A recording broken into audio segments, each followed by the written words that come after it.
if I can just address something to the court? We had previously filed a motion limiting number 13 relating to an objection to demeanor evidence. We had heard that back in January.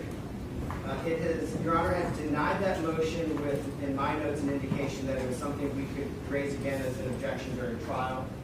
I would just like to renew our objection to what we have described as demeanor evidence, essentially evidence and argument relating to that Mr. Taylor's demeanor, his reaction to traumatic situations is evidence of guilt.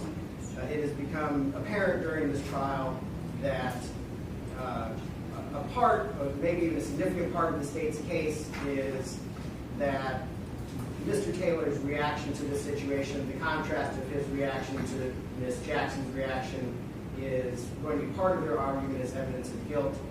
It is our position that that is complex and potentially highly unreliable, and even under a 403 analysis, highly and more substantially prejudicial and probative evidence. And we would ask that further instruction of that evidence not be allowed in this case. So we'd just like to renew that objection. Okay. Does the state have other witnesses that you think it's relevant to ask them what Mr. Taylor's reaction to things were? Yes, Your Honor. Who's that? Well, it would be, for one, the next witness, Sergeant Smith, as... Do you think the jury's... Do you think, asking this based on what Mr. Brandon's argument is, the state wants to argue at the end of the case that because of his reaction, he's guilty? Your Honor, it's all part and parcel of the evidence in the case, a witness's observation of an individual. Right. I mean, the observations is one thing, but then looking at the motion they filed previously, lack of remorse,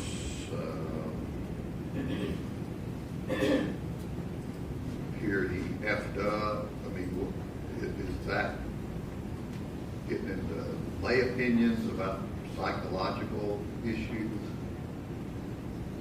I mean, everybody concludes it by saying, that doesn't mean anything. Everybody acts differently. I'm just wondering about the relevancy versus prejudice. I'm okay with demeanor. I'm just saying, you then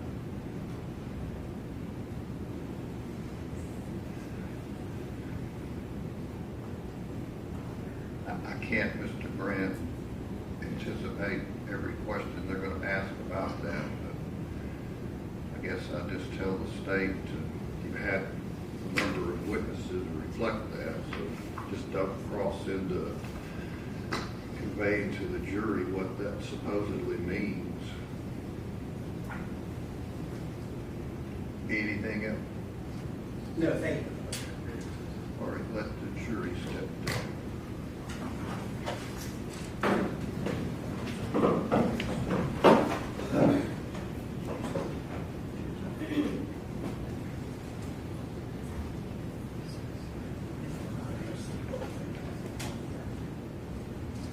And who is the next witness?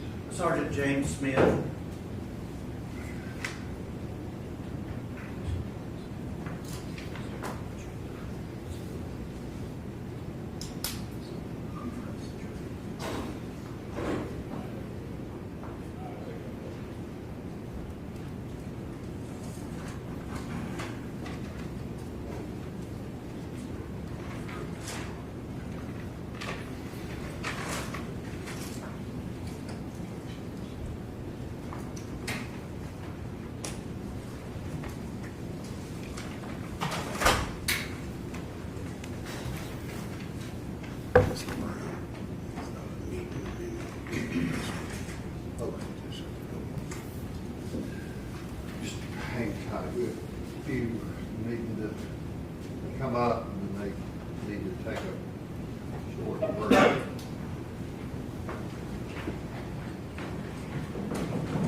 Good morning to you, ladies and gentlemen of the jury. Let the record reflect all of the jurors are here and the president. If you'll step up, please, sir. Raise your right hand and be sworn. Do you swear the testimony you're about to give is the truth, so help you God? I do.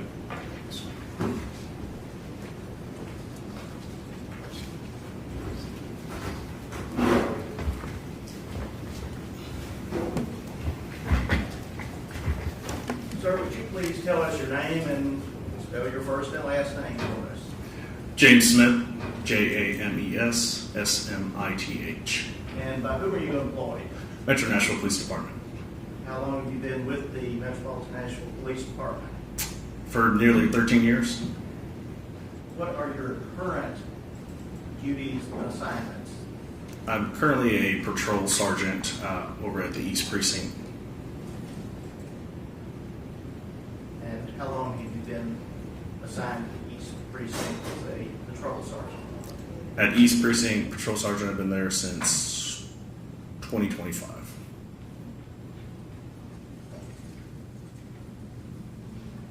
And during your career with the police department, what positions have you held and or been assigned to? I have started off my career as a patrol officer. Was transferred to East Investigations as a detective for precinct level, and then a detective over the Domestic Violence Division. And how long were you a detective with the Domestic Violence Division? 3.5 years. In the month of February, particularly February 25th, 26th, and thereafter, of the year 2023, what was your assignment? At Domestic Violence Division. What does that division do? What are its responsibilities? Domestic Violence Division's primary objective is really to assist the victims through the criminal justice system or through advocacy centers with our partners in the community. As a detective, we would do preliminary investigations, any follow-up investigations to assist the victims of domestic violence incidents. And are there other such units in the police department? Specialized units? Specialized units? Yes, sir. And does the domestic violence unit encompass dealing with homicides? We're not the primary investigation unit that's involved in the homicides, but we do assist the homicide unit. Now, to direct your attention to the late evening, perhaps early morning hours, February the 25th and 26th of 2023, were you assigned and were asked to respond to a call to the Vanderbilt University Emergency Department Medical Center? Yes, I did. You recall approximately when you were notified that your assistance was needed? Yes, sir. When was that? I don't recall the exact time I was called. I know at some point a supervisor from Domestic Violence Division contacted me between February 25th and 26th to respond out to an incident that occurred. Was it at nighttime? Yes, it was. And where were you when you received the call? I was at home. And, pardon me, were you on call? I was on call. And so, did you get dressed and go to Yes. Vanderbilt? Yeah. On-call status in the sense of we typically have an hour to respond from the time we're called to respond to the incident scene or wherever it could be. And with respect to responding and having information, did you have any general information of what the call was about? Any general information was given to me by the patrol supervisor. Initially, when I received the phone call, very basic until making contact with primary officer on scene. Now, so when you arrived, you recall approximately when it was you arrived at the Vanderbilt Medical Center? It would be sometime after 11 p.m. or 11:30 p.m. that evening. When you arrived, were there uniformed officers of the Metropolitan Police Department present? There was, at least I saw one. But yes. You recall who that first officer you saw was? It was Officer Lindsay Fish. And was she essentially at that time in charge of the scene? At Vanderbilt Hospital, she was on scene. She was my primary contact throughout this incident. And were there other officers there that eventually saw him? There were at least one that I might have seen, but I never made contact with those officers. That's what I was going to ask. Did you ever have any No. interaction with anyone other than Officer Fish? No, my primary contact was with Officer Fish. Now, upon arriving, speaking with Officer Fish, were you directed to one or more individuals who might have information about the matter? Yes, I was. And when you initially arrived, did you speak to or see any physician, any doctor or nurse? Yes, I did. Okay. And did you receive information from that individual? Yes. And either initially or at some point did the name Jade Benning arise? Yes, sir. And did you initially see that individual? I did. And describe that to us if you could. When I arrived, I try to make contact with the victim. At this point, the victim was on a higher level floor. She was intubated, unable to respond, unresponsive, in a room that I could observe from outside. I never entered the room, but I was advised by medical personnel her condition. And by observing her, was there any reason for you to go into the room at that time or try to interview her? Was she in any condition for that? No, she was not.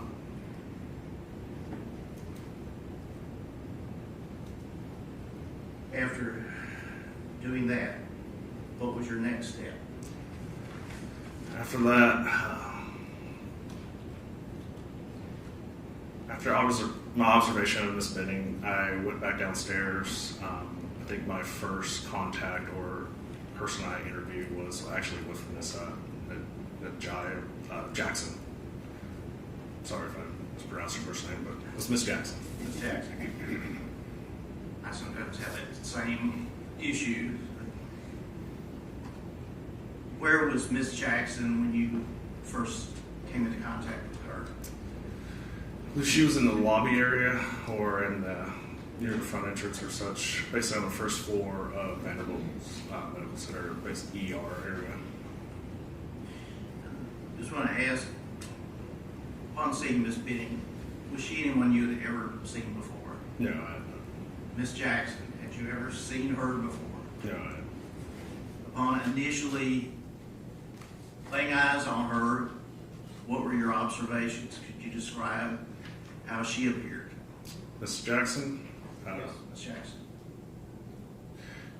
She appeared worried, concerned, I won't say frantic or anything, but in a state where, she had a friend that was in a condition that she was worried about. Now, at that time, did you know whether or not Miss Jackson had been interviewed or spoken to by any other officer? I don't recall if anybody actually said they spoke to her, but I think she was asked Officer Fish if she could bring her to me. Okay. And we certainly won't go into what she told you, but did you speak with her and receive information from her? I did. And approximately how long was that interaction? Can't give you the exact time, probably 20 minutes.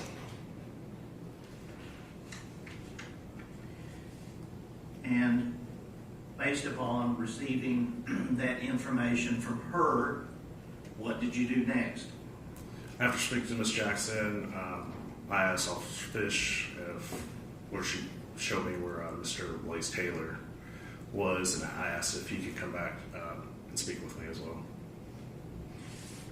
And did you come into contact with an individual whom you learned to be Blaise Taylor? I did. And is that individual here in the room today? He is. Would you please identify or describe what he is wearing and where he is sitting? From my point of view, he's to my right. He's in a blue suit blazer with a tie, light blue, diagonal stripes across. All right, that's reflect he has identified and indicated Mr. Taylor. Okay. All right. Where was Mr. Taylor when you first saw him? On my first arrival, I was pointing out that he was seated near the front door, the entrance to the ER area, near the lobby. Was there anyone with him? No. What, if anything, did he appear to be doing? Pardon me. He was seated. He was on his cell phone. Did you go over and introduce yourself? Call if I introduced myself or if I had him, an Officer Fish, bring him to me to introduce myself. I want to ask, you're here today in a coat and tie. Is that how you would have been, or at least casual dress that night? Typical response is business casual, which I would have either a blazer or a vest to cover, which we're by policy is to cover our badge and gun. The reason I ask that is, were you wearing a body-worn camera? I was not. Okay. And is there any reason for you not having one as a detective? Typically, my thought is that we don't wear typically a body-worn camera as a detective during this time or at that time, because typically uniforms and body-worn cameras deter people from talking to police. In the sense, it was plain clothes, business casual, vests, identify as an officer or detective, but we usually have the audio recorder on us. I was going to ask, do you have something, though, on your person to record interviews, Yeah. conversations? Yes, sir. It would have been a digital audio recorder. But no video? No video. So, upon your initial interaction with Mr. Taylor, what, if anything, did you do and where did you go? We went to a private room, I believe it was held for chapel services at Vanderbilt on the first floor. It's unlocked, but we entered there and that's where I spoke to Mr. Taylor. Now, aside from Officer Fish and Ms. Jackson, perhaps some of the medical personnel, had you spoken to anyone else prior to interviewing Mr. Taylor? Prior to Mr. Taylor, no. And were you, or were you not aware that there were perhaps other individuals at the location concerned about Ms. Benning? I did. So, Well,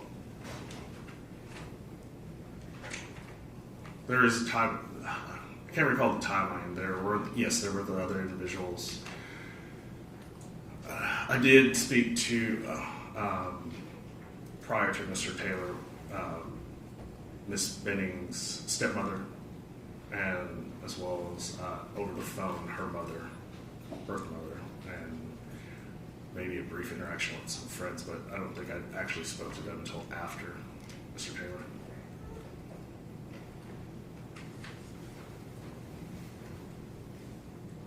Your Honor, with the court's permission, this question, was that interview recorded with Mr. Taylor? Mr. Taylor, yes, it was. And have you had the opportunity to review a recording of that interview? Yes, I have. With perhaps the volume enhanced somewhat? Yes. And have you also had an opportunity to review a transcript prepared from that recorded interview? I did. Your Honor, if I might ask All right, show that check. that a copy of the transcript in this envelope be passed to the witness.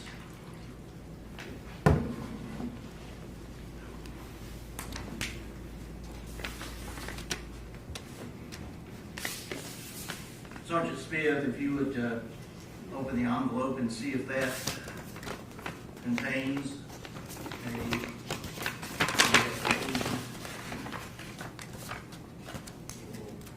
tag on it that would indicate Yep. it is, It says Sergeant James or J. Smith, USB flash drive. and the transcript that's been handed, have you reviewed that, and is that a fair and accurate transcription of what is on the USB? Yes. Your Honor, I would move those be introduced as the next numbered exhibit, I believe number 9 of number 8. Yeah, A, sorry, A and B.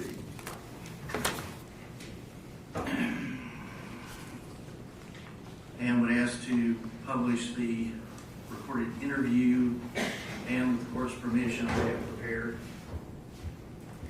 hopefully sufficient copies for everyone.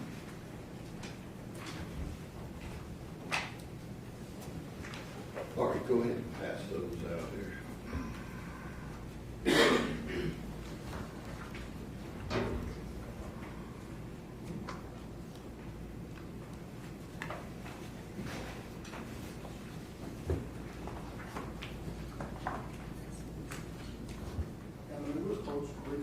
Okay.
All right, go ahead. You wanting to play this now? Yes, Your Honor, if it could be Okay. published and All right, ladies and gentlemen of the jury, like I said previously, if you hear something different from your recollection of what's being played, then you rely on that instead of the transcript. Okay.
not feel well. Things just kind of escalated very quickly. I just like, it was just like kind of like panic, like adrenaline pumping, like things were, she wasn't doing very well. And then I called my dad, and I just told him like, hey, I'm with Jade, like, I was like, I don't know what to do, she's not feeling well, it's just bad. He was like, call 911, so I called 911. They got off the phone and told me exactly what to do. I did everything they asked me to do. Then waited, until the paramedics came. They came and we just like hurried over here, and it was all like blood and everything was happened so quickly. Dancing to coming out to her getting really sick very quickly, and getting the call and ambulance. So it was just really awesome. But no, was there any argument or? Oh, no, sir. Okay. So we really don't, like we really got along. How long you guys have been dating? So we started dating back in August, and then we took a break, and then been dating pretty much since I'd say probably around like after Christmas, like January, until now, like we see each other probably 2 to 3 4 times a week. Okay. So I heard she was pregnant. yes, we have a girl, a daughter.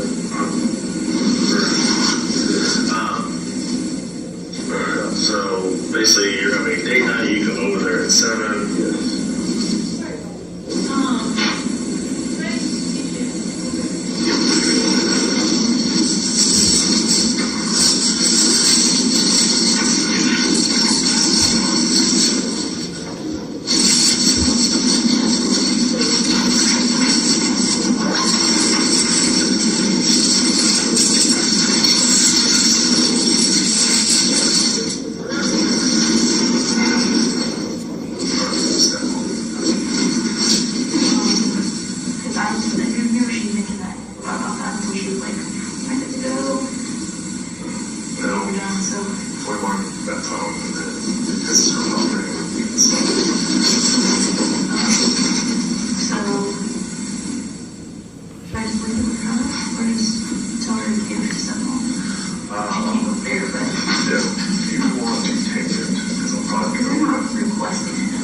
She's not requesting her number. She said that she has it wrong. Yeah, if she's got a phone, we probably can take it to get to the cell phone.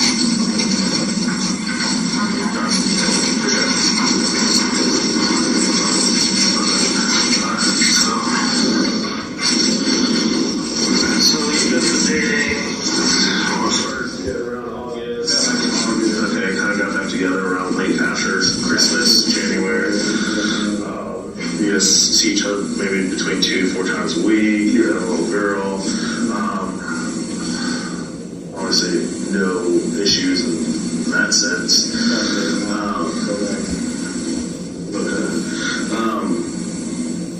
All right. There was mention of vomiting. Yes. Did she? So yeah, when she threw up, that's when I called my dad. Okay. That's when I realized that, she said she wasn't feeling well, and that's not uncommon, Yeah. Whatever, Where's she going? On the bed?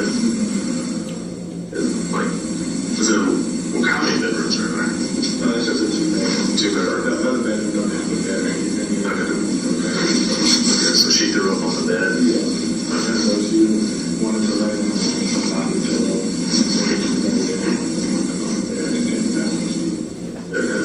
So that's when I called my dad.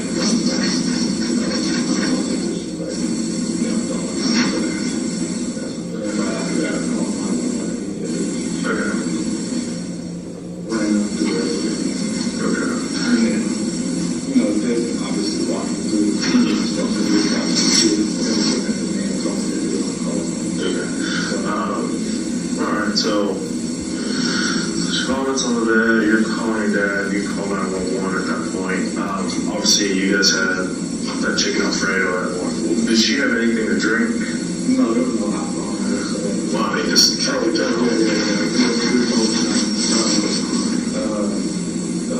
Just eliminating water, both stuff. Okay, so eliminate fluoride water.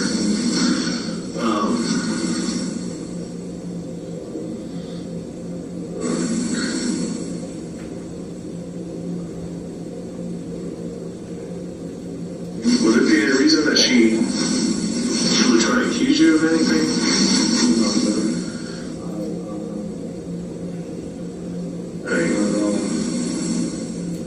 Have you guys had any recent arguments? Not at all. Okay. I mean, that's the one really good thing that we really don't argue. We communicate very well. Okay. And then, we get along pretty well. We work together and all that kind of stuff. Like, we've never, since January, we really haven't had any really disagreements, I would say, at all. Okay. Did you know she called Miss Jackson? Oh yeah, Najee, because she wanted, she called her. I was there, she called her, and I spoke to Najee on the phone. Okay. And told Najee that she wanted her to come over. Because she wasn't feeling well. Okay. So, Any reason why she would make any accusations to Miss Jackson about you? no, not at all. I mean, she was, that's the one that I was looking for. She was just, What kind of behavior was she when she got sick? Do you remember? so she wasn't feeling well. She was trying to she wanted to go down, and then she was kind of, I don't know, she was just kind of in a panic, I don't know, she wasn't really looking at me, but she was talking to me, and then she was kind of talking to me, not sure, but she just wasn't I don't know, she was just kind of I don't even know how to describe it, but she wasn't really looking this way and talking to me, and I don't know, she was trying to get to her bed because she wants to lay down, so She taking any medication? not that I know of. I do know I've been in contact with my mom, and so her mom told me that she did test positive for COVID. Okay. When she got here, I didn't know that she had COVID. We didn't know that she had COVID until today. That's what that is. Gotcha. So you just found out that she had COVID and such? Yeah, I just talked to her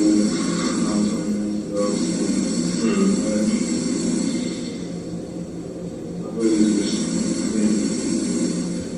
Really stressed and just tired. It's been I really don't do well with it. I kind of experienced something. Yeah. I mean, everyone has a different, when it comes to, I mean, when it comes to experiences like this, people have different reactions and stuff, and some people don't understand why people have certain reactions that, because they're just comparing to themselves. So there could be some, there's, we go through, I go through enough stuff that probably put a lot of people in trauma in the sense of what we respond to and such. But then, my reaction is because I'm used to it, or it's one of these officers' reaction. We're usually calm, cool, collected in that sense. So it's just, what's that? What's your phone number? 865-773-5738. But you don't live with her? No, sir. I do not. But I stayed at her place overnight. She stayed at my place every time. But we don't live together. Gotcha.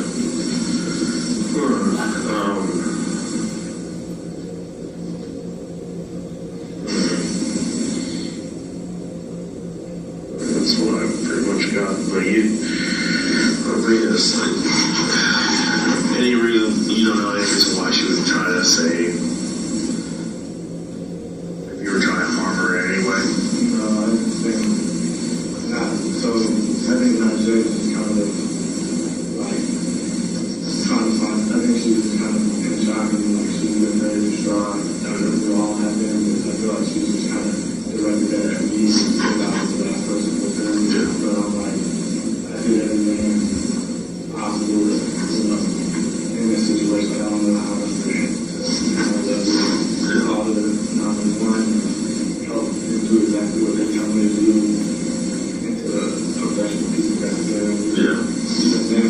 there, they, told me, let them handle it, because I was trying to get her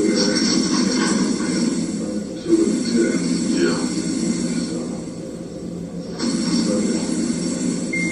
Alright, I was just double checking. Our relationship has gotten a lot better. Like, we pretty much decided on like the name of the job and everything, what we're gonna do about her, all that kind of stuff. We've been,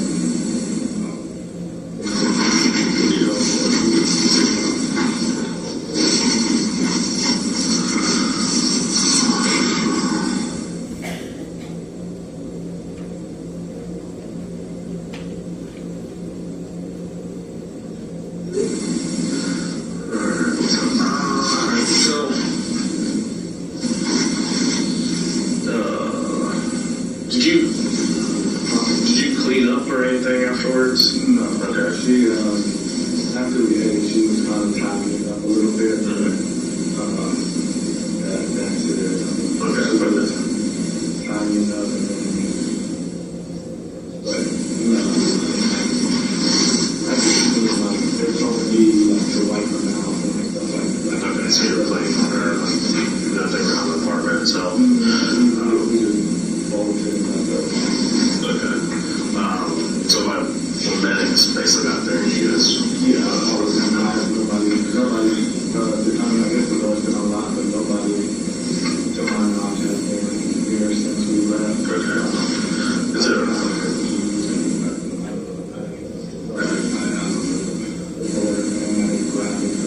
Gotcha. It's an apartment, right? Okay. Where's her drink? Or her cup? It should be, I think she put them maybe.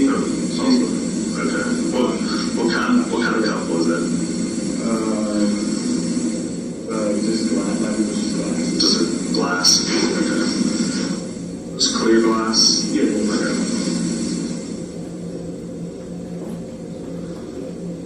Now, if I go over to her apartment and get that glass, there's nothing going to be, and I run it through her lab, there's nothing going to be in that glass? No.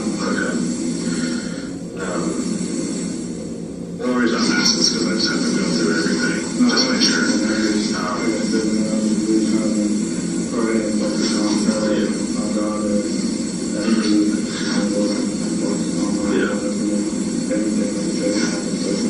Yeah.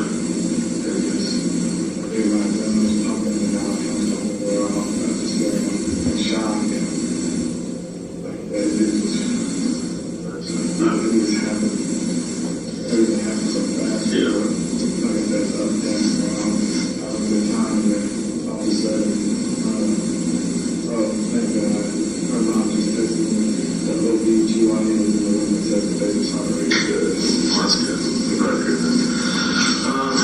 Well, what I'll do is, I've talked to her stepmom, and I've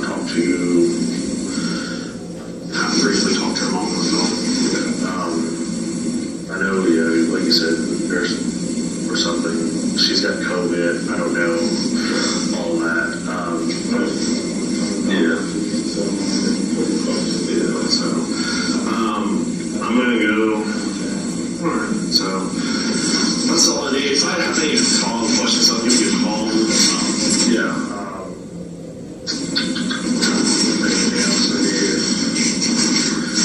Anything else, I'll be back in the office tomorrow as well, so I'll give you a call, but it's just really just at this point, praying for her to recover, the baby's doing well, so that's good, from there, just figuring what's going on, medical issues and medical issue. I will be down to her apartment, trying to look around. I think that's all for certain ones and stuff. Just to make sure, it's not so much, there's basic statements made tonight that as much as we went in and we try to, we take your allegations seriously, but we also, as a detective, as a detective,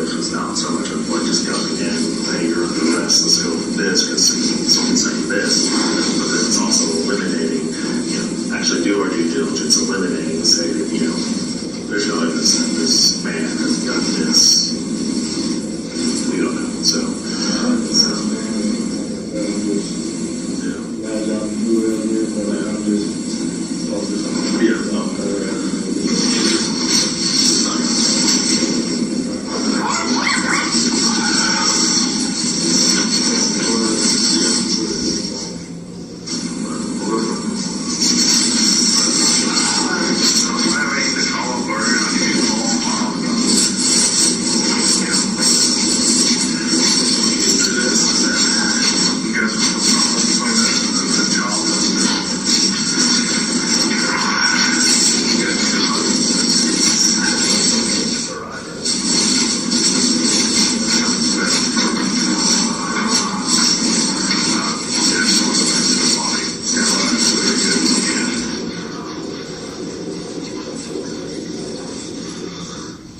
interview with Blaise Taylor, boyfriend of the victim here at Nashville. Today's date is 2/26/23. Time is 02:40 hours.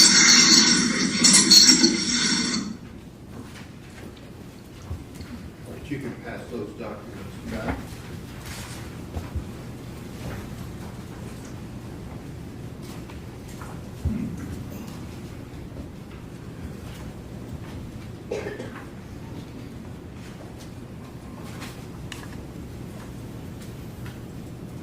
Okay.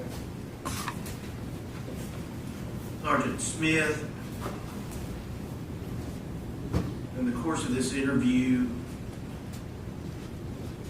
were you and Mr.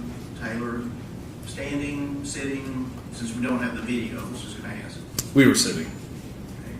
Okay. And the individual who came in the room briefly, Mm-hmm. you said was Ms. Benning's stepmother. Would that have been Ms. Browning? The individual that came in, that was speaking the female voice, that was actually Officer Fish. Officer Fish. Okay.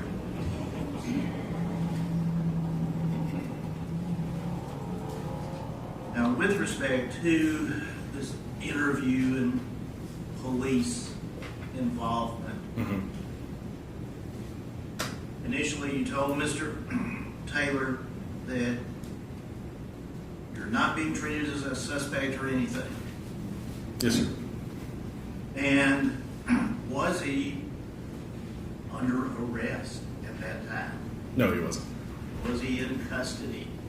No, he wasn't. And the reason I ask that is from all of the TV shows, the first thing that happens is, oh, you have the right to remain silent. Is that required? No, it's not. And why not? Typically, criminal activity is involved once you're placed someone in arrest. To ask any questions involving that criminal act, you have to Mirandize them. Was that the circumstance here? No, it was not. And in fact, when the interview, the discussion ended, Mr. Taylor go back to. He was allowed freely to leave. He was, I don't know if he remained at the hospital, but I believe I left before even he did. Did you at any time replace him in handcuffs or have him officially detained? No, I did not. I'm going to ask the jury has heard this and heard some of the questions you asked Mr. Taylor. Were those questions as a result of your having interviewed Ms. Taylor? I'm sorry, Ms. Jackson. And having information from her. Some of the questioning to Ms. Jackson was having Mr. Taylor's second interview were towards that with hers. Yes. Okay. In other words, questions were based on information you had Been provided. Yeah. Now, one of the things you said that in asking about the glass Mm-hmm. in the apartment, and you said, I believe, I will go to the apartment. Yes. Did you do that? I did not. And why or why not? So to make entry into the apartment as a residential habitation, it requires a search warrant. A search warrant just doesn't end at my level as a detective. I have to go through my chain of command, which involves the supervisor, which would have been the domestic violence sergeant at the time. The information that was given to me provided their statements, and I think there was additional information that we had not secured that apartment yet. Officers were not at her apartment. There was information that people had been in the apartment. And because that I relay that information to my supervisor, it has to be approved. A search warrant has to be approved by a supervisor first, which at that time, shortly after, I was told that I would not be completing a search warrant that night. And yes, did you go to the apartment that night? Did you ever go to the apartment yourself? I did not. At some point, did the homicide unit become involved? They did. And what is the homicide unit? Just brief overview.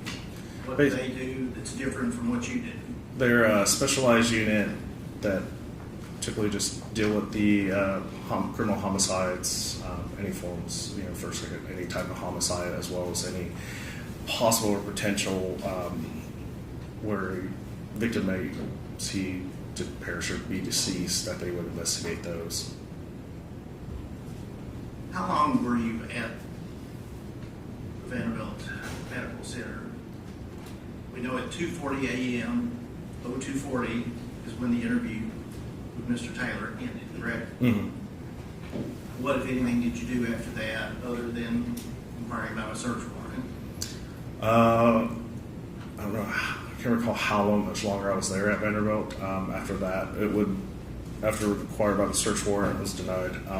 And then likely going back to the office, basically there's a procedure where we type up a narrative of what happened and what we did that night, which goes through my chain of command. So it been a couple hours before I even went home. Before you left Vanderbilt Medical Center, did one or more homicide detectives arrive?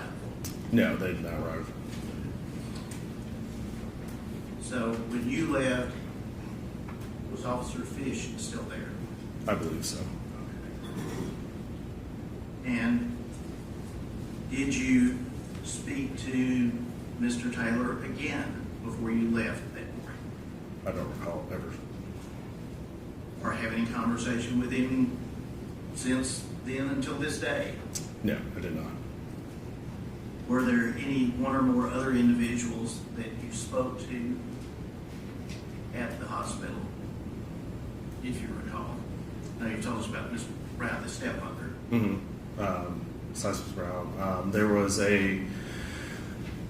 several friends that showed up. I only recall one name being Miss Lauren Weber. I briefly spoke to them,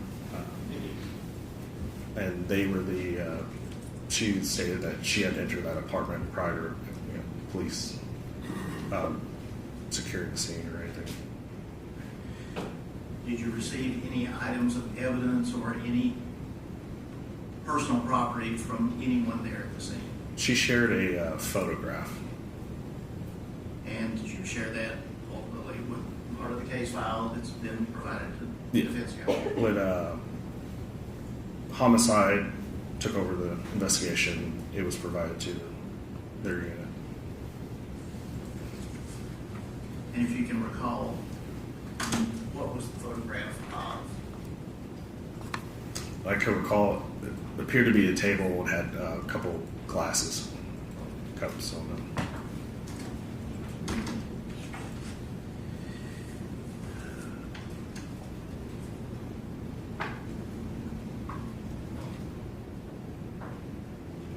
Prior to your, essentially, the case being turned over to the homicide unit, or perhaps even after it was, did you do anything else with respect to Ms. Benning at the hospital? Yes. once I was informed that homicide would be taking over the investigation, I was asked to assist them. This was the same day, I believe it was February 26th of 23, same day, a couple hours after the initial response, to assist them in the investigation as they would obtain a search warrant for the residence, and I was asked to type a draft for a search warrant for blood draw from Miss Benning. And did you do that? I did. And was that done in reference with paperwork and? Yeah, again, with the search warrant itself, an affidavit was provided to my supervisors, the search warrant was approved. I went down to the night court to have a magistrate who granted the search warrant. From that point, I went to Vanderbilt Hospital, where Miss Benning was a medical personnel, which either nurse or doctor would take the vials, those 2 vials for the blood draw, provide them with the search warrant. They did the blood draws. The blood draws go into a property box that gets turned into a refrigerator in a property box for preservation. Present to observe the blood draw. I did. And once the reference to 2 tubes, is that correct? Yes. Right. And were those handed directly to you? Yes, they were. And is it packaged? Yeah, I would package them, do a property sheet to turn into property, and then typically after, at some point, I was asked to do what is called a search warrant return, which is basically stating a receipt of what actually I received from that search warrant was the 2 vials of blood, and then a judge had signed off that return, and and then a copy of that return was given to homicide. And is that standard operating procedure? It is.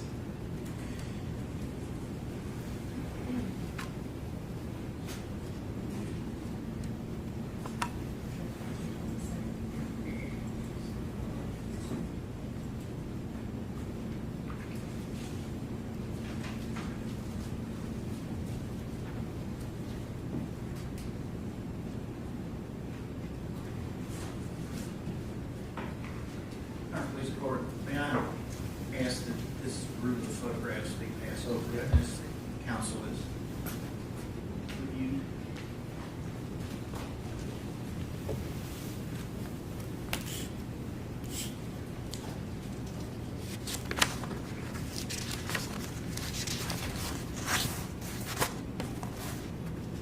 Sergeant Smith, you've been handed a collection of photographs. Have you had an opportunity to review those? I have. And you recognize what is contained, depicted in those photographs? Yes, sir. Or ask those be introduced as looking at Exhibit 9, Witness 1, and be published to the juries that I can ask Sergeant Smith about them. You need the hard copies? Well, we think we're ready. Okay. Oh, yes, I'm sorry. Okay, Sergeant Smith, you see on your screen, what is that a photograph of? So it's a box that we use when we do blood draws. That's provided by usually our property or evidence room. Top, that left-hand corner is my name. The division I was in, or bureau, DVDs, domestic violence, and incident. Speak up, just I know you're turned away yeah. from me. I was going to ask the name. We got it. Yeah. So Bureau, division. Name, bureau, division, complaint number, or the incident number itself. This goes to our property and evidence department because it is blood. It gets the biohazard sticker on there.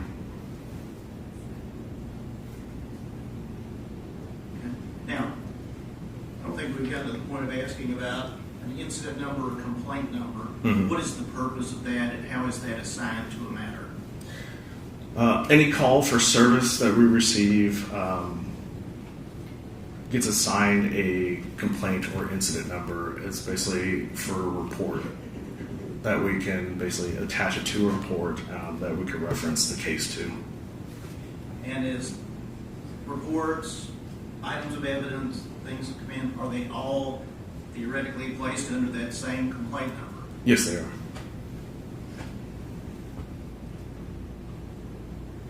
Now, what is this photograph of? You referenced it being a box. Yeah. So the boxes use the barcode itself. That's done by the property room. I wouldn't have done that, but the box itself is a white box that contains the 2 vials and paperwork that typically goes in with all blood draws. Majority of times you would see these. We would use these for DUI, search warrants, blood draws, and so the back of it is once everything is contained inside the box, it would be sealed. Those red or kind of tape, so they would seal it, and we have to notate our initials and the date that we basically had sealed it. And it is 2/27/2023. Is that correct? Yes. What is this document? So this is a Form 110. It is a property sheet. As you see in the top right, there's a barcode. Any property receives a barcode that basically can be categorized with our property and evidence division. The middle section would have typically the owner or victim information, basically whose property it belongs to. The last section on here shows the property being the box itself, the blood alcohol toxicology evidence collection kit, which would involve the 2 vials of blood, but it's one complete kit itself. Okay. Under the same complaint number? Yes, sir. So, You referenced, I'm sorry. Oh, You okay. referenced a few moments ago that it's a standard one that's used for commonly DUI arrests. yes. And so is the form also commonly used for that? Yes. And this form, This form is included with the blood kit itself. Basically, as you can see, requesting individual information would be myself, an incident number, date, time, or offense. If there's any charges, so who the Miss Benning's name's on there is the subject that we were drawing the blood from, her information, date was collected, time collected, and by who is done by the medical staff. Since this was not a breath alcohol result or like an actual DUI, those things are not checked or NA. And then it would be signed off by me, and since I collected it and I submitted it, I signed off as submitting evidence, and then the bottom part will be done by our crime lab. and this photograph. Those would be the 2 vials of blood that was drawn from Miss Benning. Ones that were handed to you and Yes, by placed medical. in the box Yes. by you. I observed the blood draw, and then they were handed to me after they were placed. I believe there's a label, initial under, I think, the properties. The first barcode itself is, I believe that's the crime lab property room, and then there was a label underneath that I would put on there, or sign, so, or my name, or her information. And just a different view of the Yeah. same cues.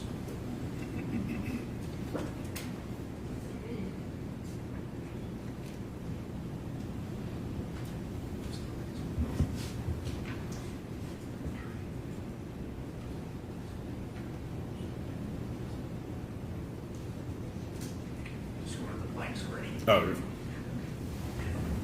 And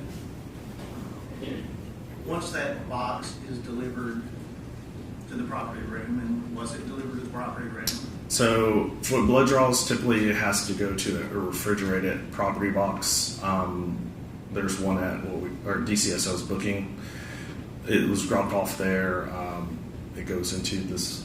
There's a refrigerator. There's a box. It's a locked box that we can't have access to. Only property and evidence have access to it. Which we drop it in, and once it's in there, it's locked up until they collect it. And again, standard procedure. Yeah. Okay. After you placed it in the lockbox, did you have any other contact with that Yeah, I did. box, and the tubes of blood, or anything at all to do with it again? No, sir.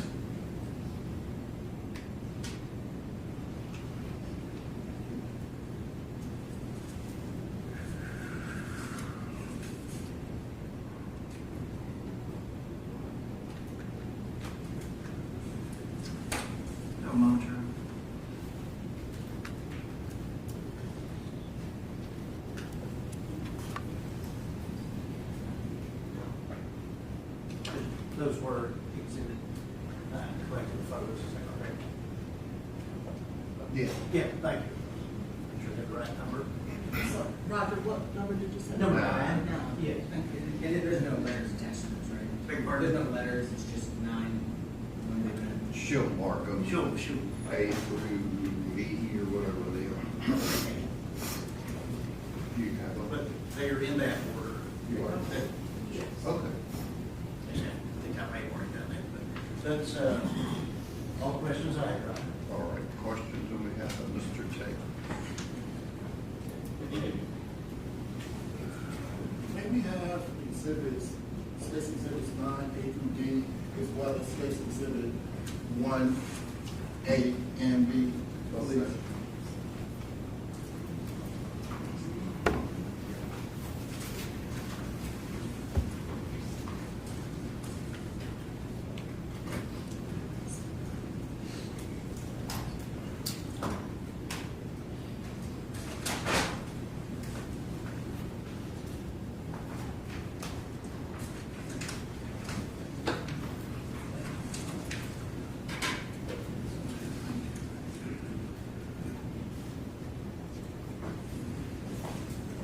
Detective James Smith, good morning. Good morning.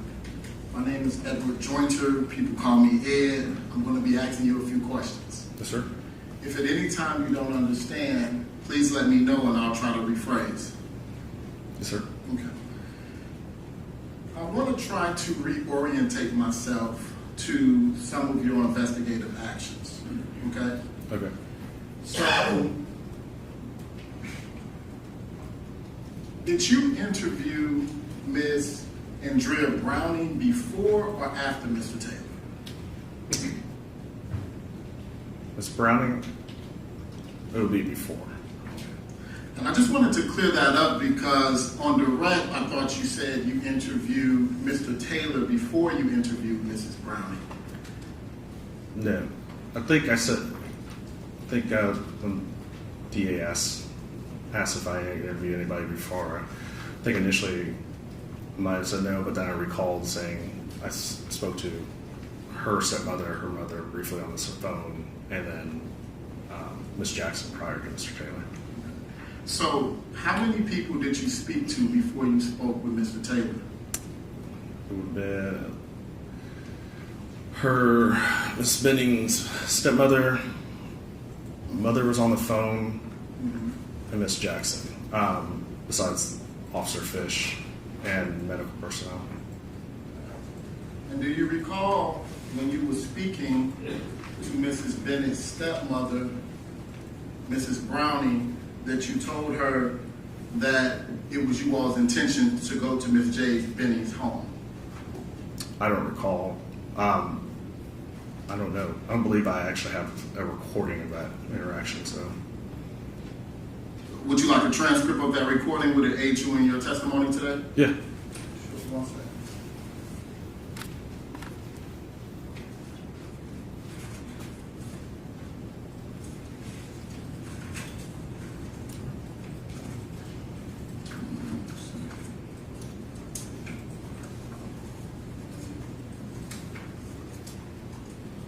Now remove your seat name before it's passed.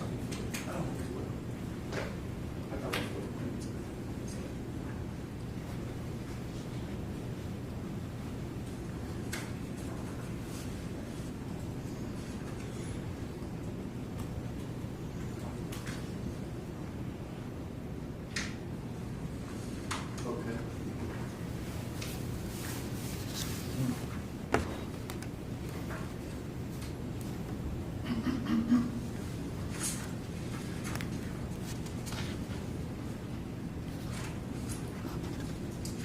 Okay, what is your question? Did you have an opportunity to refresh your recollection? Or are you still looking at it? I just got out of time looking at it. Okay.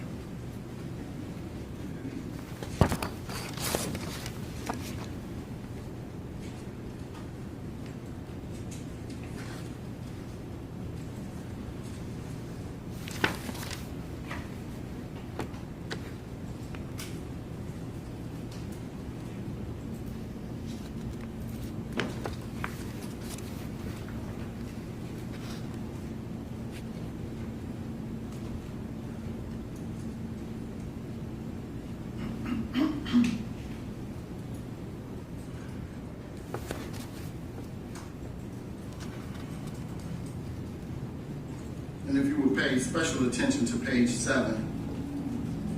Second indenture from the bottom.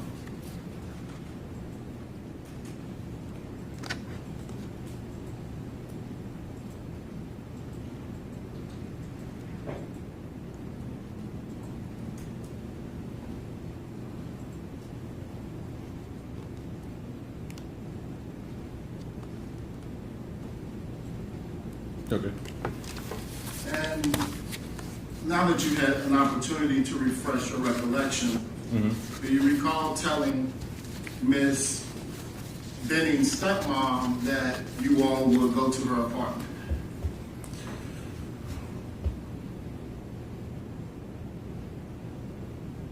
Based off of this transcript, yeah. I now want to turn your attention to, did you make a report in this matter? What do you mean? Like a report, did you generate like an offense report, like a supplement, like a statement? I did not generate the actual report.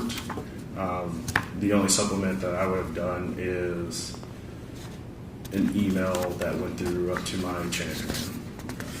And do you recall in that email you stating that Hermitage patrol to secure the scene of 522 Lebanon Pike? Yes. And that's important, correct? To secure a scene? If there was to find any evidence. Right.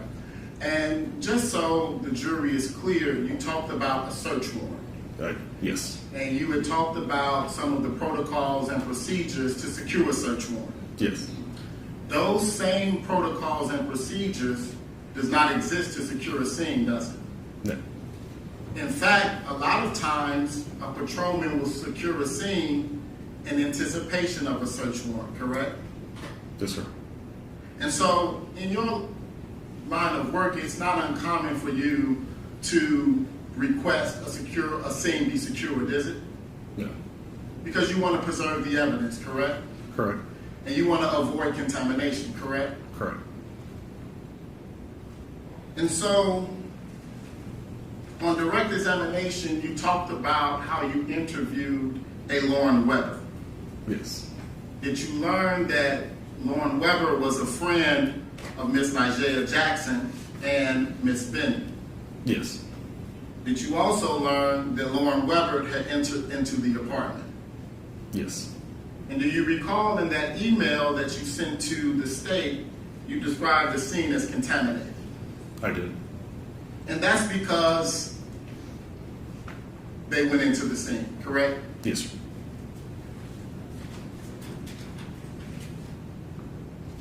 I want to show you what's been entered into evidence as State's Exhibit 1.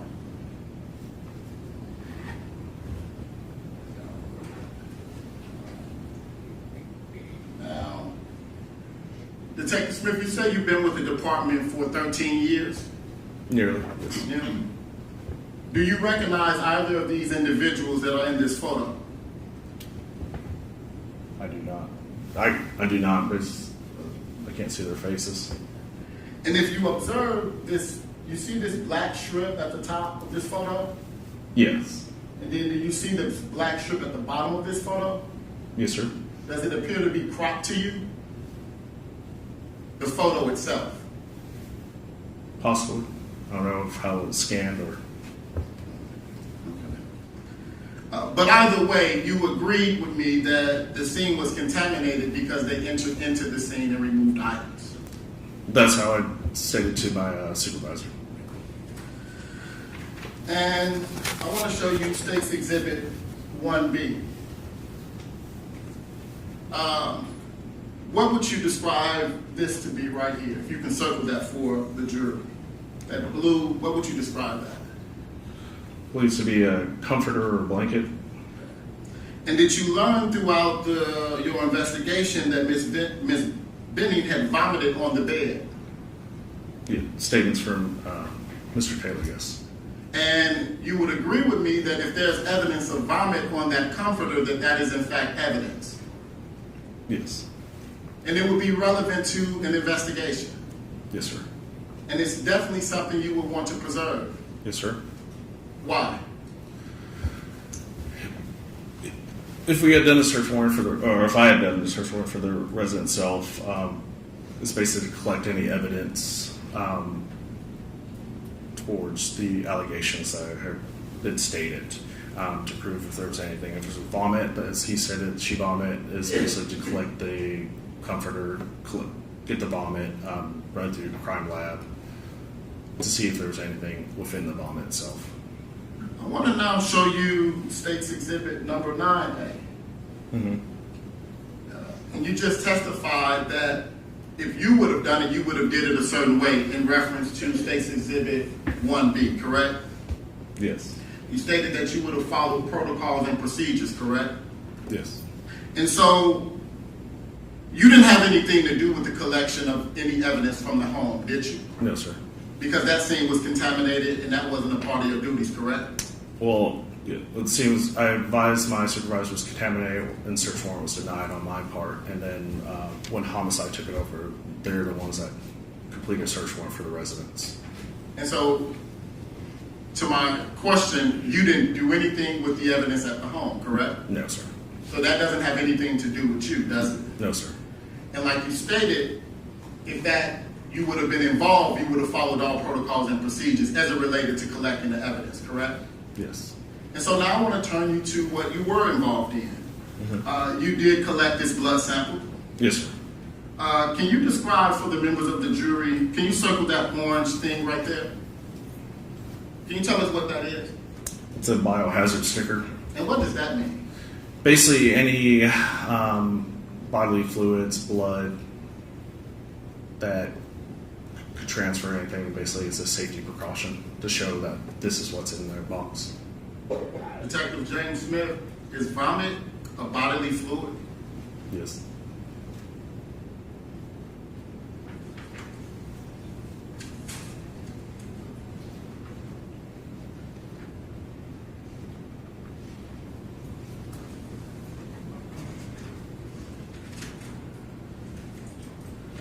Now, the date of the collection on that was February 27th, Yes, sir. 2023, correct? Yes, sir. Do you know why you were asked to get a blood drawn on 2/27/2023 when the medical episode happened 2 days prior?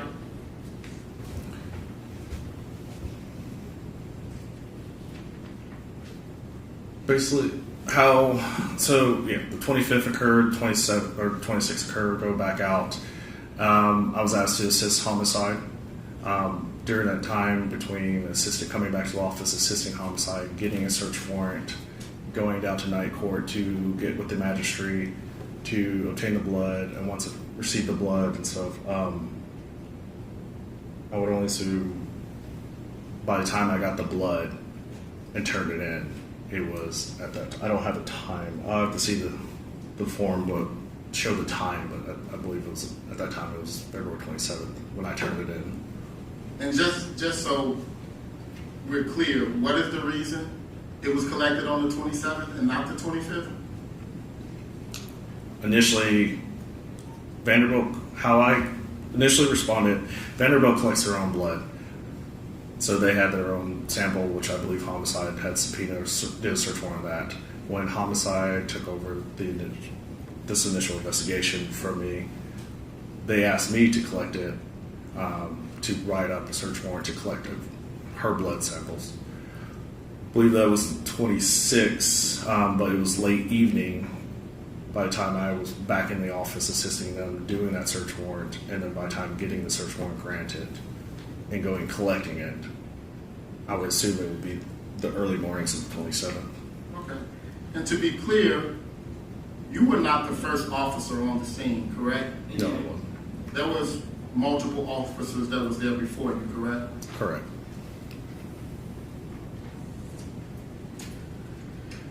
Now, I want to orientate us back to Vanderbilt. You're there and you're interviewing people. Yes, sir. And you recorded Miss Browning, Mrs. Benning's stepmother, correct? Yes, sir. And you recorded Miss Najee Jackson's in your interviews with her, correct? Yes, sir. And you recorded Mr. Blaise Taylor in your interview with him, correct? Correct. You also spoke to a Lauren Weber. Yes, sir. Did you record your interview with Lauren Weber? No, I did not. Did you learn that Lauren Weber was the individual one of the individuals who went into the house after Ms. Benning had a medical episode? Yes, sir. Would you agree with me that best practices would suggest that you recorded that interview? It would, but there was a brief interaction, and they briefly told me that they obviously weren't witnesses to the incident or scene, or they did not go to dinner and such, and then just stated that they had been there, had collected some personal property of Ms. Benning. Okay. Did you inventory that personal property? No, they had handed, I believe that's what the property was handed to, I believe, the stepmom. Or Okay.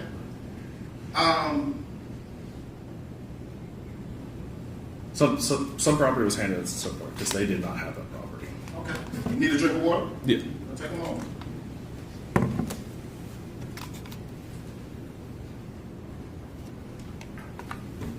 Good. Mm-hmm.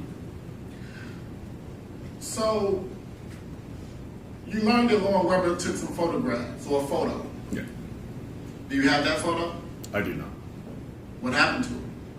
If any photo would have been handed to homicide, or it would have been it should have been put into our computer, or it would have been in the case file, or I don't have it personally on me. Do you recall how that photograph was given to you? Recall? Yeah. Possibly airdropped to me. And would it have been airdropped on your personal phone or a work phone? Should have been a work phone. Do you have that work phone? I do not.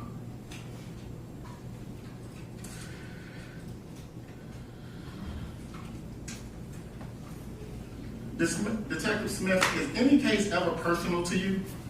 Personal? Yes. We are, all right. Check that. Or what do you mean by that? What do you mean personal? By personal, I mean when you're working, you're operating in a professional capacity. It's not personal, it's a professional capacity. So what is your question? My question is, was there anything different about this case than any other case that you have conducted that would have made it personal to you? No, sir.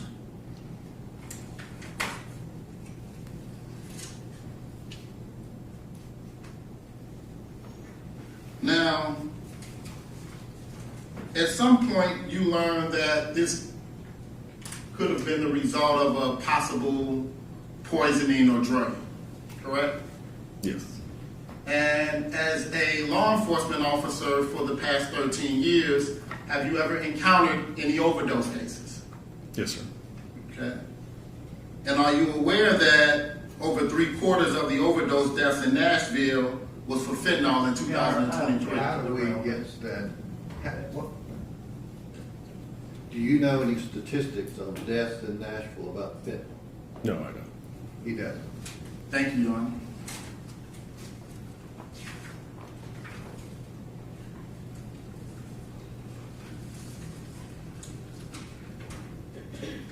Now, when you had the opportunity to interview Mr. Taylor, you stated that you were in plain clothes, Yes. but he knew you was a police officer. Yes. And on direct examination, you asked him to step into a private room. Yes, sir. Did he comply with that? Yes, sir. Did he answer all of your questions? Yes, he did. At one point, he described himself as adrenaline, and you said, "I can see." Do you have a copy of the transcript that says that? Yes, it's the one the state handed you. Did you give it back? Yeah. It's in that house. Thanks, sir. Do you happen to have the page? Sure, let me orientate you to page 13 at the very top.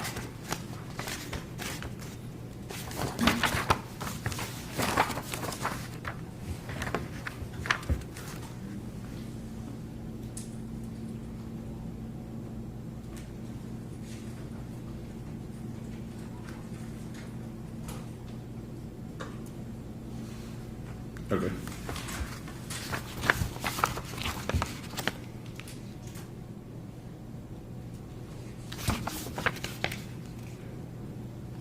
What's your question? Good? Yeah. At some point, you told Mr. Taylor that you could see that he was shocked or in shock. All it says is I see I. So I'm not sure if it's referencing to him being shocked or what it's referencing to. But you would agree with me that it immediately follows after he says, I just feel like I'm in shock. It does. And your reply is, I see. It does follow after that, and it says I see, comma, I, and then it's cut off. I want to talk to you outside of what Ms. Nigeria Jackson told you. Did you find any reason why Mr. Taylor would want to be involved in any type of crime at all?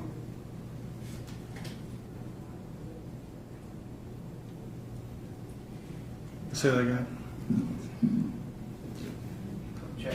Objective relevance of opinion. My question was specifically, Your Honor, about evidence. Did he find any evidence? You already let the attorney step up.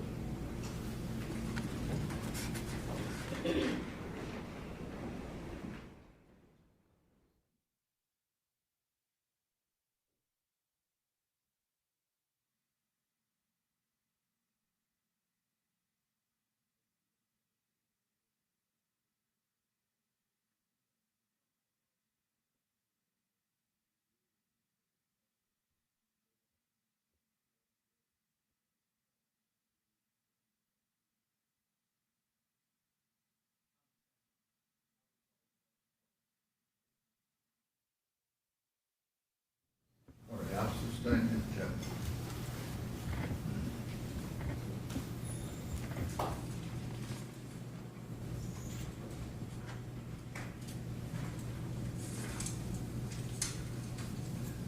Detective Smith, do you still have a copy of the transcript? Yes, sir.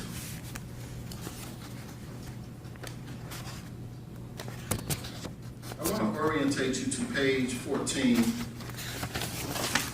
line 9.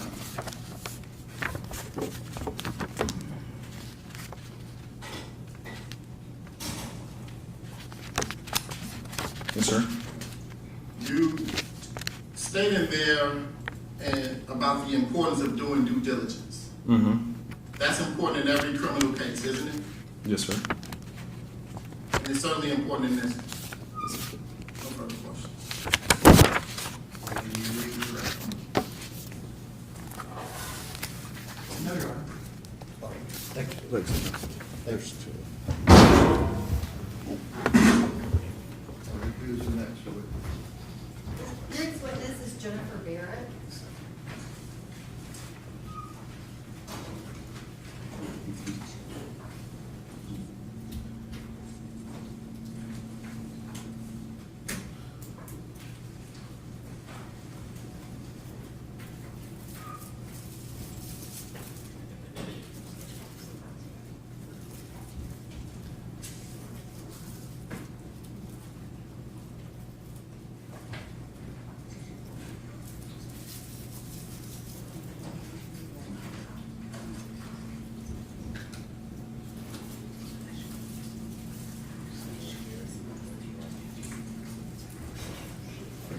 Do you swear the testimony you're about to give is the truth, so help you God? Yes.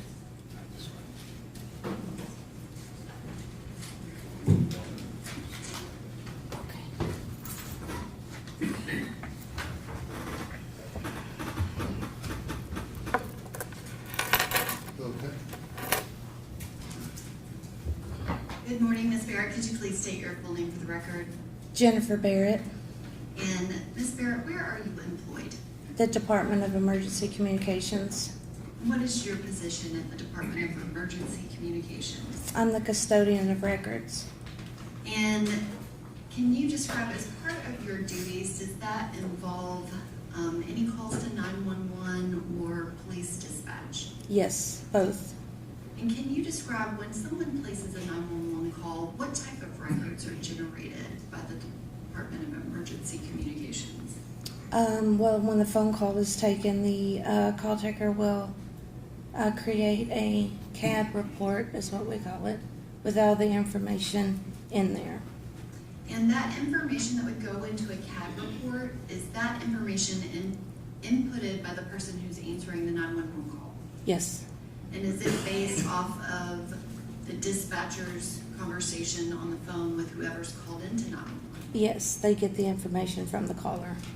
And are those calls recorded?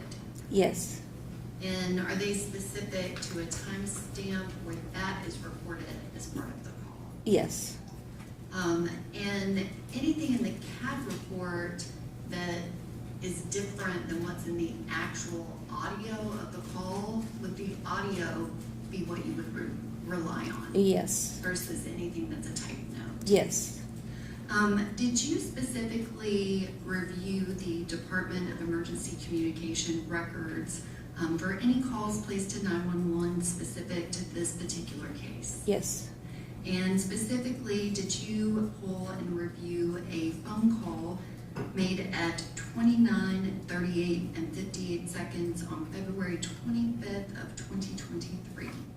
yes, And I have that audio on a thumb drive, if I can ask that that be handed to this witness, along with a copy of the transcript. Do you need any extra copies?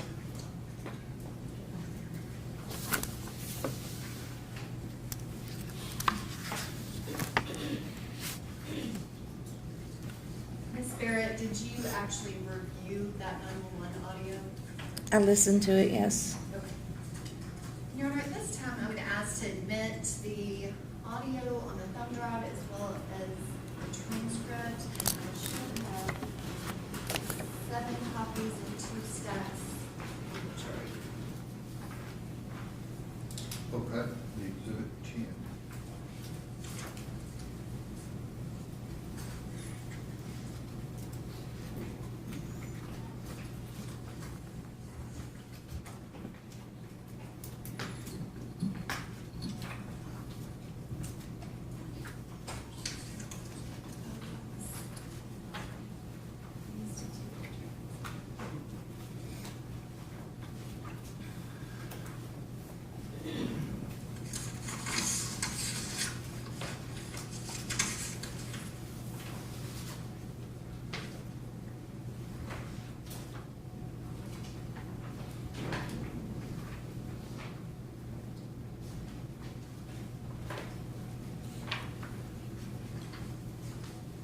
All right, again, ladies and gentlemen, the audio will be both exhibits, the transcripts to assist you. If there's any differences in the two, you have to rely on what you recall hearing.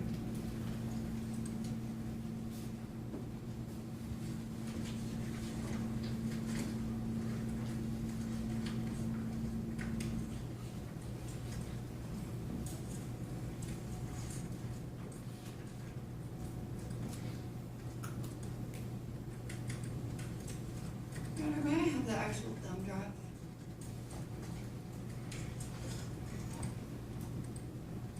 For some reason, this one is not playing.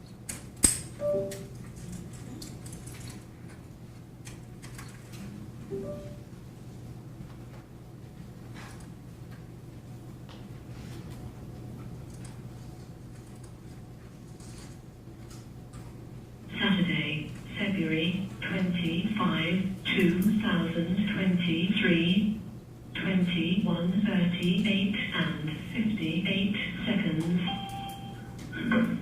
911, what is the location of your emergency? I'm not sure if I'm Donaldson Pike. I'm at a friend's house and I think she's having an allergic reaction. What's the address on Donaldson, sir? That way you can find her. I don't know. It's an apartment complex. Is there a piece of mail with her? With the address? I'm looking around. Just give me a second. I'm looking around. I don't know what's going on. I think she just passed out.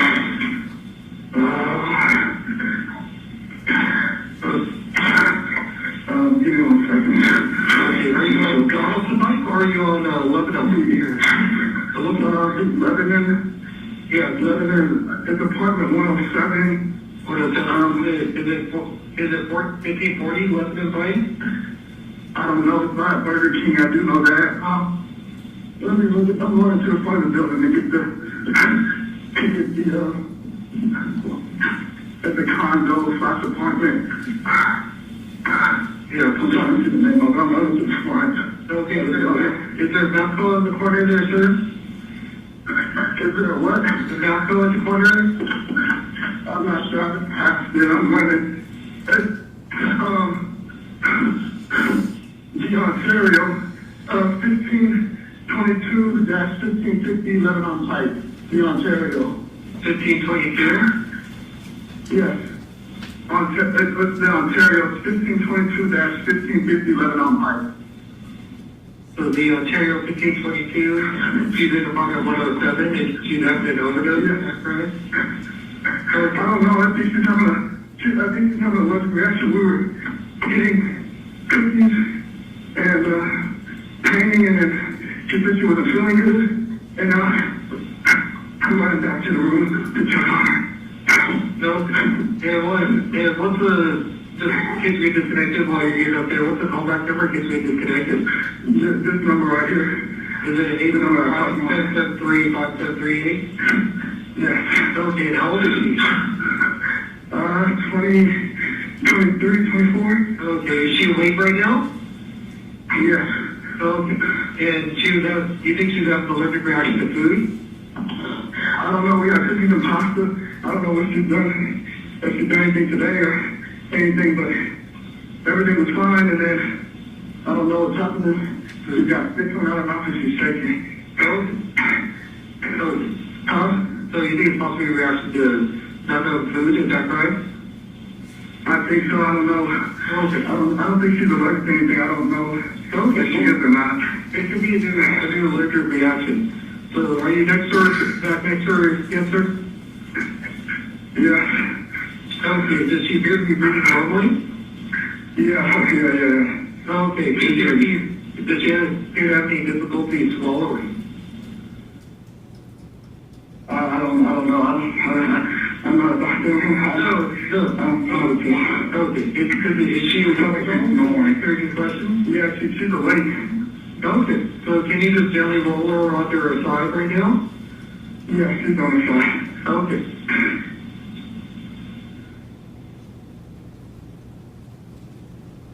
Okay. Yeah, because if she's having like vomit or anything else that's coming out right now, so you just keep her onto her side for right now, and you can finger sweep out only what you can see of her patient's bowel. Okay. And you can wipe her mouth. Okay. Hello, sir. Hello? Yes, I'm in the house. I'm in the house. Okay. Can you ask, is she able to answer if she's having difficulty swallowing or feeling any swelling in her lips or throat or face, anything like that? No. Okay, she's looking for, I think one of her friends is on the way. Okay. I don't know what to do. Oh, is there anything else I should be doing? Okay, and then does she have an EpiPen? Do you have an EpiPen? Do you have an EpiPen? I don't think so. She's not responding. Okay, and what is it? So other than her just feeling kind of weak and passing out, does she have any other symptoms right now? No, she's pretty relaxed. She's laying on her side. Okay, does she appear to have any rash or hives anywhere on her body that you can see? Not that I can see. And I don't see anything on her legs or on her arms, so she looks fine. Okay. And does her condition look to be getting worse? I don't think so. I don't really know how to tell. Okay, no, it's just like because if she's having allergic reaction, a lot of times the rash, hives, it'll be redness, her mental status is getting worse, or breathing out. Yeah, I don't know what's going on. Okay. All right, so we already have help on the way. So just okay. So do I just stay on the line, or what do I do? So I'm just gonna give you the instructions. But do you need me to stay on the line with you until the paramedics arrive, sir? Well, is there anything else I have to be doing? I don't think just got, I think there's nothing else. Yeah, so I don't know. yeah, because so right now, because she's awake and we're grabbing, she's moving air freely. She's not struggling to breathe or wheezing or gasping or anything like that. No, but looks like she's throwing up some. Okay. Yeah, so you can go right for now. Okay, I did. I'm up in the mouth. Okay. And she's really moving air. It's what? Does it look like she's freely moving air? Yeah, she's breathing, yeah.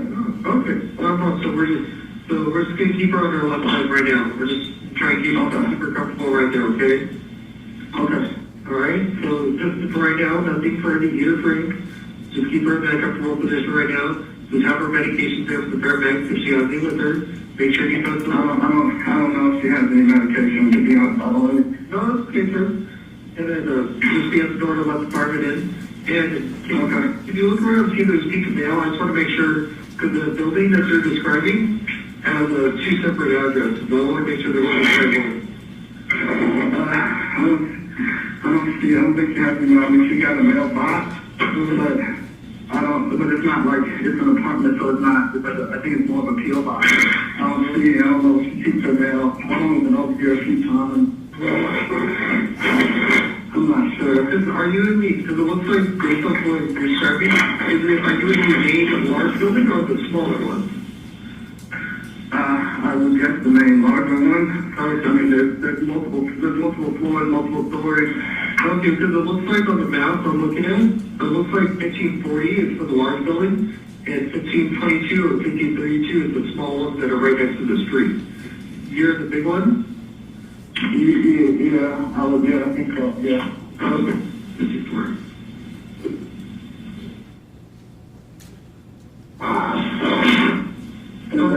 Anything else I should be doing? Okay. No, so it's all I want you to continue to monitor her breathing and levels conscious for any changes. So if anything else changes, call us back. But they're on the route to 1540, left on Pine, over in Urbanage. And she's in apartment 107. Cross street to Spence on Cliff Way and Spence Lane at the Ontario, okay? Yes, okay. Alright, so if anything changes before they arrive, give us a call back. Yeah, she'll be arriving there as quickly as they can, okay? Okay. Alright. I think I hear him. Okay, that's all, sir. Alright. Thank you so much. Okay, you're welcome, sir. Alright.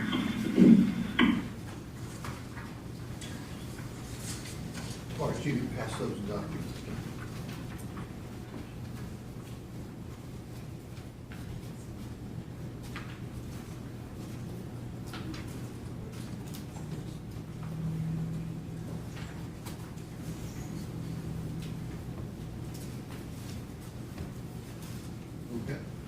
Thank you, Your Honor. Ms. Barrett, is that the only call that came in to 911 from that scene? From that scene, yes. Were there subsequent calls that came in that were not anyone calling from that location or at that time? Yes. And were all three of those calls placed to ECC by somebody at Funeral Hospital? Yes. Thank you very much. I don't have any other questions.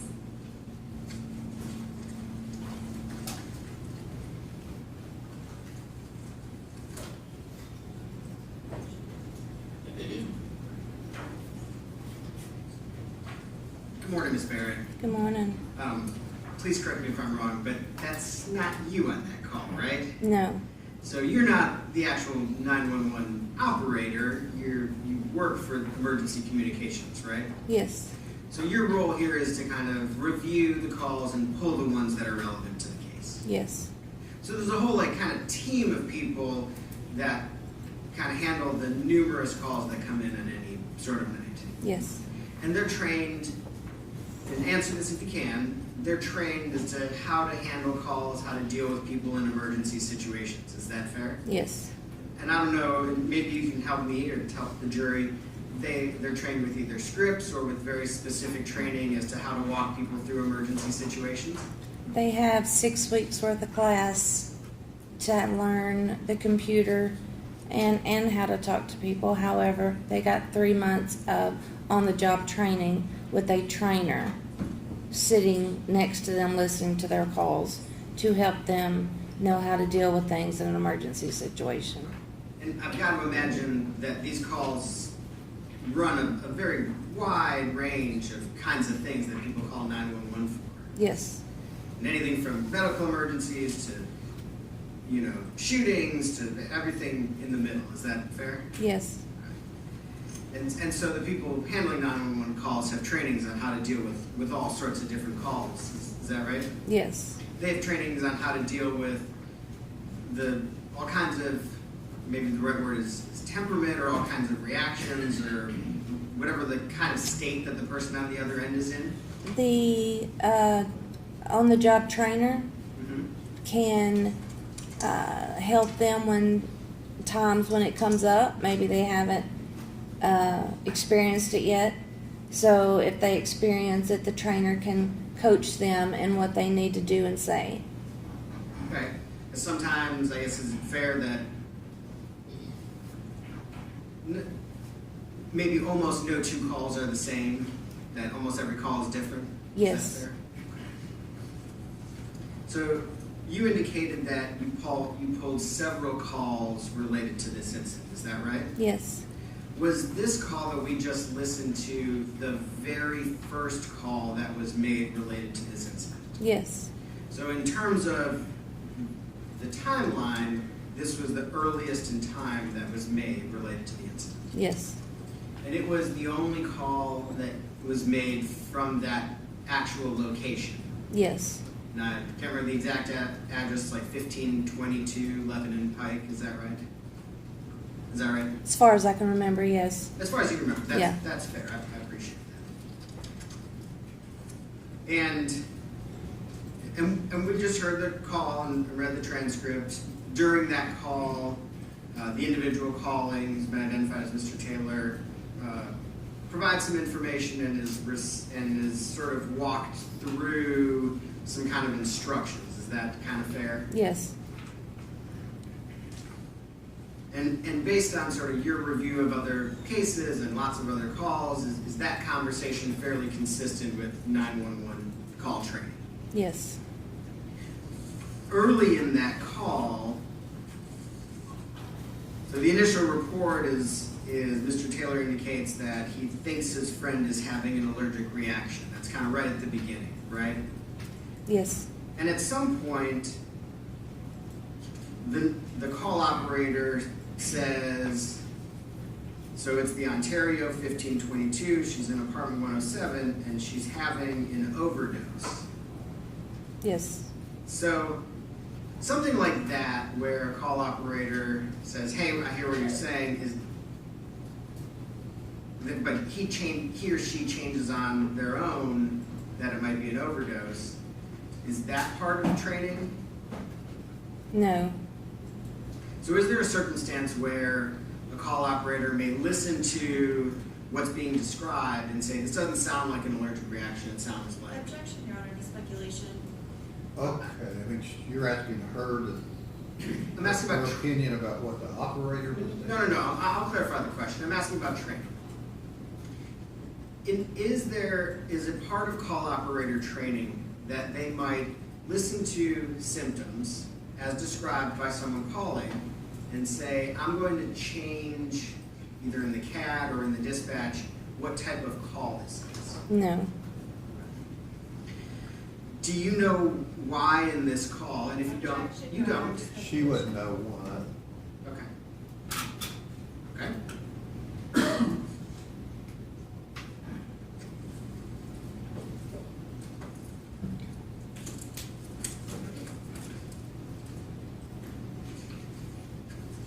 So,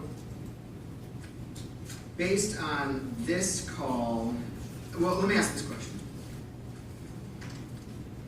Does Emergency Communications maintain a separate CAD report from the Metro Nashville Police Department? Yes. So you have like your own CAD that generates information that's provided to dispatch? Yes. And so those reports have to be requested from emergency communications. I'm sorry, say again. I'm sorry. To get those reports, those have to be requested from emergency communications. Yes. As opposed to when police are dispatched, those are requested from the police department. Yes. And those indicate the communications between emergency and the fire department or the EMS. Yes.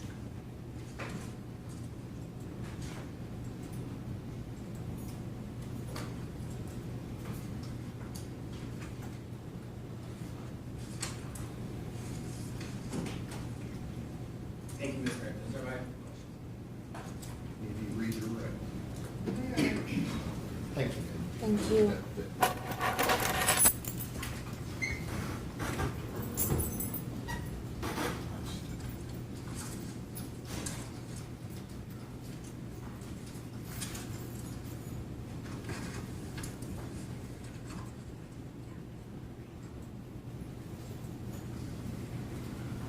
All right, ladies and gentlemen of the jury, if you'll step down the hall, we'll take a short moment break.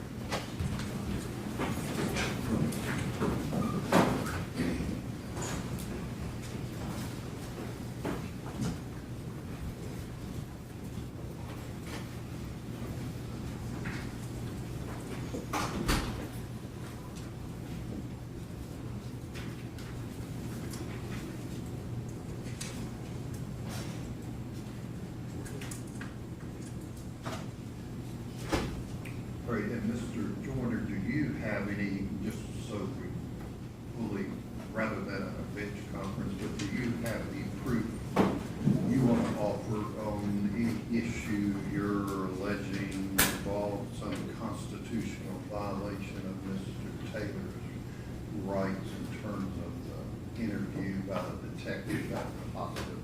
No, Your Honor. Okay, all right, well, as I said at the bench, I haven't heard any constitutional issue, though it wasn't brought up pre-trial. Not allow that evidence in. And who would the next state's witness be? Dr. Olashuga? All right, we'll take 15 minutes, enough. Okay. Motion a 15-minute recess.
state your full name for the record?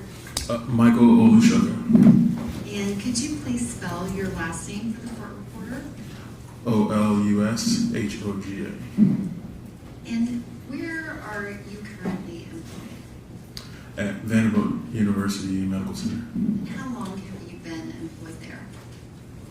I started my employment August of 2022. What is your position at Vanderbilt University Medical Center?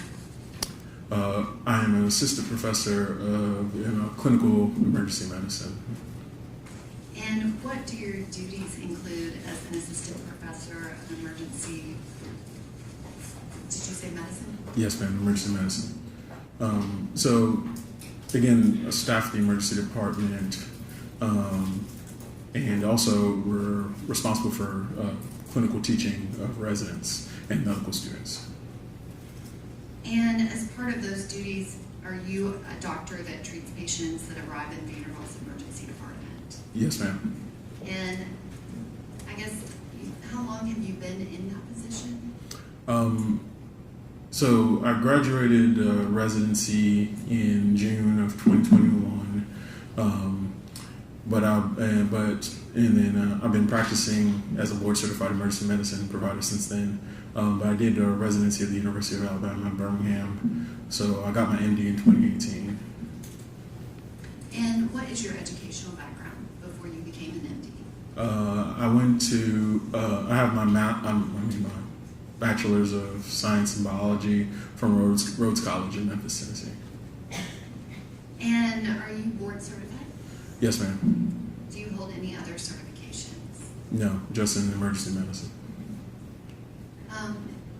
Approximately how many patients would you say that you've treated in the emergency department? I can't put an exact number on it, but on average shift, I'm seeing 2.3 patients an hour, and my average shift's around 9 to 12 hours, so I can't put an exact number on it, but it'll probably be in the thousands at this point. Your Honor, at this time, I would offer Dr. Olushoga as an expert in emergency medicine. No objection, Your Honor. Okay. All right, ladies and gentlemen of the jury, Dr. Olushoga will be allowed to give an expert opinion based on his training and experience that a lay witness wouldn't be allowed to give. You can place such weight upon his testimony as you choose to. Okay. Dr. Olushoga, could you please describe when you're working in the emergency department and a patient comes in, how does it get assigned to a doctor to treat that patient? It depends on bed availability mostly, especially if every emergency department is different. But in our emergency department, if you're very critical and need a bed, whatever's available and what's open is what you're given. Essentially. And is it just, are you the only person there, or is there a treatment team that's in place? There, at Vanderbilt, we have different teams. So we have a total of 4. There's Team Nash, Team Parton, Team Lawson, and Team Lewis. And 2 teams are on the A pod and B pod. The A pod, which is the pod I was working, it was Nash and Lewis. Yeah, and the B pod is the other one, Parton and Lawson. And were you working in your position on February 25th of 2023? Yes, I was in the Nash team on overnight shift. And did you treat a specific patient, Miss Jade Benning? Yes. And in preparation for testifying in this trial, have you reviewed her medical records? Yes. Your Honor, at this time I would ask that the witness be handed 2 large binders. Okay.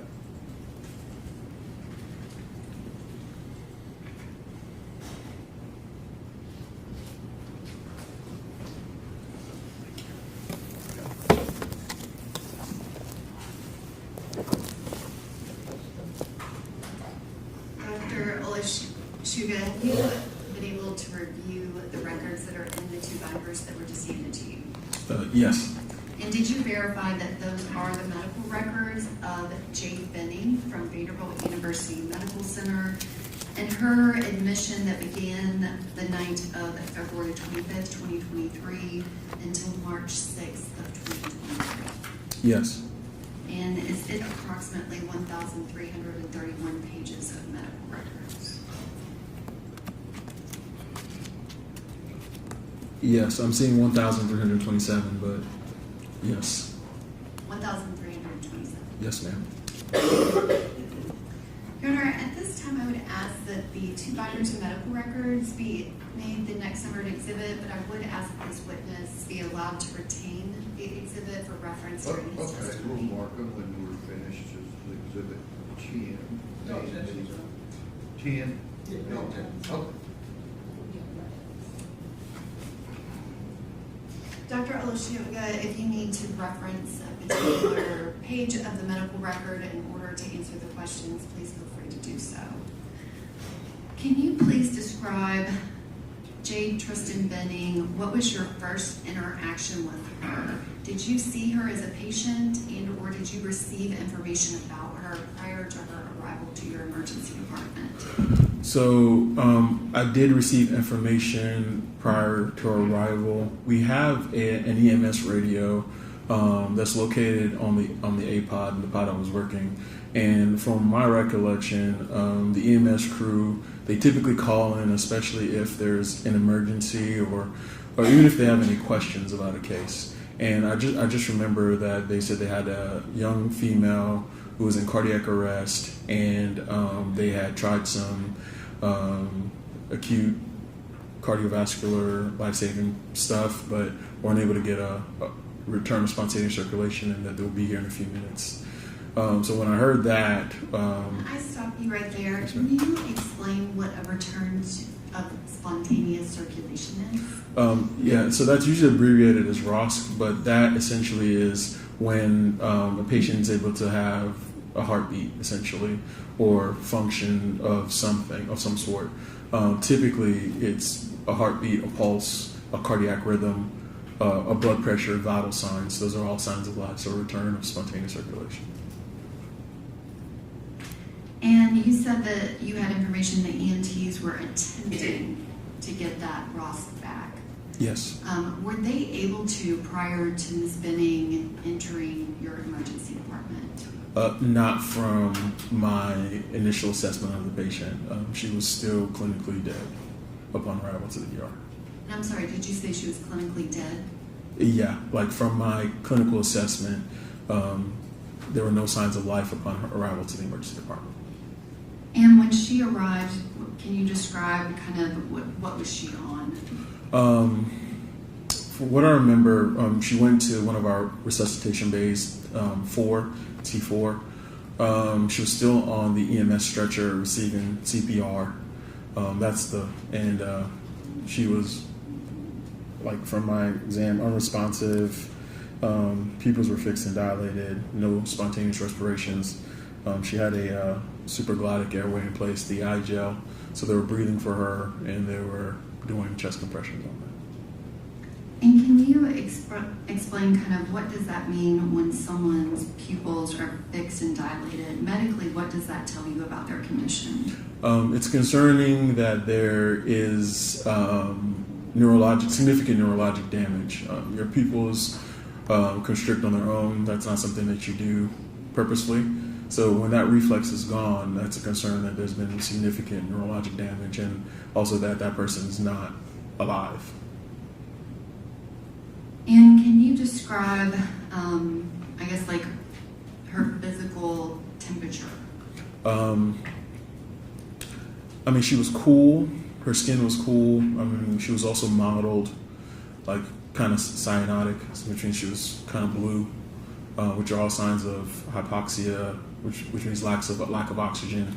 But all clinical signs pointing that she was dead upon arrival to the ER.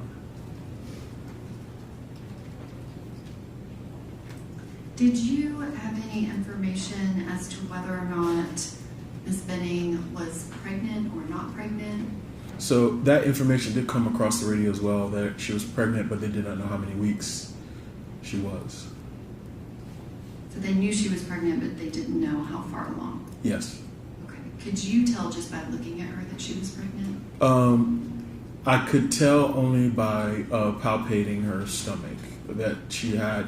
Essentially, you could feel the fundus of her uterus, which is the top of her uterus. And why that's important is it has to be above the umbilicus, which is her belly button, which tells me that she's roughly greater than 20 weeks. It's not an accurate measurement, but that's what we're taught in medical school.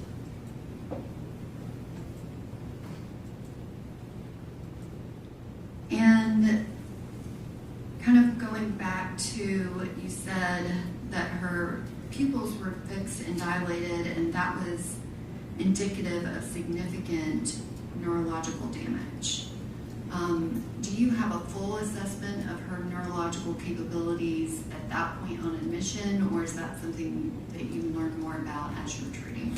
You learn more about as you're treating, because essentially when somebody comes in and dead, you do a quick assessment, because the priority is maintaining perfusion, which is chest compressions, making sure that blood's going to the brain, vital organs, and in this case, the fetus, as you continue to resuscitate.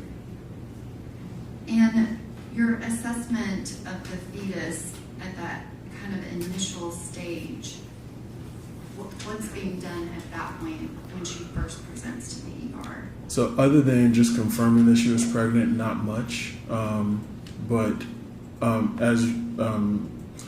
When we did know that she possibly could be pregnant, I did call what we call OBET call. We have a OB response team at Vanderbilt, and they were at the bedside in the event that we were able to achieve ROSC. They could also intervene. And what treatment did you provide to Ms. Benning? So after she arrived to the emergency department, we continued high quality chest compressions. She was transitioned from the EMS stretcher to our ER stretcher. Chest compressions were continued. Medications were ordered per our ACLS, which is Advanced Cardiovascular Life Support Protocol. And we were able to achieve ROSC, which returned to spontaneous circulation. She had a pulse. She was then intubated, and after intubation, we essentially got the OB team to evaluate her fetus as we were getting better access. That means better IVs and blood pressure monitoring.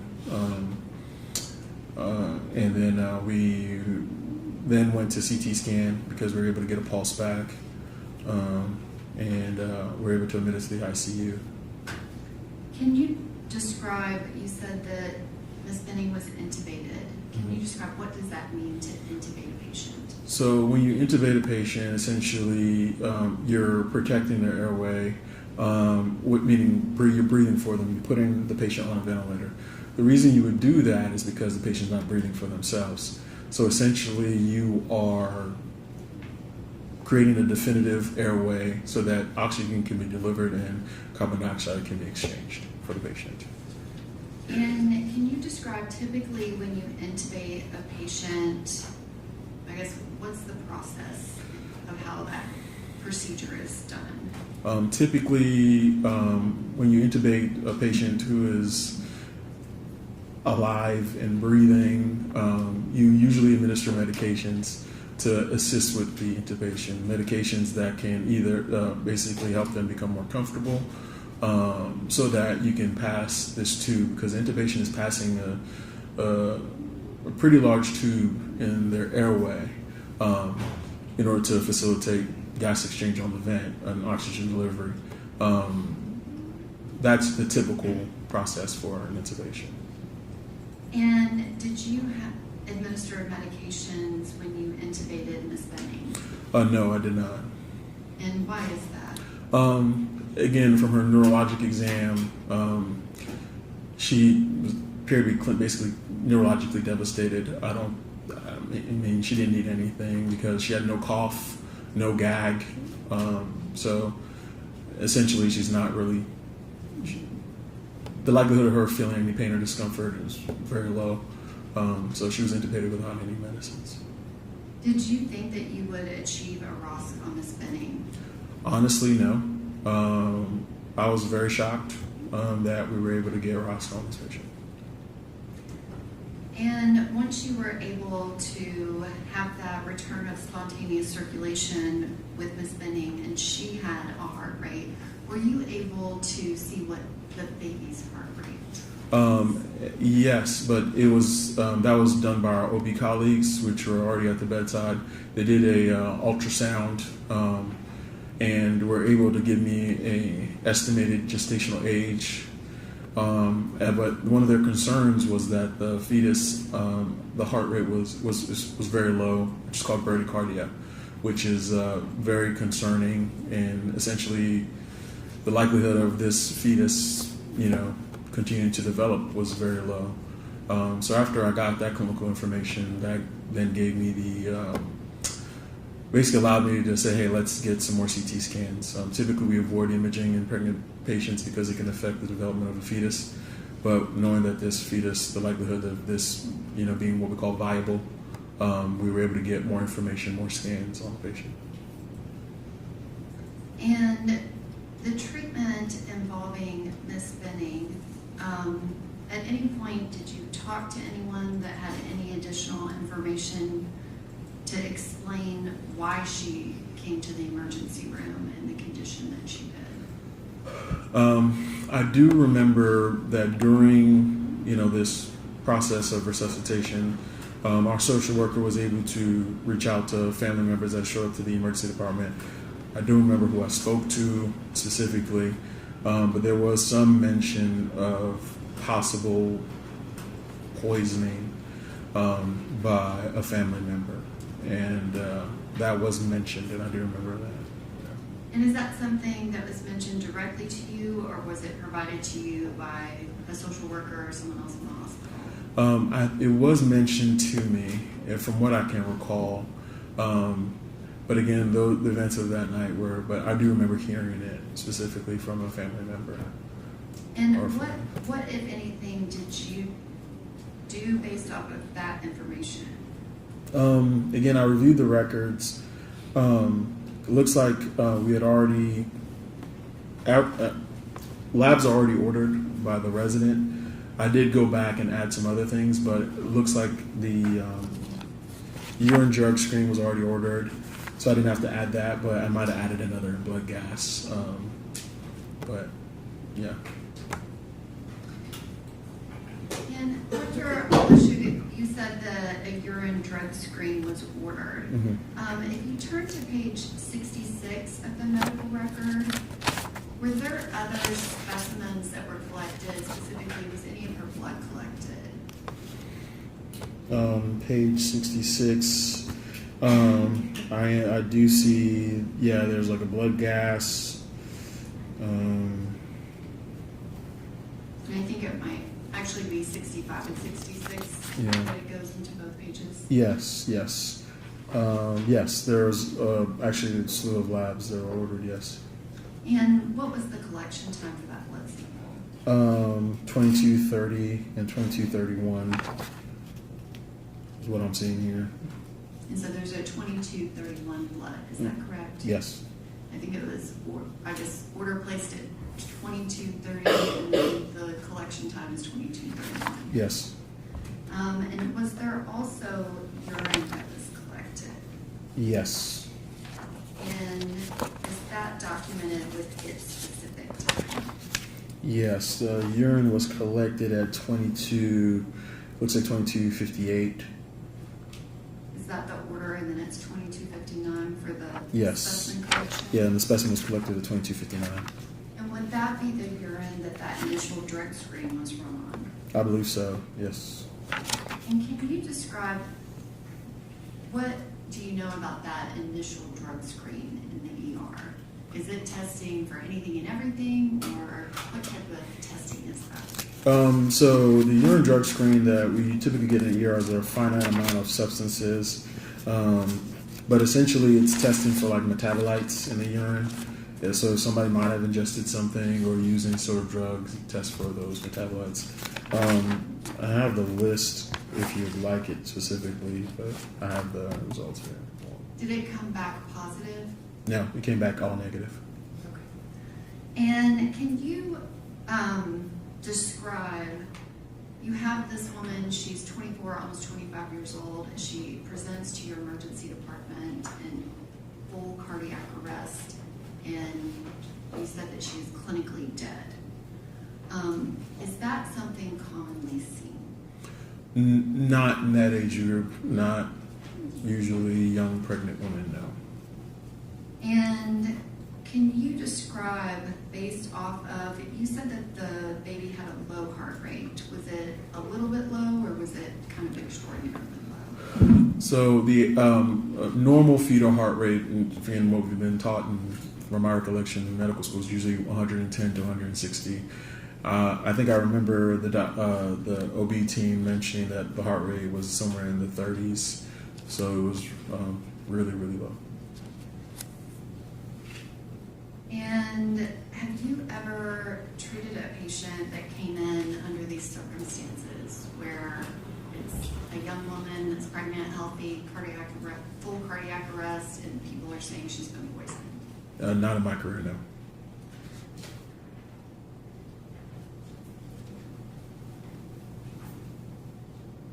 If I can have just one moment.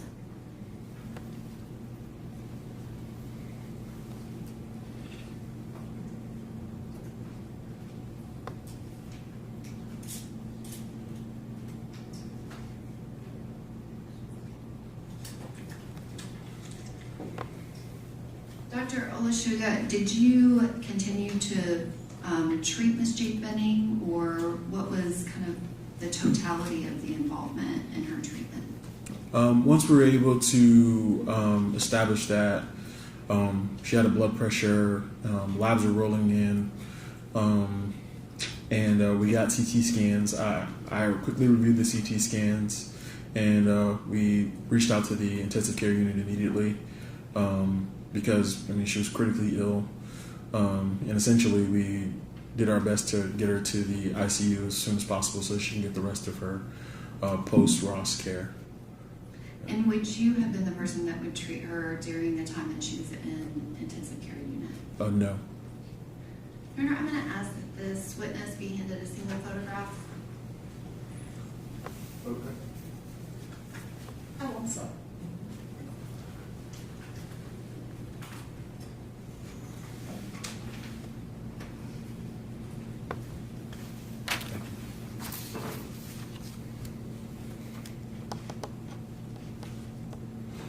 Dr. Olashuga, do you recognize what is in that image?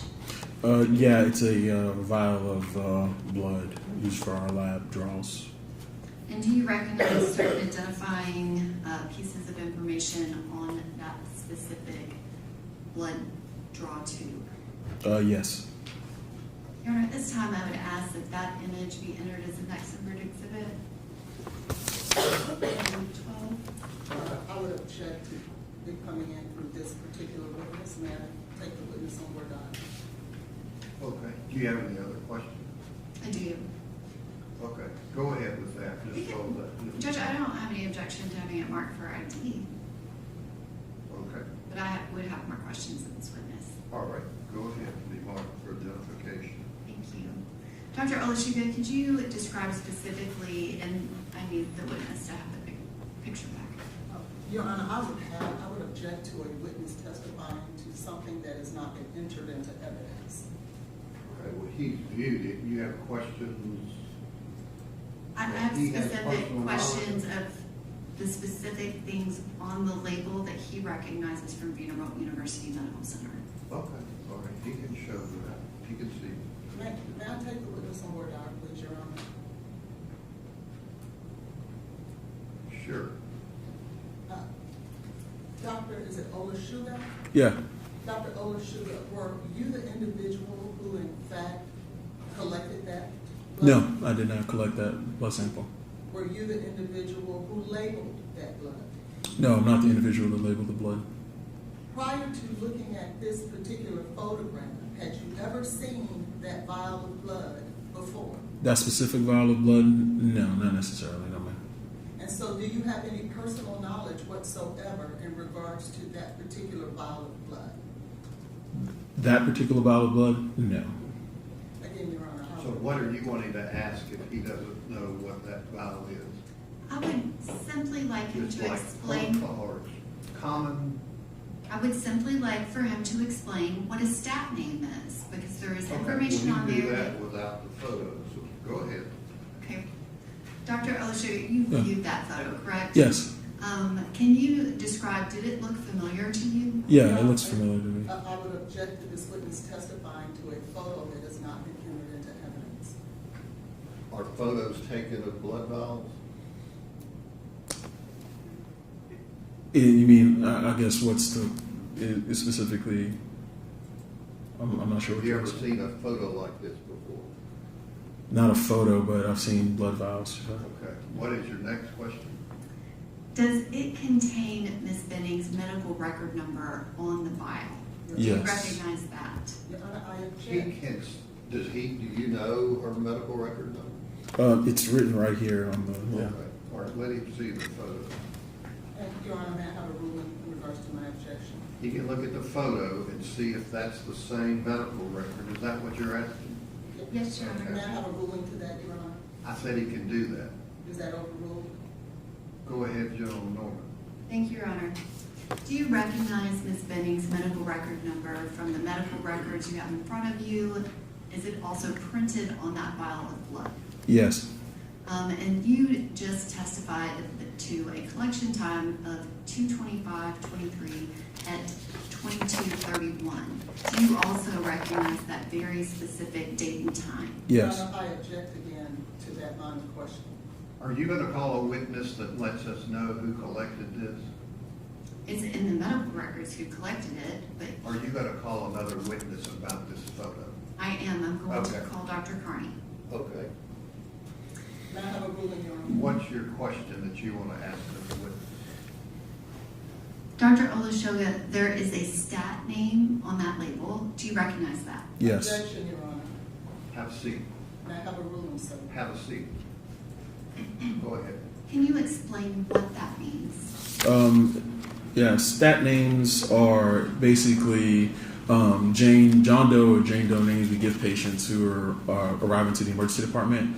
It allowed, because in a medical center, errors happen, and the way we prevent those errors is allowing the same system to happen every single time. So we arrive patients under the stat name so that we can place orders. Because nothing gets done in the hospital without orders being put in by a provider or by anybody taking care of the patient. Did you give Ms. Benning a stat name? I'm not responsible for giving the stat names, but our flow nurse gives the stat names. So what's your next question? Dr. Olashoga, do you know whether or not Ms. Benning was given a stat name during her ED visit? Yeah, and it's in my note as well. If you can look at the page 56, when patients are given a stat name, their whole chart reads their stat name until they're matched. What stat name was she given? Stat February, Mayonet, VUH. What? Stat. I can't hear what you're saying. You'll speak up. Mayonet, VUH, Stat February. Mayonet. What was the rest of it? Stat February. Okay. Any other questions? Just a couple, Your Honor. Are all of the specimen collections from Ms. Benning, are they documented in the medical record? Yes, from what I reviewed, they're all documented in the medical record. Thank you. And can you turn to page 562 of the medical record? I believe it's in binder number 1.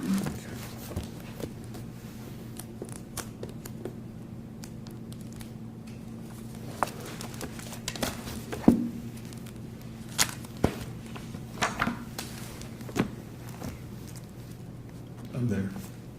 And do you see that there is an entry for fentanyl on 2/25/23 at 23:27? Yes.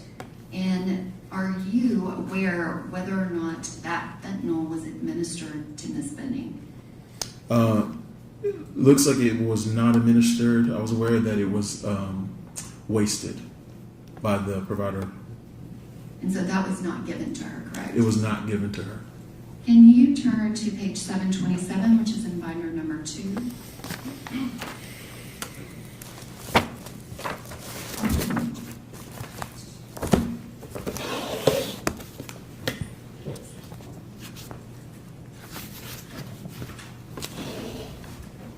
I'm there.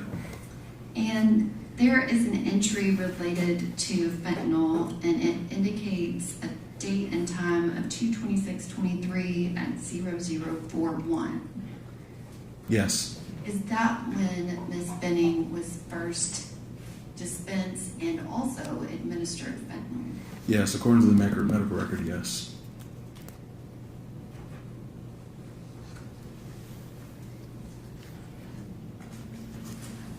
Thank you, Dr. Olashoga. I don't have any other questions.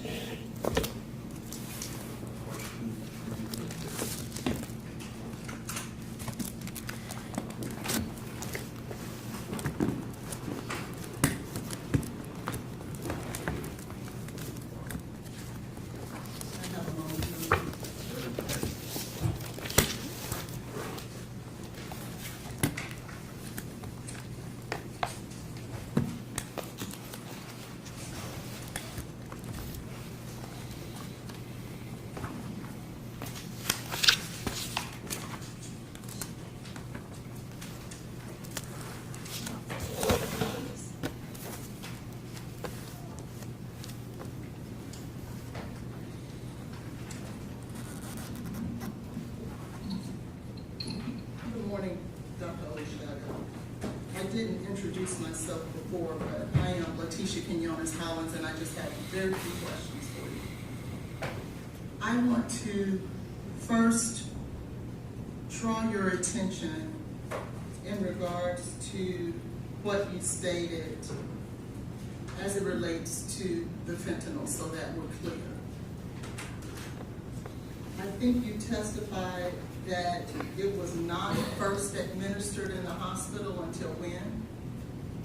I testified that, according to the medical record, she did not receive fentanyl in the emergency department until February 26, 2023, at 0041.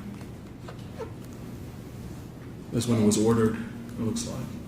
That's when it was ordered? Yeah, and it was started at February 26, 23rd, 0045. Was that ordered by you? It was not ordered by me. It was ordered by it looks like a provider, Paul Francois.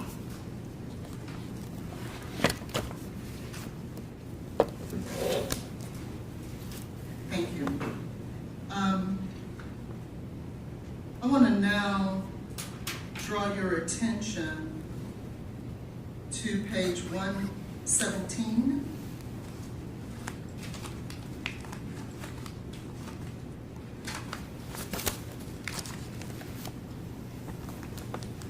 And specifically, I would like to draw your attention down to the bottom where it states recommendations. You see that? Yes, ma'am. And particularly, I would like to draw your attention to line 4 under recommendations. Could you read that for the jury, please?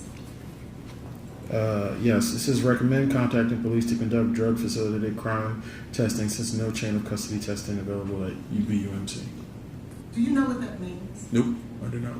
So, but you just stated that the record just says you would recommend that police to conduct drug facilitated crime testing because BUMC has no chain of custody. This is a note by another provider, but that's what I read, yes, ma'am. Okay. And it's a note by another provider, just like the note that you previously read in regards to the fentanyl being administered? No, that is the MAR, that's the medical record. So that's the medicines that were given. That's different than this. This is a provider note. Do you know who the provider is that provided that? Yeah, it says here is Dr. Bucalari. Do you know who Dr. Bucalari is? I've spoken to her over the phone. She's the one of the toxicologists in Tennessee. So if you ever have a tox case, you have to talk to the Poison Control Center. So I've spoken to her over the phone regarding another patient, another case. Does she work for BUMC? I'm not 100% sure on that. I just know I've called her, toxicologist that I called her. Had you called her in this particular case? Nope. Did you not have any reason to call her in this particular case? Not necessarily, because I don't know what I was dealing with, you know. So is that enough? No, not yet. Yeah, no, I don't have any. I would now like to draw your attention, if I may, to page 132.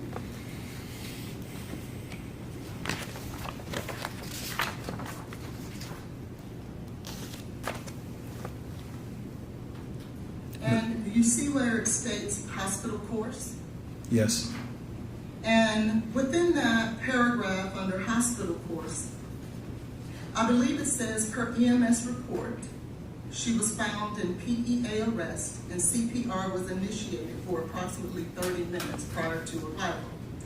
She received 4 rounds of epi and ROCS was achieved in Vanderbilt. And I think you just described to the jury what ROSC means, I'm sorry. And could you tell us one more time exactly what is ROSC?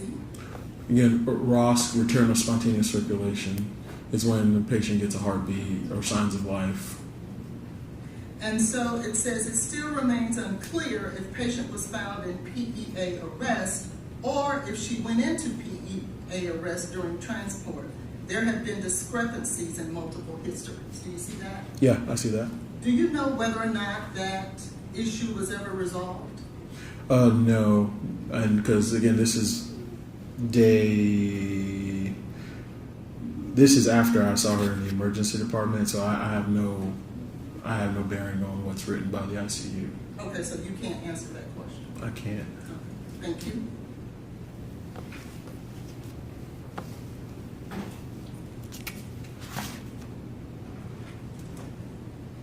I would now like to draw your attention to page 410.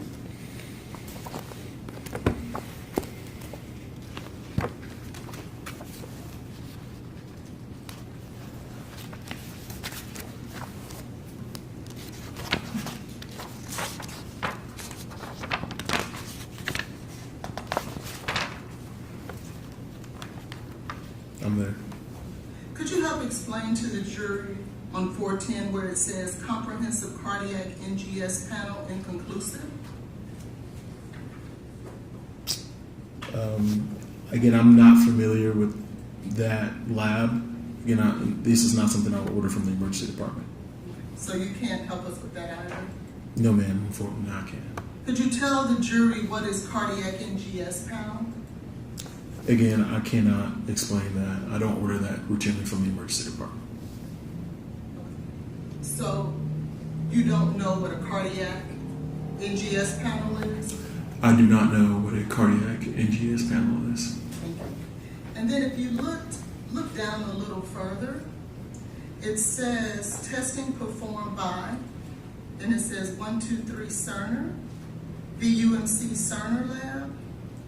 But then the valid date range says 11/23 of 21 through present.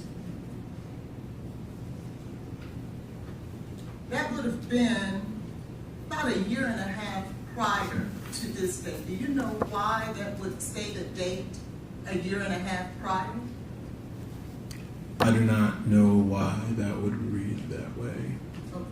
And is that related to some lab at VUMC? I wouldn't be able to give you any information on that. Unfortunately, it's not something I'm familiar with. So you don't know what VUMC Cerner Lab is? Frankly, no, I don't. Thank you.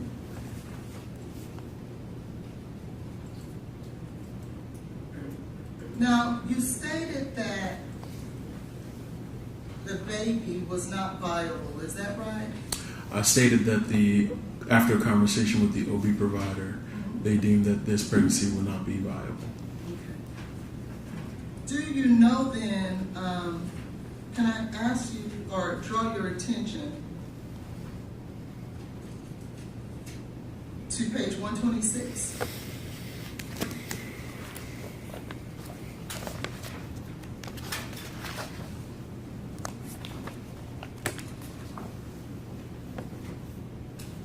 I'm there. And would you take a moment to read 126, starting from the first paragraph there where it says they have heard. I mean, you don't have to read it out loud. I just want to ask you a question in regards to it. I think it's unfair if I don't give you the opportunity to read it. Thank you.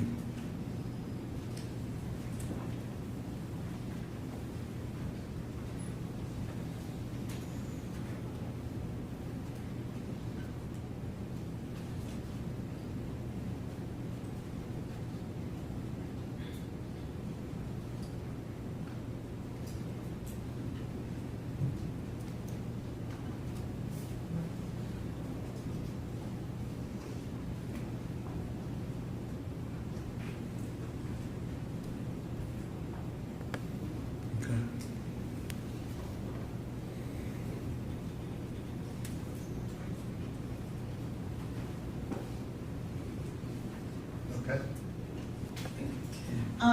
Do you see there where the OBGYN team ultimately had to contact the ethics service?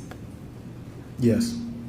Have you ever in your career had to contact ethics when you are performing medical services?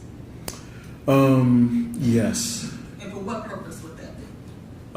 Typically is when there's usually difficult end-of-life conversations that need to happen, and when there's not like a delineated, when there's like not a will or a designated power of attorney. Sometimes I would have to call ethics to help me delineate what's the right thing to do, or what's the lawful thing to do as well. And do you see there that there were several conversations that were had in regards to life-saving measures for the fetus? Yes. And do you also see that there were apparently decisions made that, given the circumstances, there was an expressed desire to not get a C-section or anything of the sort to attempt to save the fetus? Could you repeat that? Yes. Do you see in the document and the record here that there was a decision made by the next of kin or the representative for Ms. Benning for there not to be any life-saving measures for the fetus? Again, what I do see here and what I'm reading is that there was a decision that was made that was consistent. It says as what they will feel Jade would make for herself based on chart and documentation and prior conversations. That's what I'm seeing here. And that's the reason why the decision made. But my question was, do you see that there was a decision made? Yeah, I mean, it sees that what I do see is that there was a conversation here with the provider, with the family about a possible decision to do a C-section, and looks like they chose not to. That's what I'm seeing here. And then you see then that as a result of that, VUMC contacted clinical ethics services. I couldn't say as a result of, but I do see in this documentation here that there was a discussion that was had with ethics. I can't say that that was because of that. I can't make that connection myself. But you will agree with me that it's directly related in regards to this paragraph talking about the child in that decision. Yeah, that is a possibility, yeah. Do you know whether or not Mr. Taylor was ever consulted in regards to the decision regarding that fetus? Again, I work in the emergency department. I was not privy to any of this care after the emergency department. Do you see within, if you'll go back to page 125,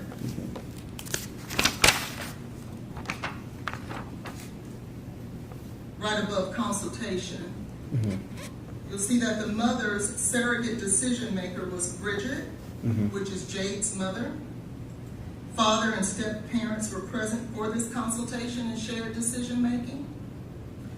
Do you see Blaise Taylor's name anywhere there for the decision making? No, ma'am, I do not read that in this chart. Okay, thank you. You had stated, if I could just have a minute.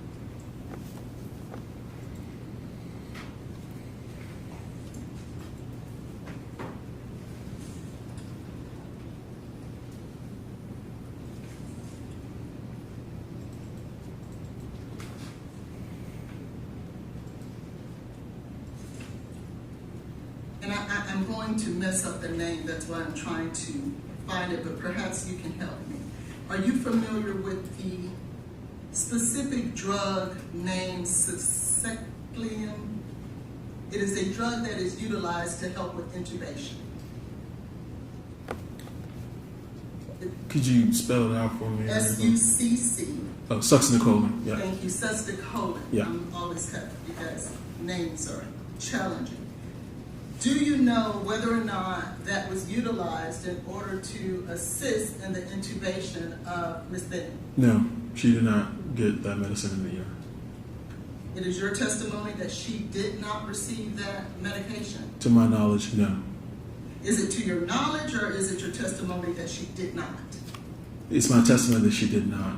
And the reason that I asked is because you had stated earlier that there was no need, I think you stated, for. Yes, ma'am. And the only reason, tell us why you would utilize that medication. Again, typically patients who are alive and breathing, they usually still have reflexes because their brain stem is intact. So even if somebody's alive and breathing and unconscious, and you need to, protect their airway with an intubation, if you were to insert a blade into their mouth in order to lift up the tongue and epiglottis to look at the vocal cords to insert the tube, they'll gag, cough, there'll be vomit, and it'll obscure your airway. So typically what you do is you give an induction agent and a paralytic. Usually etomidate is an induction agent, succinylcholine is a paralytic, in order to make sure that they can tolerate the procedure. But again, she did not have any signs of life, was neurologically devastated, she had no cough, no gag, no pupillary reflex. She was intubated without any medications. Thank you. Can I now draw your attention to State's Exhibit number 5? May the witness have State's Exhibit number 5?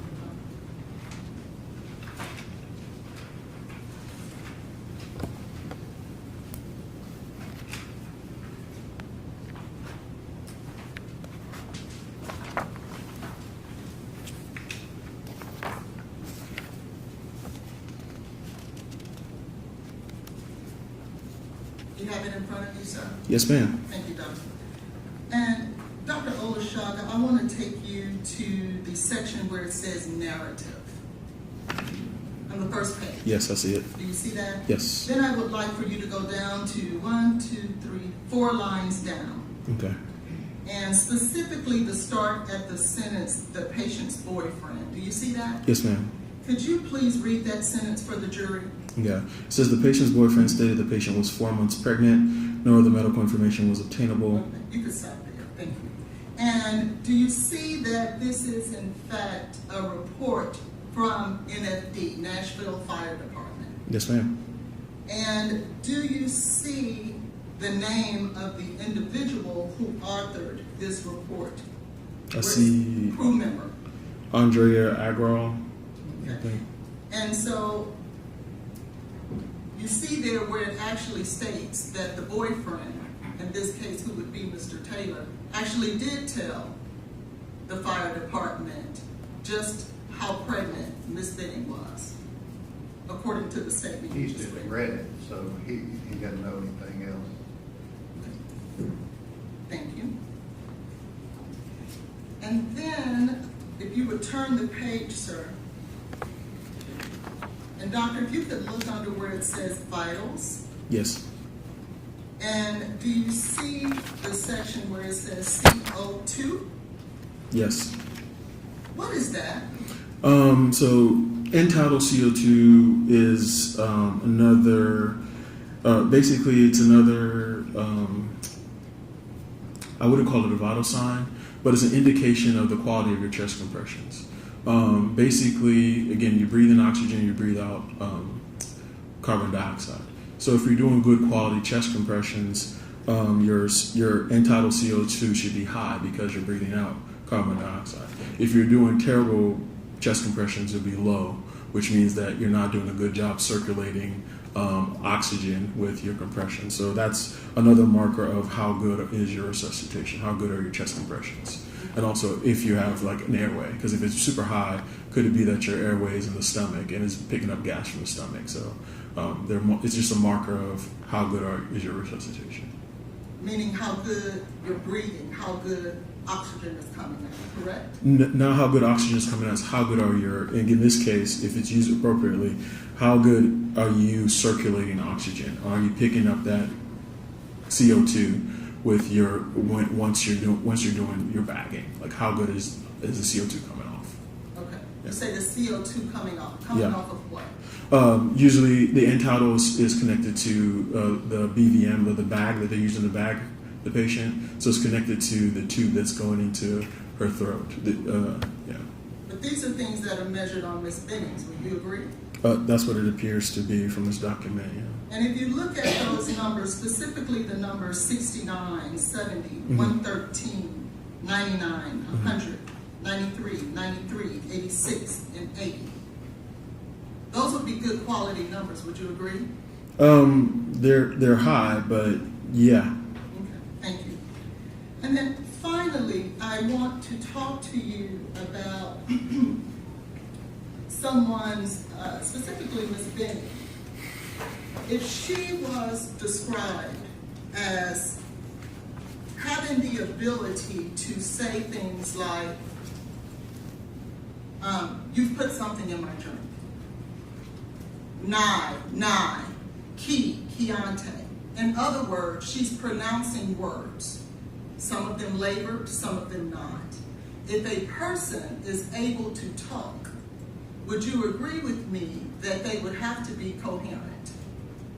Not necessarily, because drunk people can talk and they're not coherent sometimes. Well, maybe I'm not saying that right. If a person is able to enunciate words, would you equate that to someone who is dead? No, typically not. Would you equate that to someone who is completely non-responsive? No, if they're able to enunciate words, I would not equate that with that. Would you equate that to someone who is able to breathe? Actually, yeah, some people who are not able to speak are still able to breathe. Yeah. But someone who is able to speak surely is able to breathe. Yeah, typically, yeah. And that's all I have for you. Thank you, Doctor. Thank you. Any regret?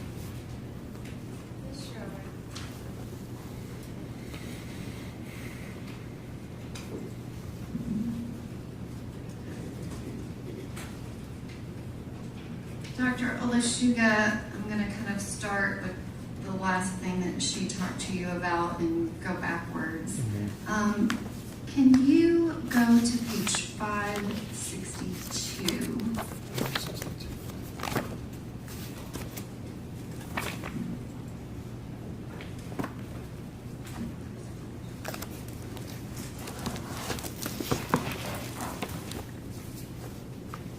I'm there. And Ms. Collins was asking you, or page 562, that's the page that we referenced with the 2327 on 22523 fentanyl that Nurse Alyssa Smith that was dispensed, but it was not administered. Yes, it looks like it was wasted, yes. And can you turn to page 567?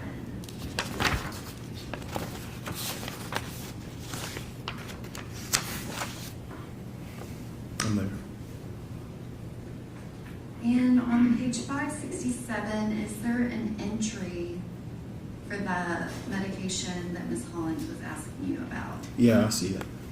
And is that time the same time as when the fentanyl was not administered? No, it says this was administered. This was ordered at 2:26:23 at 12:15 a.m. That's when it was ordered, and the fentanyl looks like it was the day before, so 2:25:23 at 11:27 p.m. Okay, so those are two separate things, correct? And The so, question said the medicine Ms. Hollins asked about. yes. Why don't you we clear what that is? SUCCINYLCHOLINE.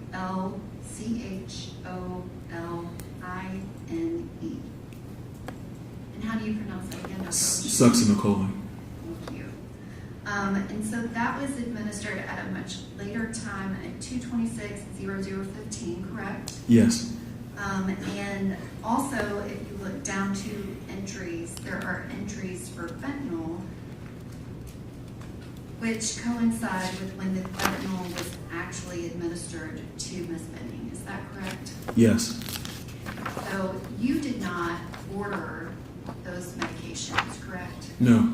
And so if they were administered after she went to the ICU, is that surprising to you? No, it's not surprising. And if you can go to page 125 and 126.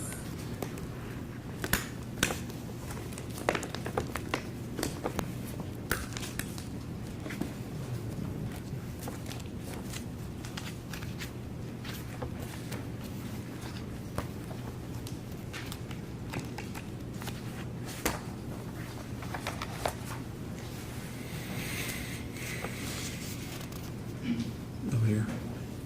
And can you look at, it begins on 125 and then the consultation.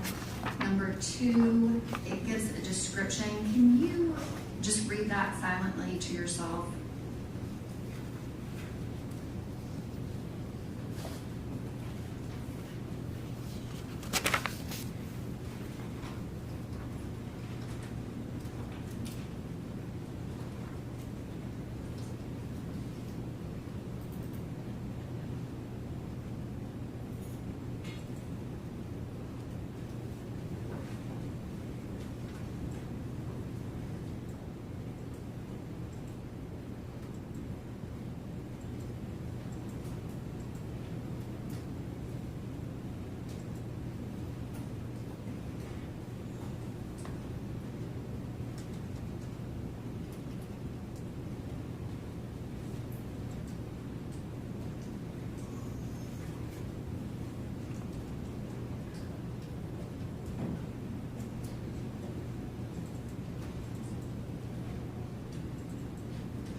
Okay.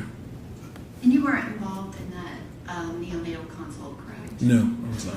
At the top of page 126, there's a reference that multiple providers have advised the family that sustained a anoxic injury given the arrest impact on mother's neurological status, and they agree with that concern. The doctor said, I agree with that concern. And they say we do know the fetus appears to have been affected by the peri-arrest fetal heart rate in the 40s. Yes. And on your direct testimony, when I was asking you questions, you said that because I'm going fetuses. to object to the leading nature of the questions. And what is your question? Can you explain what you know about the fetus's heart rate being as low as you described? What I do know is that when you have a low heart rate, especially in a fetus, that is not that means the chance of viability of that pregnancy is low. So that means that the fetus is going to have a lot of issues and it's not going to make it. And that note indicates that multiple providers are saying that, correct? Okay, what is your non-leading question? And I'm going to also object to this particular doctor opining on the fetus when he stated before that he had nothing to do with Okay, well, you can recross if you want to. What is your question? I don't have any other questions regarding this issue, Your Honor. Okay, go ahead. Dr. Olashuga, can you go to page 59 of the medical record?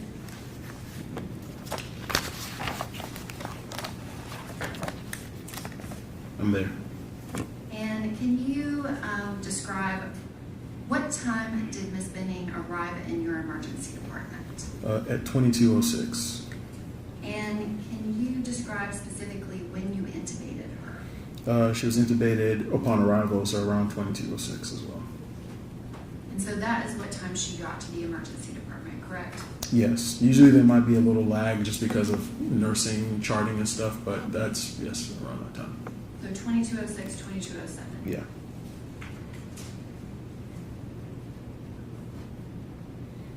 Thank you. Any other questions? Yes,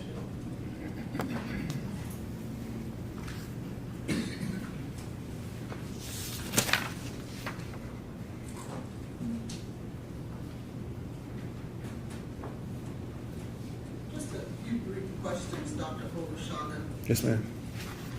I want to take you back to page 126.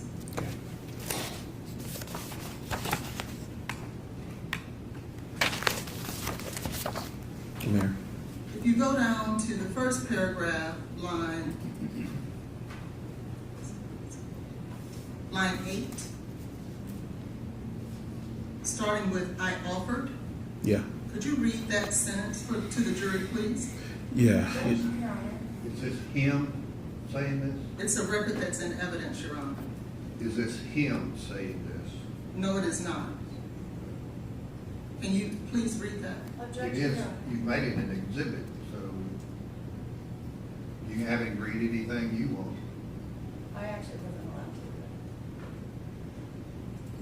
to. I didn't object to her Is reading. this asking about an opinion that you were objecting to? No, it's not asking about an opinion. It's asking about a position and an offer that is a record, that is an exhibit, that is in evidence that I I'm get asking that. you to read. Okay. Could you just read that sentence, please? Okay, it says, I offered intervention in the form of delivery resuscitation with the goal of having an opportunity to evaluate Peanut for potential impact, and they have felt that intubation and resuscitation could cause unnecessary suffering. They feel. Thank you. And then you stated on direct examination that succinylcholine clothing, did I say that right? Yes. Oh, okay. You stated that it wasn't given to her at all on direct examination, did you not? Yes, for intubation. I did not give that medicine. No, I didn't ask if you gave it. I asked, was it given? And you said no. I said, to my knowledge, it wasn't given for my intubation. I thought I clarified if it was to your knowledge or if it was given at all. Do you have another question, or you want to argue? So that was, in fact, that medication was given, wasn't it? According to the medical record, it was given and it was prescribed by another provider. Again, I had nothing to do with that. And again, can you tell us what succinylcholine is? It's a paralytic. And it is utilized for what? It's utilized for multiple things, but in my prescription, I usually use it for intubations. But it's used for other things. Sometimes it can be used when patients are having trouble ventilating. So if you're on a ventilator and you're moving or jerking, sometimes it can be given for that, or it can even be given for like CT scan. Because if you need a CT scan, you need to be still. So sometimes they do that as well. But there are multiple reasons for the medication. Can a person be still if a person is non-responsive and in a coma, aren't they still? Not necessarily. You can also have like seizures, especially after a cardiac arrest when you have a neurologic injury. It's not uncommon that patients have a lot of seizures. So yeah, they can have seizures. And so are you stating to this jury that that's why this medication was given at this time? No, ma'am. I'm saying to the jury that succinylcholine has multiple uses. Can you see there why it was given? I do not see here why it was given specifically, no, ma'am. So you can't say that it wasn't given for intubation? I can say it wasn't given for intubation because I did the intubation and we did not give her any medicines for intubation. Good. And it's a one-time procedure. It's not something that happens again because the tube's in her throat. So it's not taken out and put it back in again. But it is a paralytic? Yes, succinylcholine is a paralytic. Okay, and it is to help patients not to feel something? Nope, it's to help the procedure, a procedure. Again, it's to paralyze the muscles. In the case of intubation, it can be used for that, but there are multiple uses for succinylcholine. Thank you. Thank you. Judge, I apologize if I can have just one brief follow-up. Dr. Olusegun, can you turn to page 119?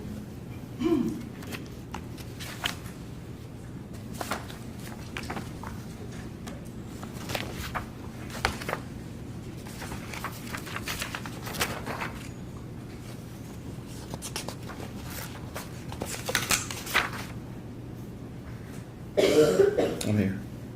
Midway through the page of 119, there's a blue line that says history, and underneath that it has a reason for a consult. Can you explain, do you know what that reason for consult is? It reads myoclonic jerks and anoxic burn injury.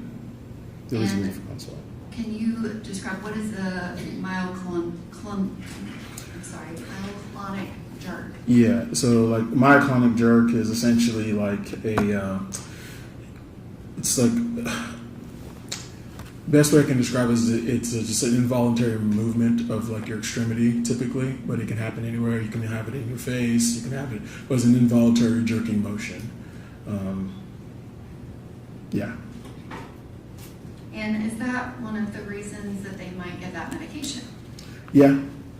Yeah, especially if the jerks are uncontrollable. Sometimes you have to paralyze the patient, unfortunately. But yeah, especially you want to do like an EEG, which is like encephalogram, where they check for any seizure-like activity, which is very common after a cardiac arrest. They try to do further evaluation as the quality of the brain and all that stuff. Thank you. One last question. One last question.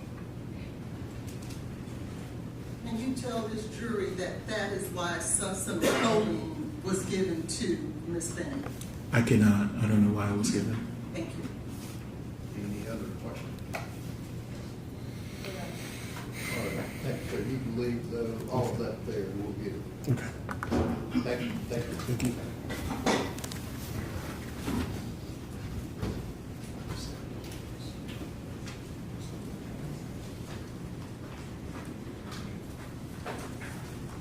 All right, good to the jury, we'll have a break for lunch. Remember what I've said about all definitions, not discussing the case, forming any opinion about it.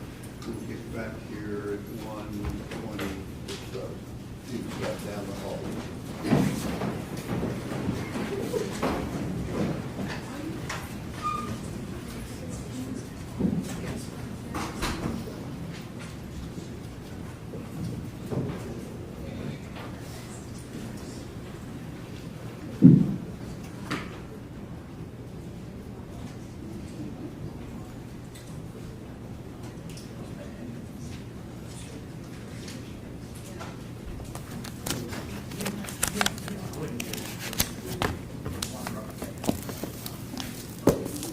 Okay, you have a seat.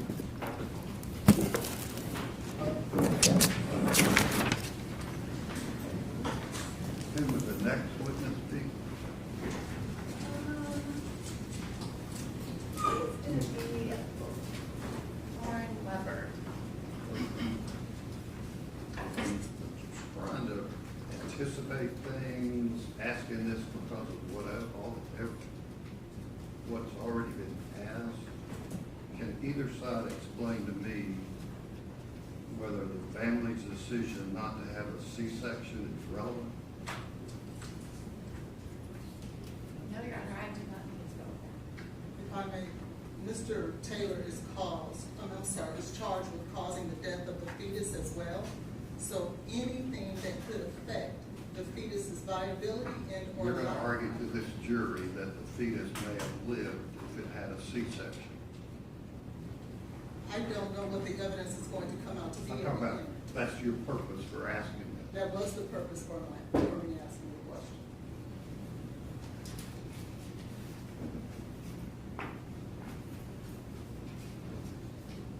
Sometimes I give advice to lawyers, but I won't here in this case. Sorry, Thank to you. the interruption. Going to the lunch recess.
counsel wanted to ask a witness, or I guess she brought up in cross about the message that was sent to a Lauren about Adderall. That was not Jade, it wasn't. Okay, well, I this, don't know anything about it. this witness has no connection to Adderall. I just wanted to make sure that this Lauren is not associated with Okay. any text message about Adderall. Well, Ms. Hollins has already said she doesn't think that text message is relevant to inquire with Ms. Jackson anyway. That's who you're talking about. Sure.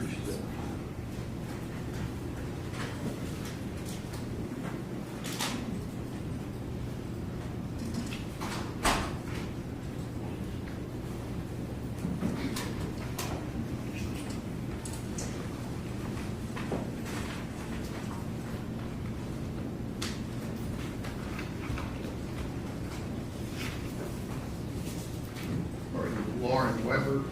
Yes, Your Honor. She's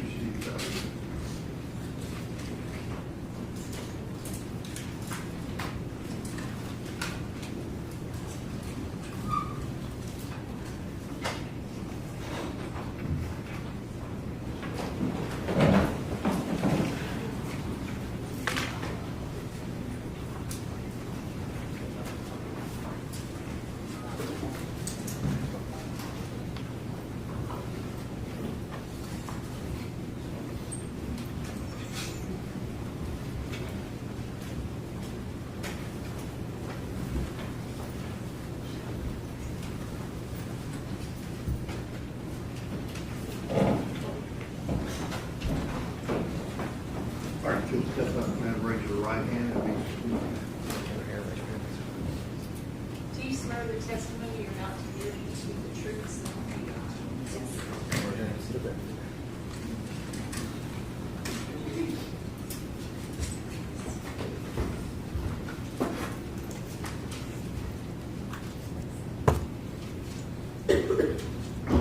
Good afternoon, Ms. Weber. Could you please give your full name for the record? Lauren Weber, And can you spell your last name for the court reporter? Weber. And Ms. Weber, do you live in the Nashville area? Yes, ma'am. How long have you lived here? My whole life. And at some point, did you meet Ms. Jade Benning? I did. When was it that you first met Jade Benning? We were friends roughly a little over a year. She moved to Nashville and ended up working for my brother's restaurant, and we became fast friends. And what restaurant was your brother's? Ernest Barn Hideaway. And was your brother a single owner, or did he have a co-owner? He had a co-owner. And who was that co-owner? It was actually Jade's uncle, Jay, excuse me. And when did you first start working at Ernest Hideaway? I began working there, I want to say it was 2023, roughly. I was there for about 3.5 years. I'm not sure the exact date. Were you there before Jade started working there? Yes. Okay. And did Jade start working there in 2022? Yes. Okay. So you would have been working there in 2022 at least? Yes, that's correct. Sorry. And what was your position at the restaurant? I was the assistant general manager. How much time would you say that you spent with Jade Benning on a weekly basis? We spent a lot of time together at work. After work, we would go get food together, so we spent a lot of time together throughout the week. Did you guys ever actually travel together? We did. How many trips did you go on with Jade? We took one trip. And can you describe what was Jade's position at the restaurant? She was a chef in the kitchen. And about how many people worked at the restaurant? I would say roughly 20 to 25 people. And can you describe Jade's kind of demeanor within the restaurant and the other employees? Was she well liked, or what was your perception? She was definitely well liked by everyone. She was someone that could sense if you were having a rough day. She would make you smile, and we would do the same for her. She was just a light. Everyone truly loved Jade. Did she confide in you personal things that had nothing to do with work? She would. Sometimes also about work, but yes. And any point did you learn that Jade had met Blaise Taylor? Yes. And do you recall, when did you first learn about that? It was in the winter months. She had just mentioned him to me, and then eventually I did meet him. Do you remember exactly when you met him? Not the exact date, no. Can you describe that encounter? We had gone to a bar that was downtown. It was raining outside. We went up to the bar and I met him, and there was not much communication. It was just more of a nice to meet you, and then kind of didn't have much else, other conversation. And did you see him with Jade again after that? No. At some point, did you learn that Jade had become pregnant? Yes, ma'am. And how did you learn about that? Jade called me and she told me. And do you know how long Jade had known she was pregnant? She called me as soon as she found out. She hadn't known very long.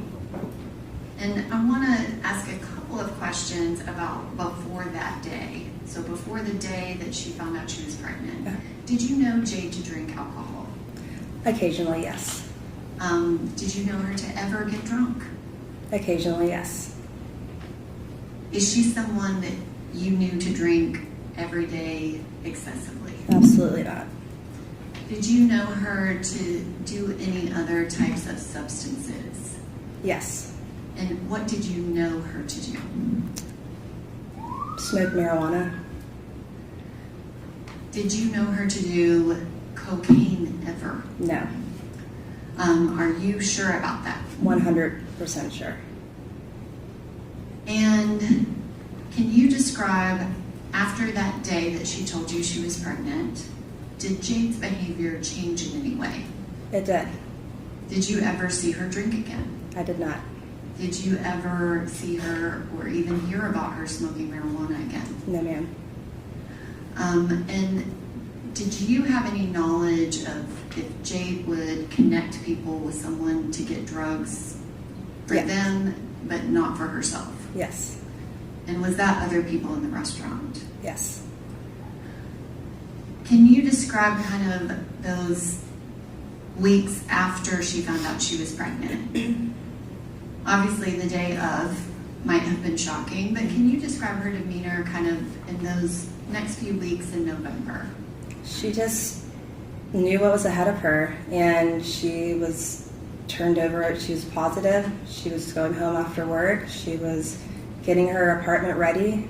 She just wanted to be a mom, and she was ready to be a mom, and was still the amazing person that she's always been. But she definitely, I'll see you later, I'm not going anywhere with you guys. Like, she didn't do anything that she shouldn't have been doing while she was pregnant. And did you ever go to her apartment that she was living in kind of at the end of 2022? Yes. And did you ever go to the new apartment that you moved to in 2023? Once, yes. And did you talk to her about the things that she was doing to plan for the baby? Yes, ma'am. Can you describe, after she told you she was pregnant, did you hear her talk about Blaise Taylor or see him in that kind of November, December timeframe? Yes, she let me know that she was going to talk with him and let him know that she was pregnant, and pretty much all that I was ever really told in regards to it, because it just kind of, nothing much else was said. Did you know whether or not he was involved with Jade in the pregnancy? Yes. And what did you know about that? I knew that they had been together, and of course Jade confided in me, so I knew that they had to have sex. So, which I guess I'm asking, after she found out she was pregnant, you said she went and talked to him. Did he continue to be involved with Jade after that? Yes. Yes. And what do you know about the contact that they had after kind of that beginning of November into December? I just knew that they were in communication, but I didn't know the depth of what the communication was. I just knew that they were still contacting each other. Okay.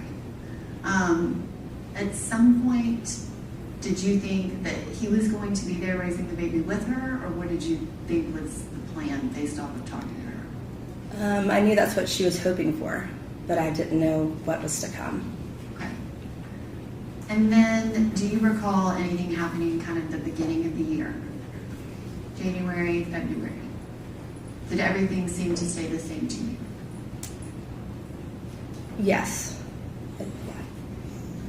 And specifically, drawing your attention to that February 25th, 2023, do you remember that day? I do. And did you see Jade that day? I did. Can you describe that day to me? That day I was at work. I was there in the morning and Jade was there as well. We had a private event that night and I was just doing what I normally do during the day at work, and Jade told me that she was leaving. She had the night off, and of course I was wondering how, because we had an event. And she told me that she had plans to go home and cook dinner and do some type of painting with Blaise, and Nigel was there as well. And she just told me that she loved me and she'd see me later. And we went into the event. I'm going to object to the hearsay. What's your objection? Hearsay. Does the state care to be heard? I think her state of mind is relevant, Your Honor. Was that 803 then existing mental state of mind? Do you care to be heard on that? I do, Your Honor. Are we talking about the existing state of mind of Jade? Yes. That she planned it. That's what I understood your objection was. Plans to eat and paint with Blaise. I don't know that, but you know what, you're right. Thank you. I withdraw my objection. Go ahead. Could you continue your answer? Yes. So, you said that she was leaving. Thank you. She told you that she loved you and gave you a hug. Is that right? yes, ma'am. Yes. So then the night went on, and I was busy at work, so I didn't really talk to her once we got into things. But I knew what her plans were for the evening, and I just hoped that she'd having fun, and I'd hope to see her the next day so she could tell me about it. And her mood that day, was it, I guess, normal to you? It was normal, yes. She was happy that something was planned, for them to do together. So she was a little bit happier than normal, yeah. So happier than normal. Yeah. And can you describe what happened that night after Jade left and you were at the restaurant working? Some hours went by, of course, and then I just noticed that one of the owners, Jay, was not around anymore, so I kind of felt like something was going on. And is that Jay Jade's uncle? Yes, that's correct. So I just kind of had that gut feeling that something had happened.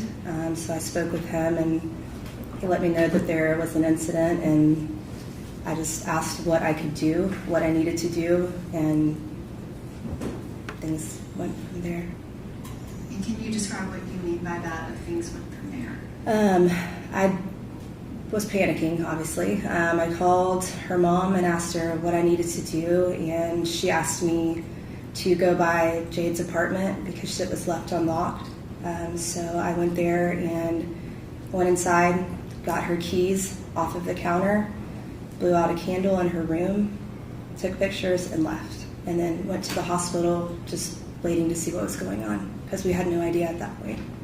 And when you referred to Jade's mom, were you referring to her mom, Bridget, or her stepmom, Andrea? I spoke to Bridget, and then I gave the keys to her stepmom, Andrea. And I guess, so you went to the apartment. When you got to the apartment, was it locked? No, ma'am. And when you entered, can you describe, what did you see? Did it look normal to you, or what did you think when you got there? Things looked as they would if you were painting and cooking. There was paintings on the table. There was still food sitting out. But something just seemed off to me. It just didn't smell like food was freshly cooked. So it just kind of my brain was telling me, just get the keys. You need to leave. It just, I don't know, it just didn't make me feel right being in there. What did it smell like if it didn't smell like food? It just smelled like it was clean. Then normally if someone cooks, you smell the food for at least a couple of days. At least I do when I cook. But yeah, it just didn't smell. It smelled like it was cleaner than it should have been with food just recently being prepared. And you said that you blew out a candle. Yes, ma'am. Where was that candle? It was on her nightstand, right next to her comforter. And did you touch anything other than her keys? I did not. And you said that you took pictures, is that correct? Yes. I'm going to ask if the witness needed to photograph. No objection, Your Honor.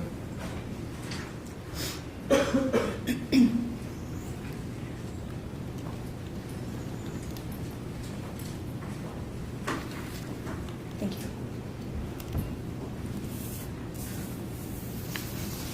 Ms. Weber, do you recognize the two photographs that were handed to you? I do. And are those the two photographs that you took of Jade Benning's apartment? Yes, ma'am. And why did you take those? Something in my heart told me I needed to. I just took them, and I don't know why I did it. Just something in my instinct told me I needed to do that. All right, at this time I would ask that those two photographs be entered as the next numbered exhibit, 13A and B, and then 5A, which is goes to the jury. Okay. This was. All right, B 13, A and B.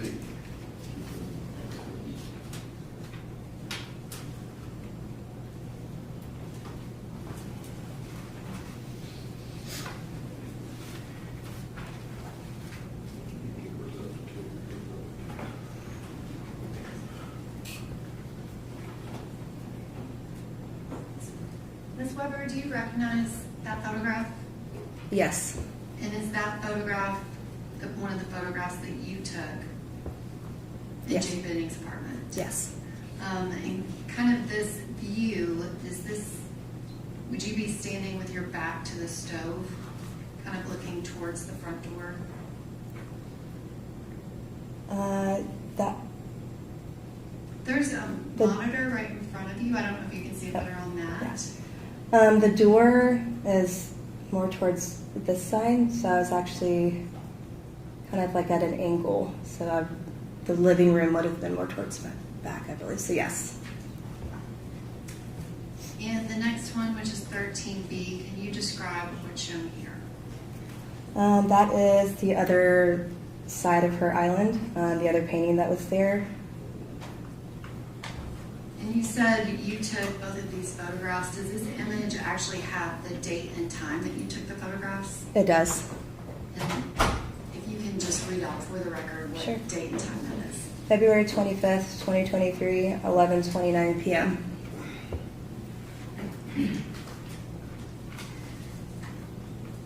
And Ms. Weber, you said that you got her keys. Is that correct? Yes. Did you get just her keys, or did you get a purse and a wallet, or what did you get? It was just her keys. They did have like a little Louis Vuitton thing on it that she had like money and stuff in, but it wasn't a full purse or wallet. Would that have been where her identification was? I believe so, yes. And so you took that one item off the counter and did not touch anything else other than blowing out a candle? That is correct. Did you lock the apartment when you left? We did. And then where did you go after that? We drove to the hospital. And when you got to the hospital, who was there? Nigea, Andrea, who is Jade's stepmom, Blaise, and my friend Natalie was with me. And that's pretty much all who I remember remotely in front of me at that time. Did Natalie go to the apartment with you? Yes, ma'am. And was she there with you? Kind of, were you all together the entire time? We were. And did she touch anything? She did not. Can you describe, had you ever met Nigella Jackson before? Yes. And when you saw her at the hospital, can you describe her demeanor? Distraught, upset, sad, confused. And you said that you had met Blaise Taylor once before, is that Yes. correct? Uh-huh. When you saw him at the hospital, can you describe his demeanor? Facing away from us, no emotion. Did he speak to you? No. And kind of going back prior to that specific day, did you know of any plans that Jade Benning was making related to her baby? She was planning her baby shower. I was planning her baby shower. She was getting things together to put a nursery together. She's planning to be a mom. And were you familiar with Jade's birthday? Yes. Did it have significance to you? Yes. And why is that? It's 3 days after mine. And did y'all have any plans for birthdays? We would actually, we would celebrate them together. Did y'all have plans to celebrate them together that year in 2023? Yes. And after that February 25th, 2023, did you go to the hospital multiple times between that date and March 6th of 2023? I did. And was Miss Jackson there when you went to the hospital? She was, yeah. Do you have any reason to believe that Miss Jackson would harm Jade Benning? Not at all. Thank you, Ms. Weber. I don't have anything else.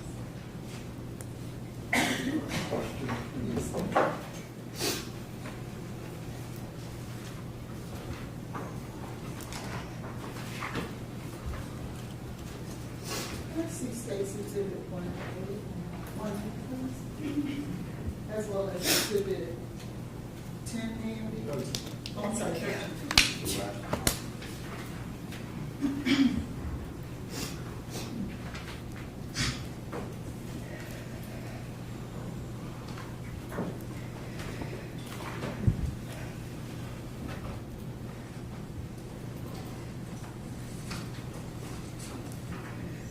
Ms. Weber, hi, how are you today? Good, how are you? I'm good, thank you. My name is Letitia Quinones Hollins. I'll be asking you a few questions. If at any time you don't understand something, please let me know, okay? Okay. I want to talk with you a little bit, particularly about Mr. Taylor. You stated that you did, in fact, meet him prior to, I guess, 225 in the hospital. Is that right? Yes, ma'am. And how many times would you say that that was? Once. Okay, and where were you guys when you met? It was, I forgot the name of it. It was a bar downtown. Okay, you forgot the name? And it's in the W. Okay. And how long were you around him that night? Probably under an hour. Okay. And did you speak with him?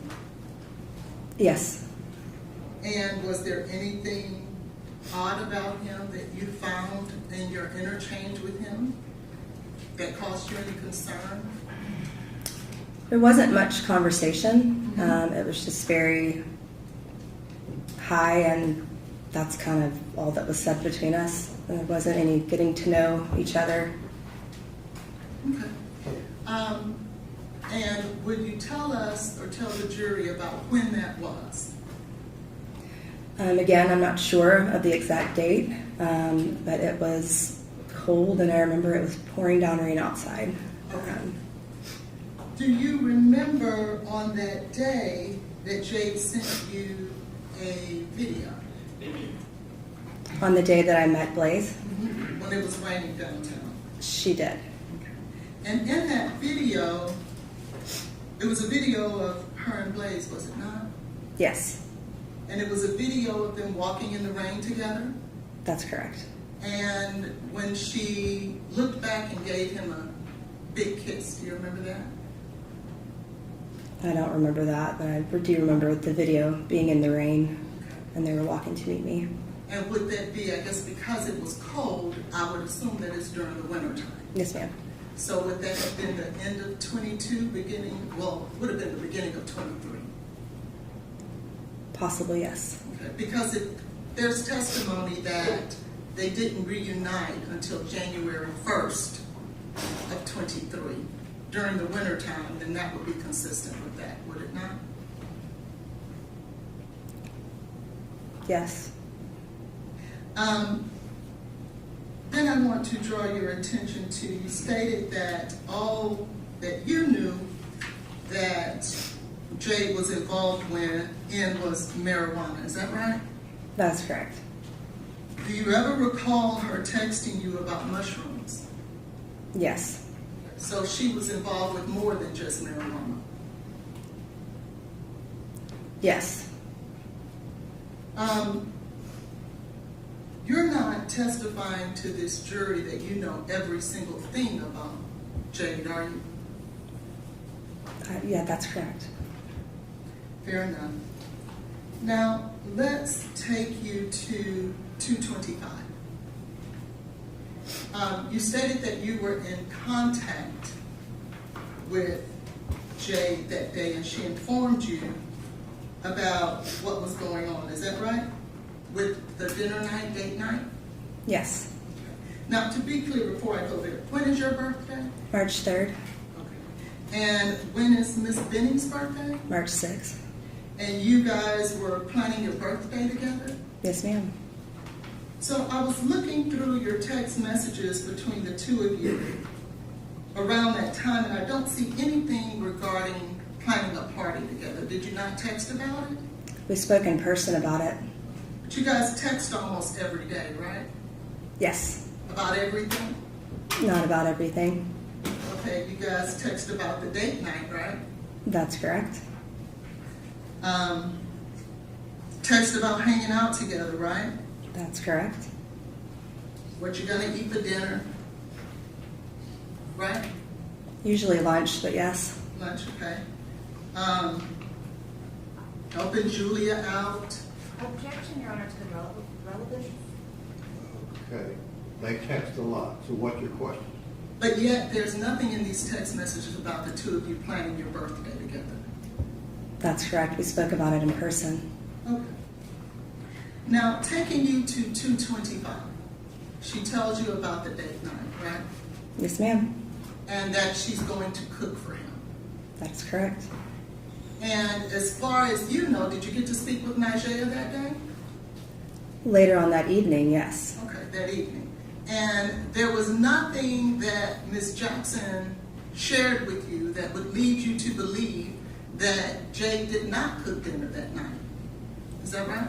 That's correct. In fact, you would have learned from Ms. Jackson that she did in fact cook that night. Right? Can you repeat the question? Yes, ma'am. You would have learned from Ms. Jackson that she being Jade, did in fact cook that night. Yes, I knew that prior, so yes. Okay. But you testified that it appeared or it didn't smell like food, right? Yes. Did you ever speak with any detectives or police officers that evening? I did. Okay. Which ones did you speak to, if you remember? I could not tell you their names, but I did speak with them at the hospital. How many did you speak with? I believe it was 2. Okay. Did you tell either one of those detectives that when you went into that apartment, you did not smell food? Yes. Which one did you tell? The first one or the second one? They were sitting next to each other, so I'm not sure which one, but I was speaking to them at the same time. Okay. So the 2 detectives that you spoke with at the same time, you told them that when you went in that apartment, you did not smell food. That is correct. And did you tell them that it smelled like someone had cleaned up? Yes, it smelled like it was clean. Yes, that's correct. And when you say it smelled like it was clean, what does that smell like? That it's been cleaned. Like the cleaning products, normally if you're cooking, I would smell food. Right. So it didn't have that smell when you first walk in that food was just previously made. It smelled like it had been cleaned. Are you telling us that it smelled like Lysol? It smelled like a cleaning product. I'm not sure which one, but it smelled like a cleaning product. Something like Lysol? A cleaning product. And it's your testimony you did in fact share that with the detectives that day? To my knowledge, yes.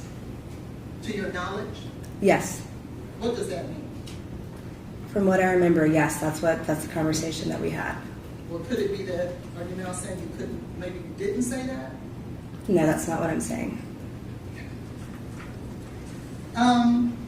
You stated that you went there to pick up what? I went there to lock her apartment, so I had to get the keys off of the counter. Where exactly did you find the keys? They were sitting on the counter in her kitchen. And what else did you go to pick up? Just the keys. Okay. Did you go to pick up anything else? Just the keys. And who asked you to go pick up those keys? Jade's mom, Bridget.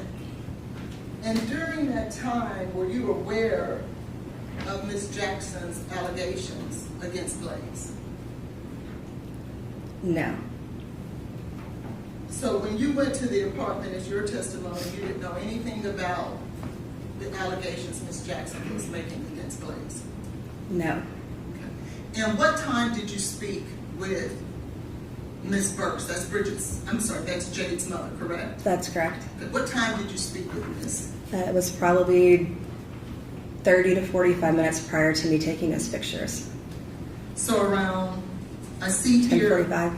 I'm sorry. Roughly around 10:45. 10:45.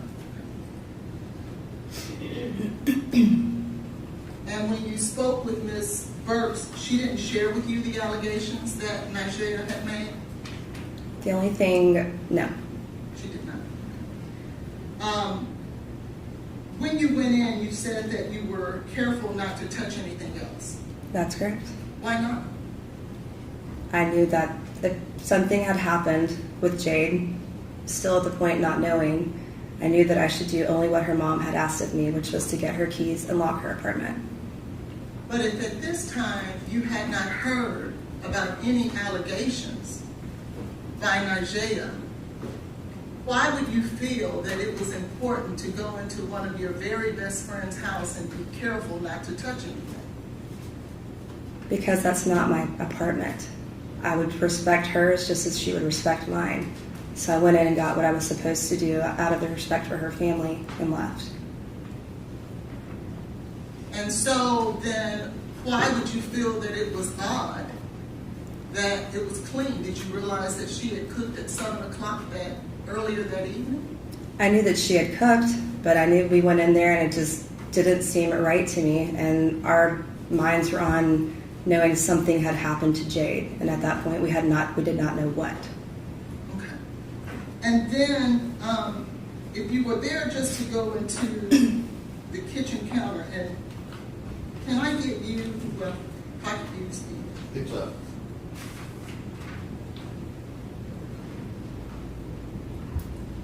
Is this the kitchen counter you're referring to, found in State's Exhibit 13A? That is the kitchen island. That is not where her keys were. Okay, so her keys were in the kitchen, but not here. Right, because that's the island. It was on the counter. Okay. And did you, at that time, but it would have been in the kitchen, though? Yes. Okay. And would it have been adjacent to that counter? It would have been next to her stove, which was by the door, so yes. About how many feet would you say that that counter was from that island? A foot or two. Okay. So, if it was your intention to respect her apartment and not touch anything that doesn't belong to you, why would you go into her bedroom? I could see directly into it from the kitchen, and I saw a candle burning next to a comforter. So I would wish someone would blow that out for me if I wasn't there. And so did you not smell the candle? No, it was in her bedroom, and it was a red candle. So that. And so it's 11:29 p.m. And if hypothetically that she would have left her apartment around 10 o'clock, it would have been burning at the very least for over an hour and a half. You didn't smell the candle? That's not what I first smelled, no. And you went in, you blew out the candle, and then you left. That's correct. And locked the doors. Yes, ma'am. Without touching anything else. Yes, ma'am. But you knew when you left there something wasn't right and it smelled clean, correct? That is correct.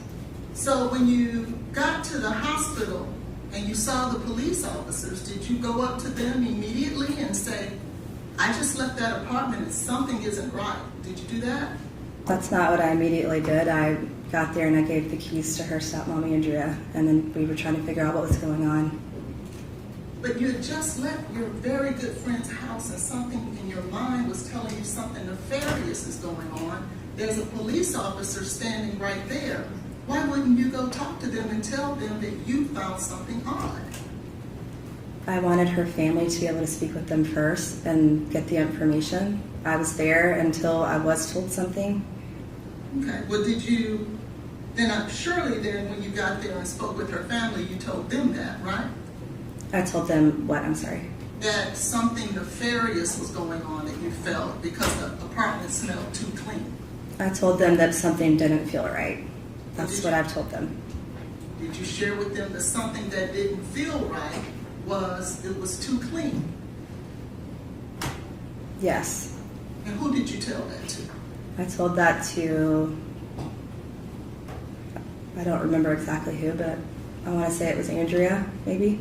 Andrea Browning? Yes. And if you didn't tell Andrea Browning, who would you tell? Eventually, when I spoke with the detectives, I would tell them. You never told Ms. Burks, the one who asked you to go over there in the first place? She was aware as well. So you did tell her too? Yes, ma'am. So if you told Ms. Browning and you told Ms. Burks, certainly that's something that they would have shared with the police, right? Yes.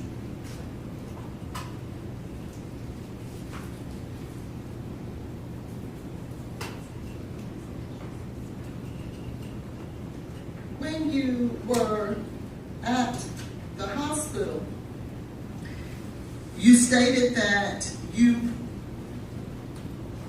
Blaise, when you came in, he had his back to you guys, right?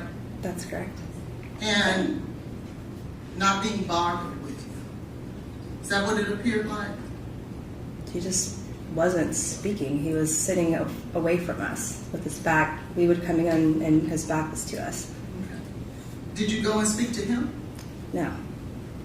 And I'm curious, Ms. Weber, if he was away from you with his back to you, how could you tell what his demeanor was? Body language, and he turned around. Oh, so he did turn around? He turned around and looked, but there was no communication between us. So you're saying you were able to tell his demeanor when for the majority of the time, his back was to you, but then he just kind of turned around and looked at you, and then from there you're able to ascertain what his demeanor is? Yes. Did you learn that out of everyone that was aware of what was going on with the medical episode, which would have been Nigeria, did you learn that? Did I learn what? I'm sorry, can you repeat the question? Did you learn that Ms. Jackson was aware of the medical episode as it was going on? Once we got to the hospital and got further into speaking, I was made aware of that after the fact, but not during. Okay, fair enough. Were you made aware afterwards that Mr. Keontae Jones was part of that conversation with Jade? No, No one told you that? I don't know that name. I'm sorry. Would you be surprised to know that the only person who called 911 in reference to Jade's medical episode was Blaise? Did you know that? Yes. You didn't find that odd? I mean, there was a lot odd that evening, but no, I mean, Your Honor, may I ask that the witness be passed State's Exhibit 13A, B, and 1A? You can put them up if you want to ask. Mayor, take a look at State's Exhibit 13A. That's your screenshot, or is it a screenshot or a photo? it's a screenshot of a photo. Okay. And where's the original photo?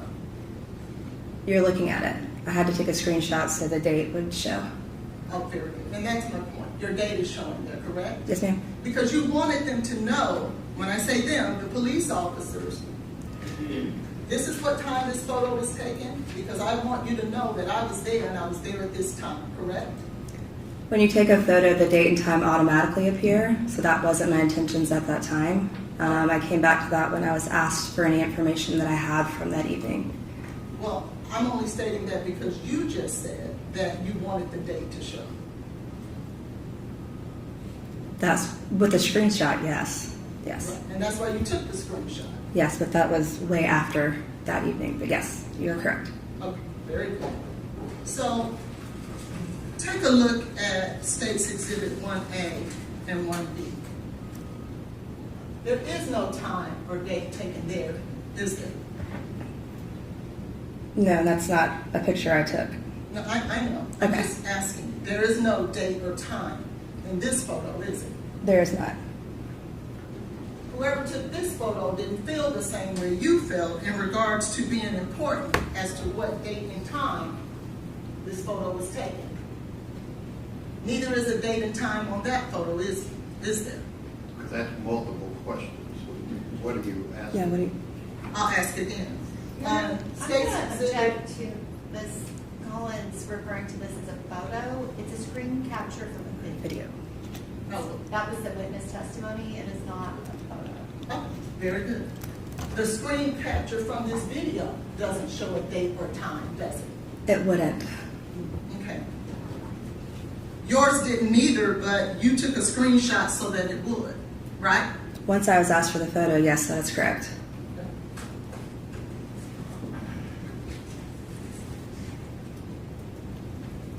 Now, when you said that Blaise turned around and you were able to ascertain his demeanor from him turning around, what did he look like?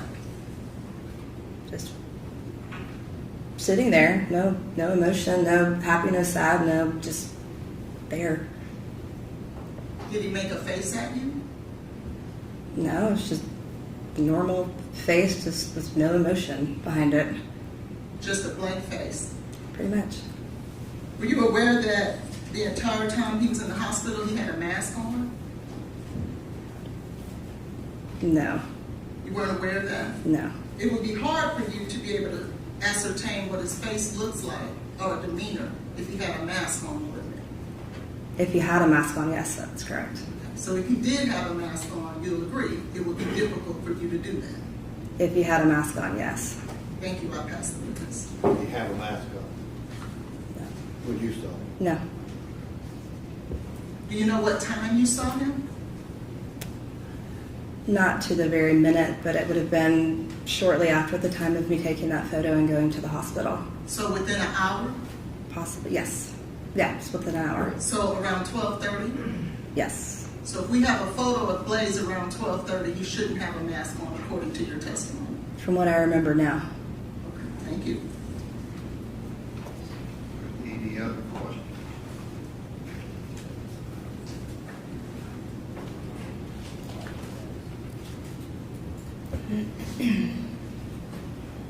I don't have anything else, Your Honor. Okay, all right, thank you, ma'am. You can step, Jesse. Who's the next witness? Stephanie Franklin.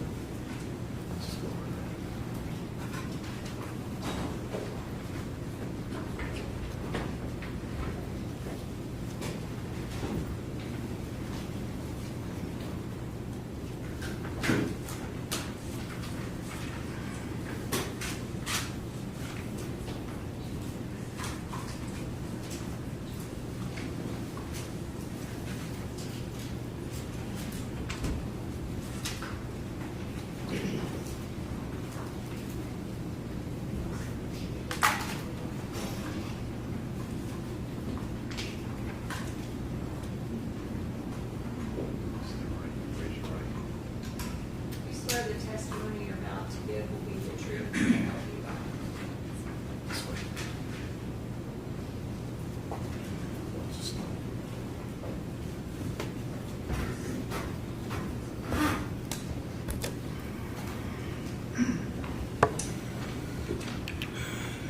Now, could you please tell us your name and spell your first and last name for the report?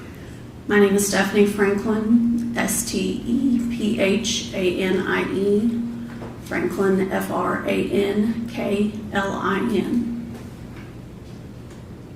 Ms. Franklin, did you know Jade Benning during her lifetime? Yes, sir. When did you first meet her or come to know her? I met Jade when I learned that my daughter and she were in the same dance class when they were around 4 or 5 years old. And they clicked, and I met Jade's mother at that same time. And where was that with respect to at least city and state? In Little Rock, Arkansas.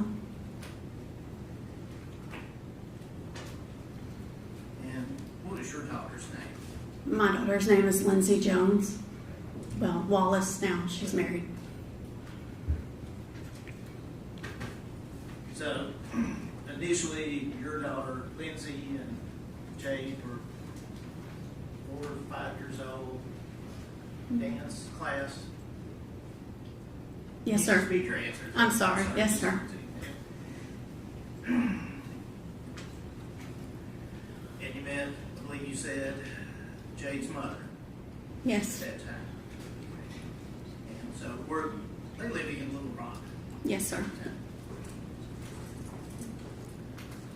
On how many occasions, and we're talking about during this age group, and I'll ask as they get older, but at this time, at that age, 4 or 5 years old, how often would you see little Jade Benning? The beginning, it only took a few weeks, but for it to grow into a almost every day or every other day interaction. Now, did your daughter and Jade go to preschool together? No, sir. Now, as they got a little older, did they maintain their friendship? Yes. They ended up going to the same middle school and celebrating birthdays, special events. We were with each other all the time. And did you establish and maintain a friendship or relationship with Jade's mother? Yes, sir. And what was that interaction like with respect to, like, how many times would you see Jade as a young child? All the time. Special events, birthdays, weekly outings, dinner dates. There were standing dinner dates on specific nights. I mean, it was a regular. She was like a second child to me. On occasion, do sleepovers at your house? Sleepovers at my house, or How about your daughter? my child over at her house or her grandparents' house even. As they got even older, into the teenage years, what was the relationship like at that point? All through middle school, leading up to teenage years, we all were at the same school. I actually taught at the school where they attended. So they were with me all the time, before school, lunch, after school, when there was a problem. I was kind of like their school mom. And of course, my daughter was there too. And then after their middle school years, they decided to go to 2 different high schools in Little Rock due to their choices of what they were interested in. My daughter went to an arts magnet, and Jade chose to go to Central. So while they were not in the same school, we still attended games, ball games to see or cheer, competitions. dance recitals, special events. We still went out to dinner. We still hung out, all those things. You say competitions and cheers. What sort of cheer? My daughter and Jade were both cheerleaders At their respective high schools? at middle school, and then continued on to at their respective high schools. And with respect to any other competitions, activities that you knew Jade to be involved in? I mean, she would come support my daughter because my daughter was a dancer also and had dance recitals, and so she would come and watch and support. We had regular sleepovers still from time to time as they got older. Now, did they both, to your knowledge, stay in dance all the way up through elementary school, middle school, and Yes, sir. high school? My daughter cheered the whole time. Jade cheered the whole time. Jade was actually captain at Central High School of the cheer squad. And don't want to get too deep in the weeds about this, but Little Rock High School, how big a school is that? 3,000 to 4,000 student population. It changes throughout the years, probably more when she was there than today. So was Jade being captain of the cheer squad a big thing? Oh, it was a huge thing, a huge responsibility. Their squad had, first it was leadership position, but was held in high regard for anyone who was selected. And it speaks to her light and how she was able to bring people together. As your daughter and Jade progressed, did there come a time when they graduated from high school? Of course, and thankfully. And college was next. Yes, sir. Did they maintain that friendship and you as well with Jade Benning, her family? Yes, sir. They chose different routes for college as well as young people. My daughter chose to go and follow her mom in education. And Jade decided that, college wasn't for her at a certain point, and that she wanted to be a chef, so she went that route. Let me say that route. Was there a culinary school? Yes. It was like I guess what would you call a vocational college, and she went to a culinary school and graduated.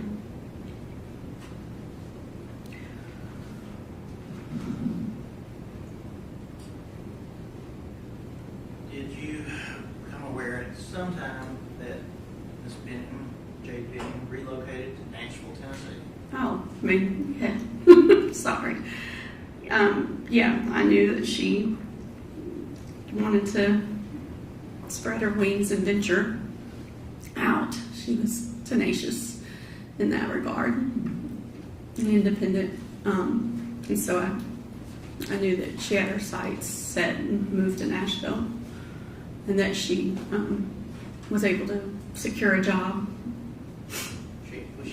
cooking, in her field, cooking, and an opportunity to do what she loved. Did you have any appreciation of why she chose Nashville? Did she have any relatives here?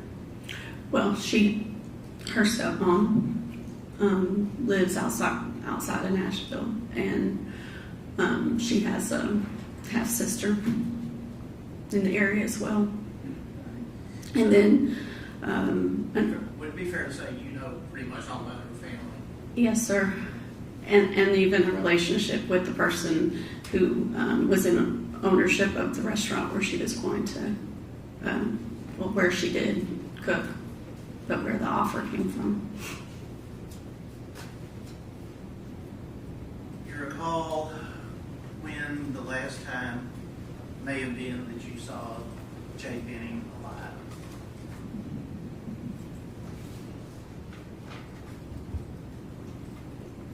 I think it was when we had a dinner back in Little Rock. And when Ms. Benning would come back to Little Rock, would you normally see her? Most of the time, yes. If my schedule allowed me to be there, I'd be there. And so, looking back on it, do you recall that event, that family dinner? It's hard to go back to those memories, but yes. What was her mood, her She was attitude, her demeanor? What was she like at that time?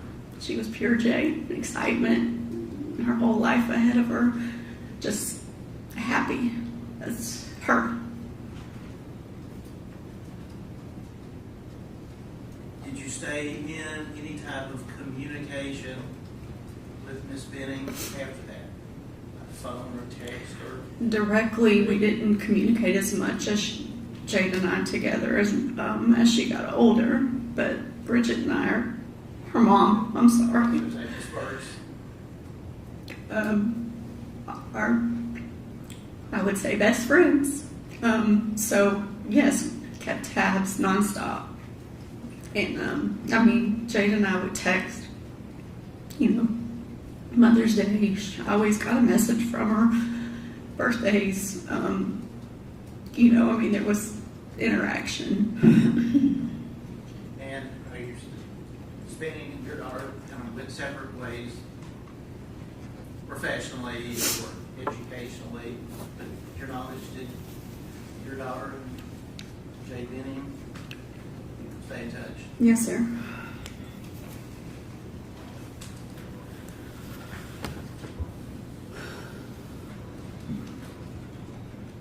Did you ever have the opportunity to come to Nashville and visit Ms. Benning while she was alive here? No, sir.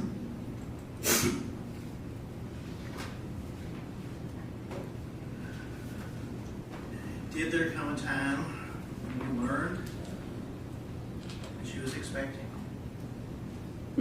Yes, sir. How did that come about? Her mama confiding in me. Just go back to you and her mother being such close friends. Mm-hmm. You recall approximately when that was?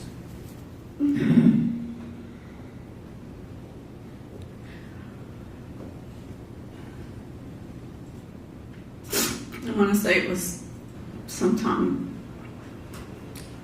in December. And it may have been toward the end of November, but sometime around that holiday season.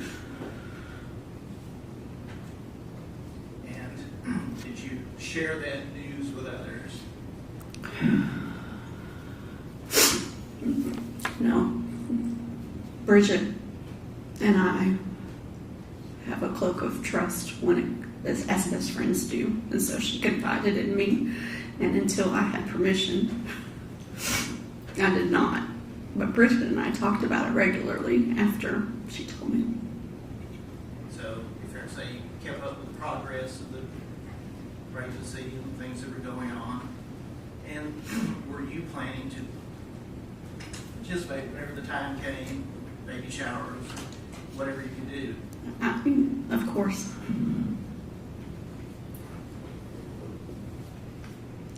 When I get to the night about the call, did there come a time when you received a call concerning Jade Benning's health and welfare? Yes, sir. Actually, I was notified because my husband was called by Jade's, I hate to say stepdad, I'm going to say bonus dad. They're also friends. And when the call came in, and I was told, just was a little bit in shock. And of course, Bridget was on the other line, not able to call me herself, so, it was, I need to talk to Bridget. You're still in Little Rock, correct? Yes, sir. Should have asked. That's Yes, sir. through the years. So, what, if anything, did you do upon receiving the call? I immediately demanded to talk to Bridget. And so when I got to talk to Bridget, of course, she and Lynn were already en route to Nashville. And I told her, I said, I'm coming. I told her, I said, I got to get a couple hours of sleep because it was late term. And then, of course, I just told her I would be there and I would leave in the morning and drive, and that the girls may come with me. And then when I said the girls, she knows what that means, but that's my daughter and some other close family friends. And so then I immediately called my daughter and told her, and we made plans what time to meet and what time we were going to leave. And do you recall approximately what time you left Little Rock to come to Nashville? Sometime in the morning, early. I mean, it's like 6, 7. I had to pick up my daughter and then also get another friend. I don't necessarily need to ask what was said, if anything, but were you in communication and being updated on Jade's condition during the drive? And of course.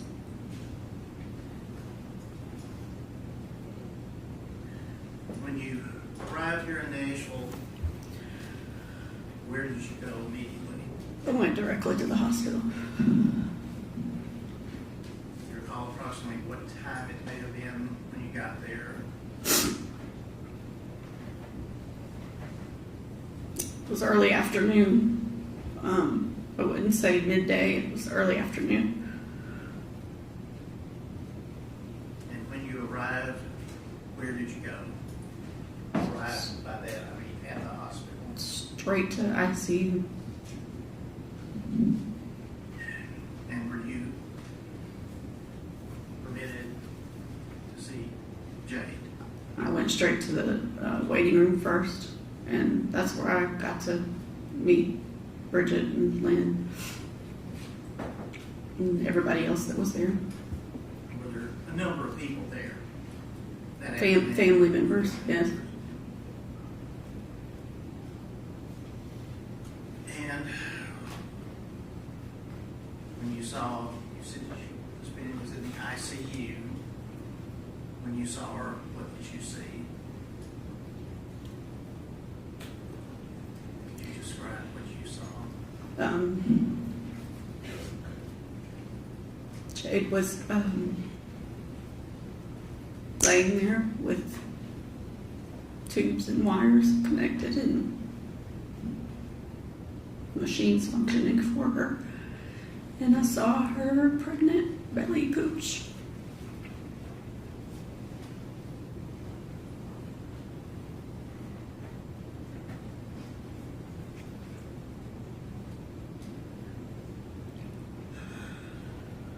How long did you stay in Nashville?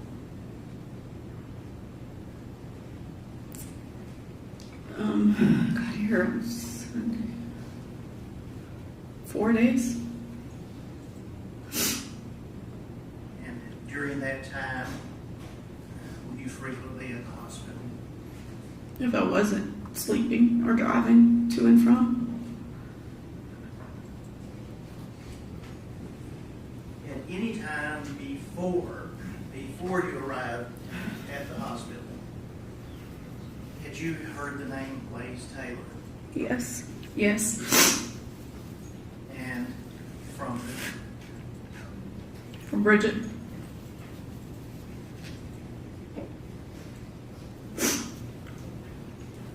had you ever met anyone by that name? No. Did you meet anyone at the hospital during the days that you were there named Blaise Taylor? No. So have you ever seen him or spoken to him? Not in person. Have you spoken? No.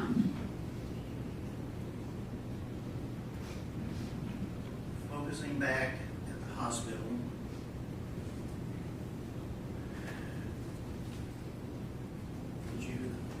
were you aware there was a police investigation? I became aware. Did you become aware? And were there officers and or detectives at the hospital on and off, or at least that you saw and spoke to there? I never met anyone directly that I recall, but I saw people, and they would pull Bridget and Lynn and Dennis and Andrea.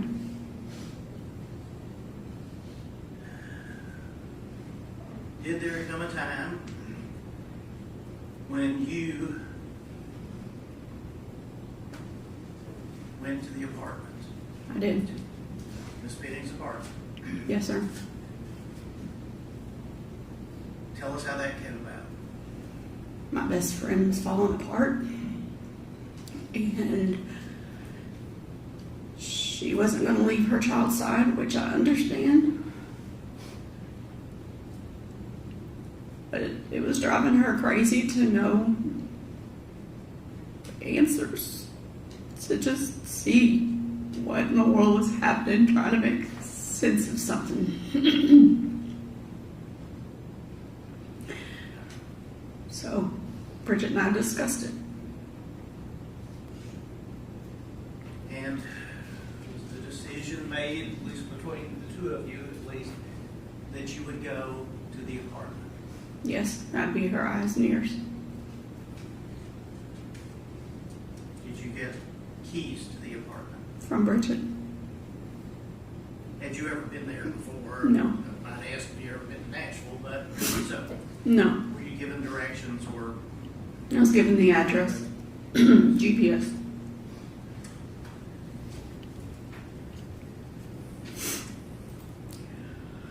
Who, if anyone, went with you? My daughter Lindsay, Jada, Summons, and Nigella. Now,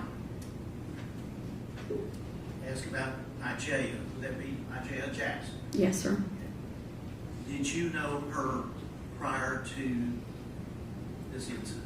When I say girls, she's included in that group. Okay, that's what I'm saying. Going back to Sleepovers, celebrations, cheer, all the things. And so, then, was she, being Miss Jackson, also a part of the growing up in Yes, sir. the Little Rock?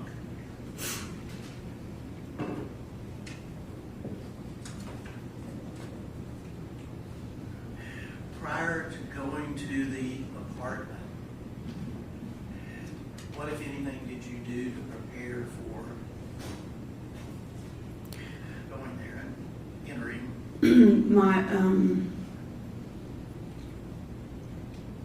My son is a police officer in Little Rock, and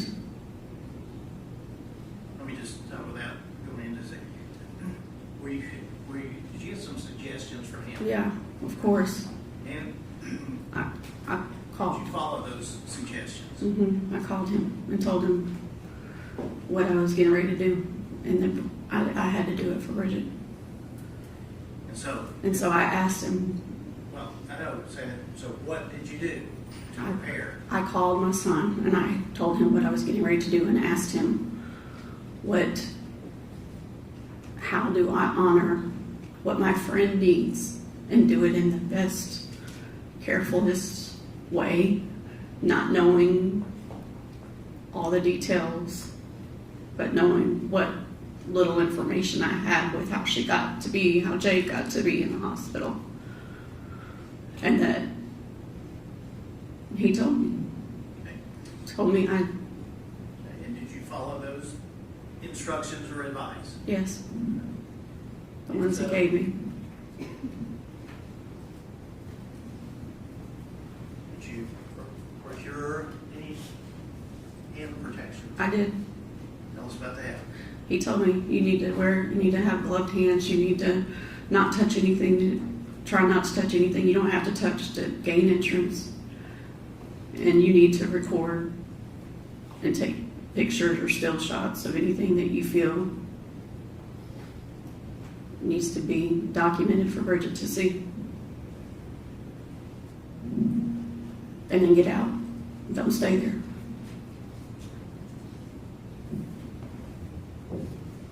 When did you go to the apartment? Was it daylight or dark?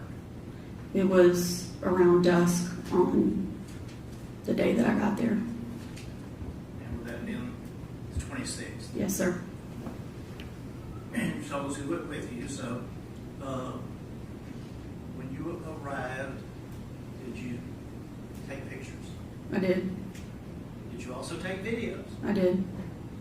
And did you take any items from the apartment? One. Our court's permission.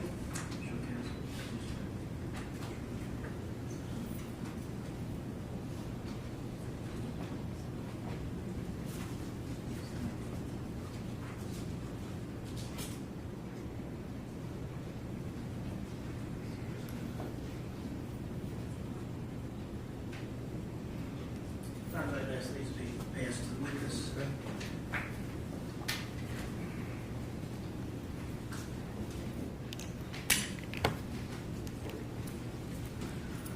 Ms. Franklin, being handed two items, one envelope that contains a USB, but as far as the photographs are concerned, would you look through those and see if you recognize what is depicted?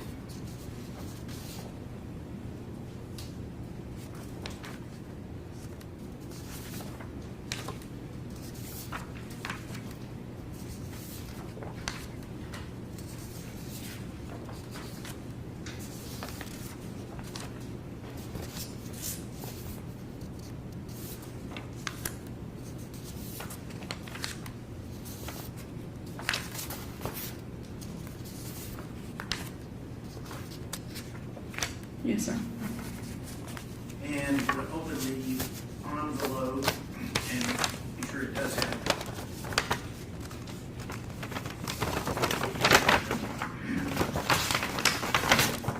I believe it has a tag. It says S. Franklin. Is that correct? Yes, sir. All right, I would move those to number 14.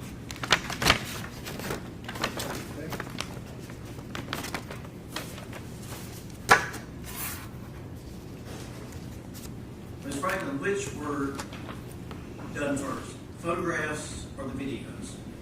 Or were they video and a photograph, video and a photograph, or how was the process done? Room by room, area by area, video and photographs together in the same areas. And what did you use to capture both the video and the photographs? My personal phone. Cell phone. All right. If we could.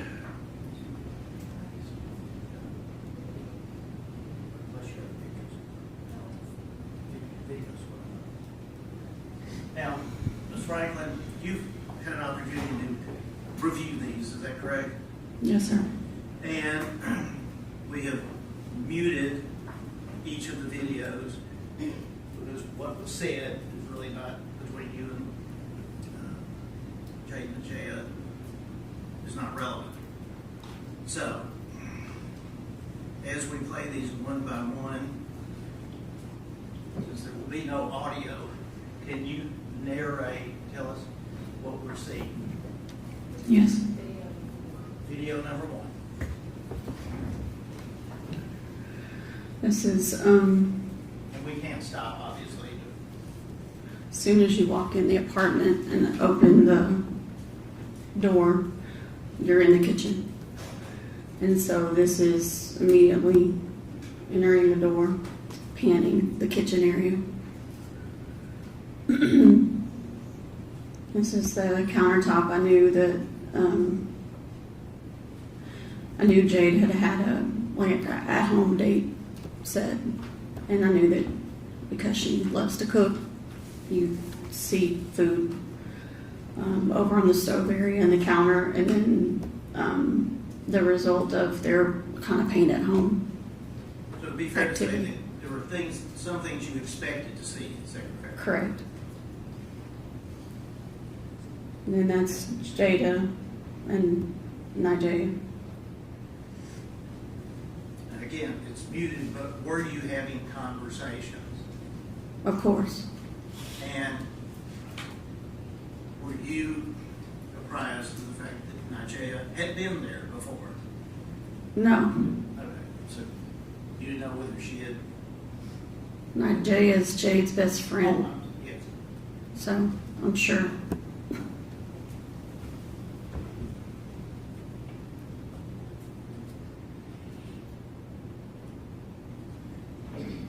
Now we're moving to video number 2. Where are we now? Standing in the living room, facing the second bedroom and panning from the other direction. Looking back towards the kitchen. Yes, and she looks surprised because I'm telling her to get out of the way.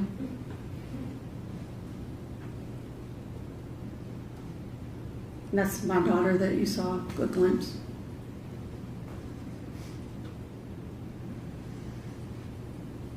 Now, video number 3.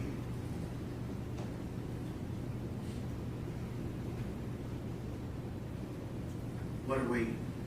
The image of where Jade's camera usually sits.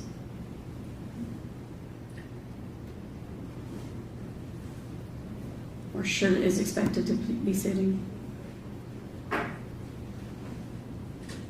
believe if you touch the screen on the thing that's down there, you can make a circle. So, kind of where the camera usually sits, could you circle that area? So, no camera there, correct? Correct. Correct.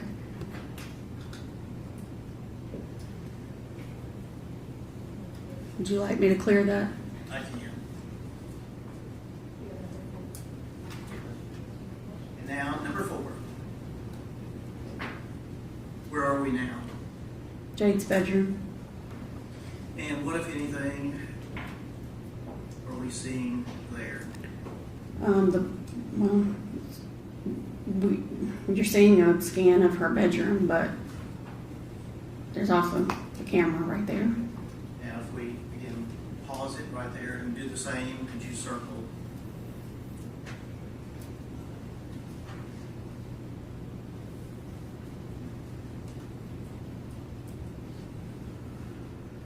And were the blinds in that condition when you went in and filmed this? Yes, sir. But you touched anything at that point? No.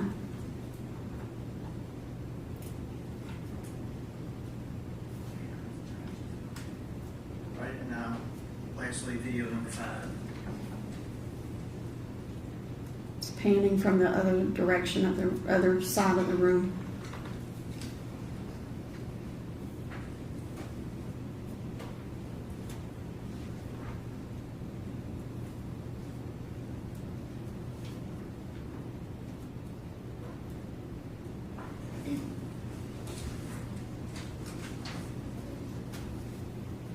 Thank you.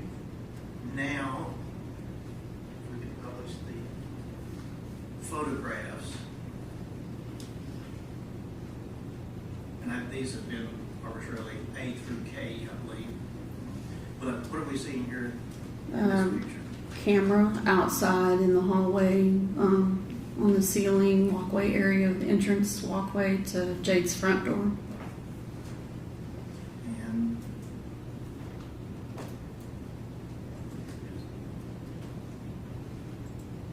what about this? Jade's art. No, her handwriting. And the third. Presuming that's Blaise's. Now, we had a picture of the refrigerator. Well, the refrigerator was in the video, but Yes, sir. Open the door and this is the picture of the interior of the refrigerator that was in the video. Yes, sir. And did you remove any items or place any items there that weren't there to start with? No, just opened it. What is this a photograph of? Open trash can at the end of the bar in the kitchen. Do you recall what may have been in it? I didn't dig in it. I just saw what was there on top.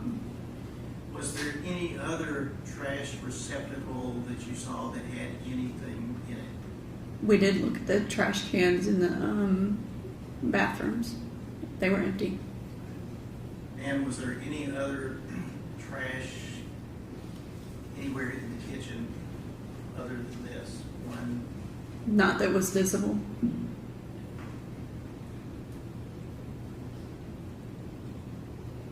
And the next photograph, what are we seeing here?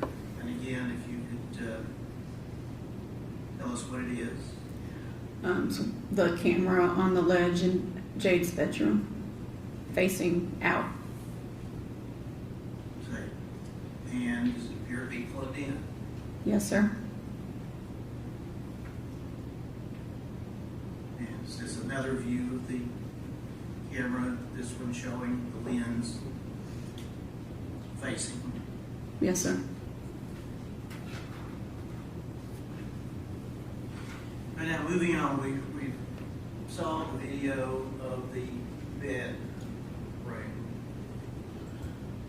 Was there anything on about the bed that attracted your attention? Yes. On the bedspread, it appeared to be throw up or vomit. And in looking at it, did it appear to be of any particular color? Pink. Now again, having talked to your son and preparing this, what, if anything, did you do with the comforter, with this object? I took it. I decided to take it, but I didn't.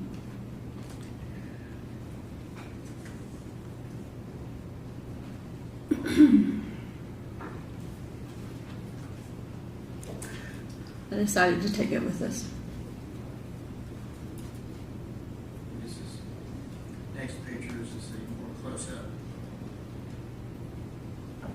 And were these pictures taken prior to you touching this item? Yes. And in fact, did you touch it and for any other purpose than to remove it? No. And preserve it? No. And what, if anything, were you able to put it in? A trash bag. I told them to get a trash bag. And was it one that was already there at the apartment? Mm-hmm. Now this next photograph of the vehicle with license plate. Are you familiar with that vehicle? Yeah. And whose vehicle is that? Oh, I'm sorry. Bridget and Lynn's. Now we talked about you removing the comforter. You recall whether or not there was any other item that you took along with it? No, I just And how did you go about? folded it within itself and stuffed it in the bag with my gloved hand and tied the bag off in the apartment. And last, talked about a trash bag and That's it. backing up. That's there. yes, yes, sir. So,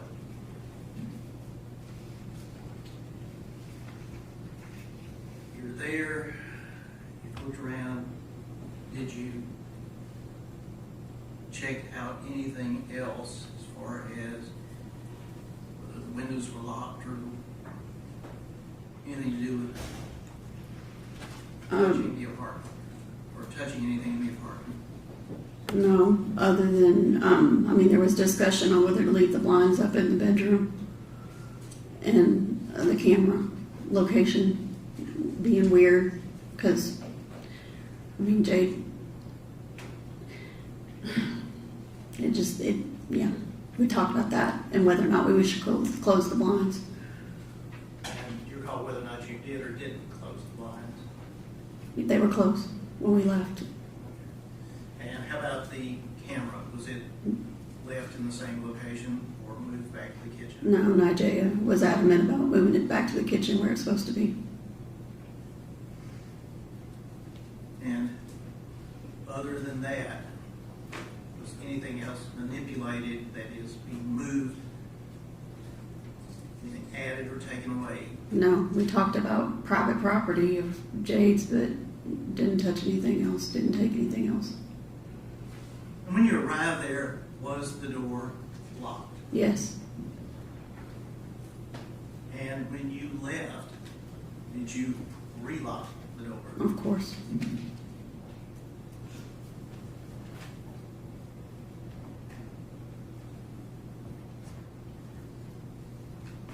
Yes, the question is, why did you take it upon yourself to essentially do police work? Because Bridget was hurting and Bridget wanted answers, and Bridget and I were both pissed. Excuse my French.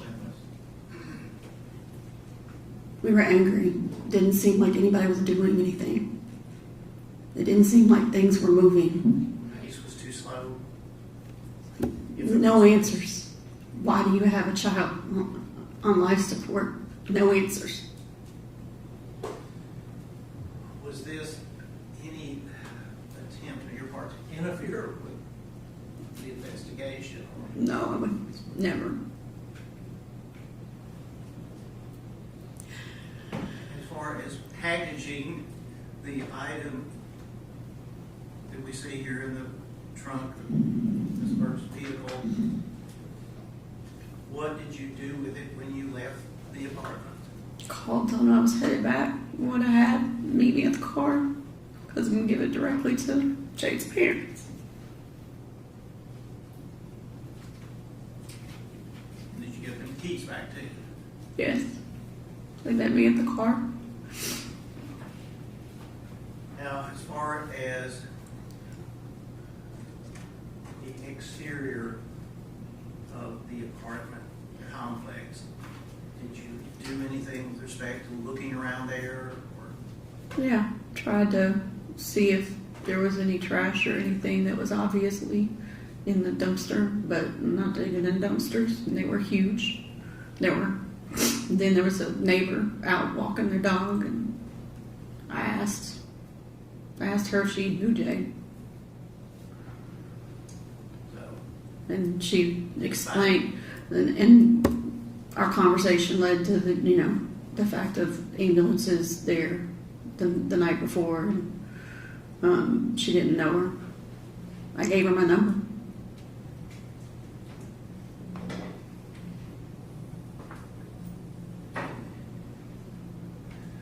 So you get back to the hospital, essentially, as far as the evidence is concerned, it's still in the bag the last time you saw it, correct? Correct. And as the days went on, did you find that there was a police investigation going on and detectives who were working? Yes, I knew that finally there were people talking to Bridget and Lynn and listening.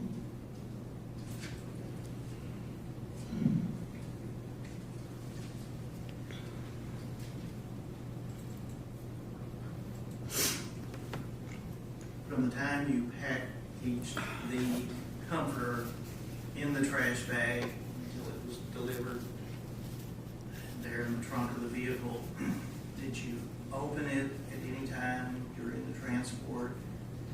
No. Add anything to it? No. Or touch it with your bare hands? No, sir.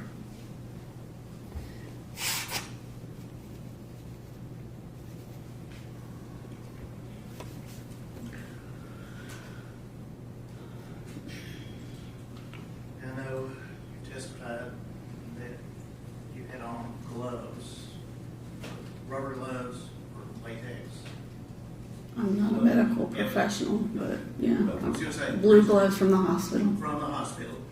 And when you packaged up the comforter, could you feel through the things any moisture or whether the area that we've seen highlighted? No, but I mean, that's one of the things I noticed when it looked like vomit, because there seemed to be a moisture ring several inches outside where the vomit was.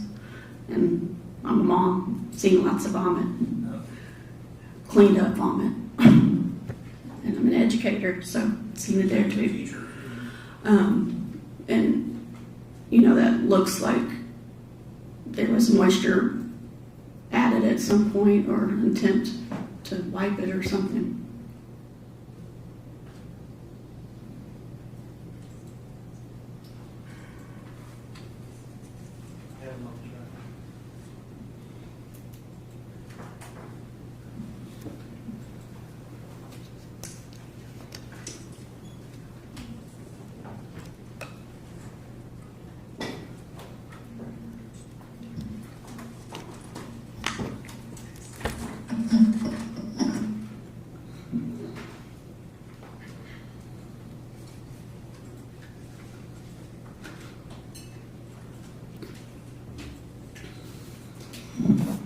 Those are my questions. Questions on that? Okay.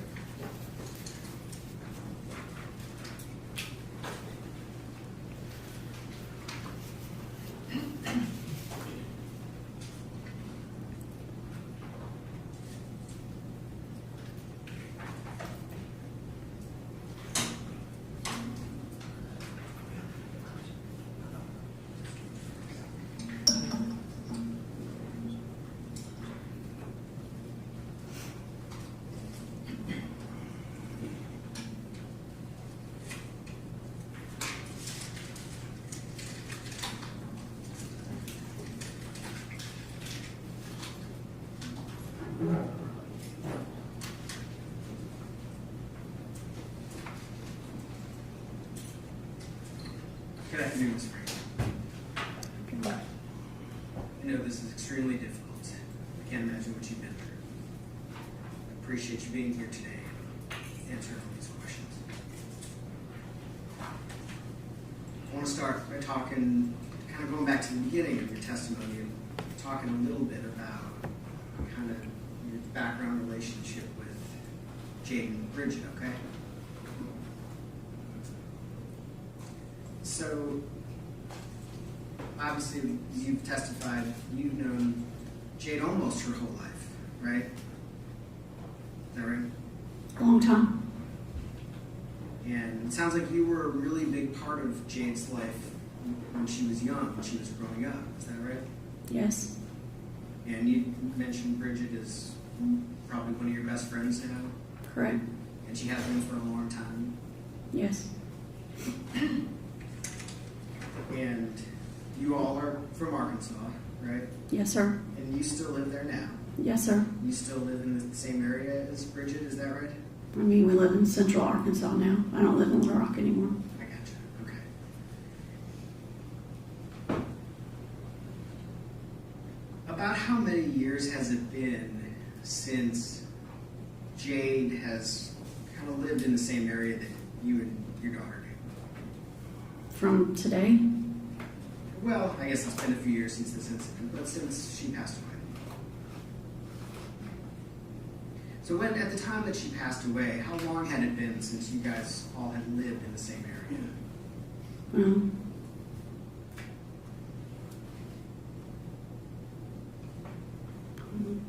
Probably 3 to 4. So kind of like the college time? Yes, sir. Okay. Which makes sense with what you were describing, that your kids both went away to college and you stayed in contact, but as naturally happens, you know, you're not as in daily touch, right? Correct.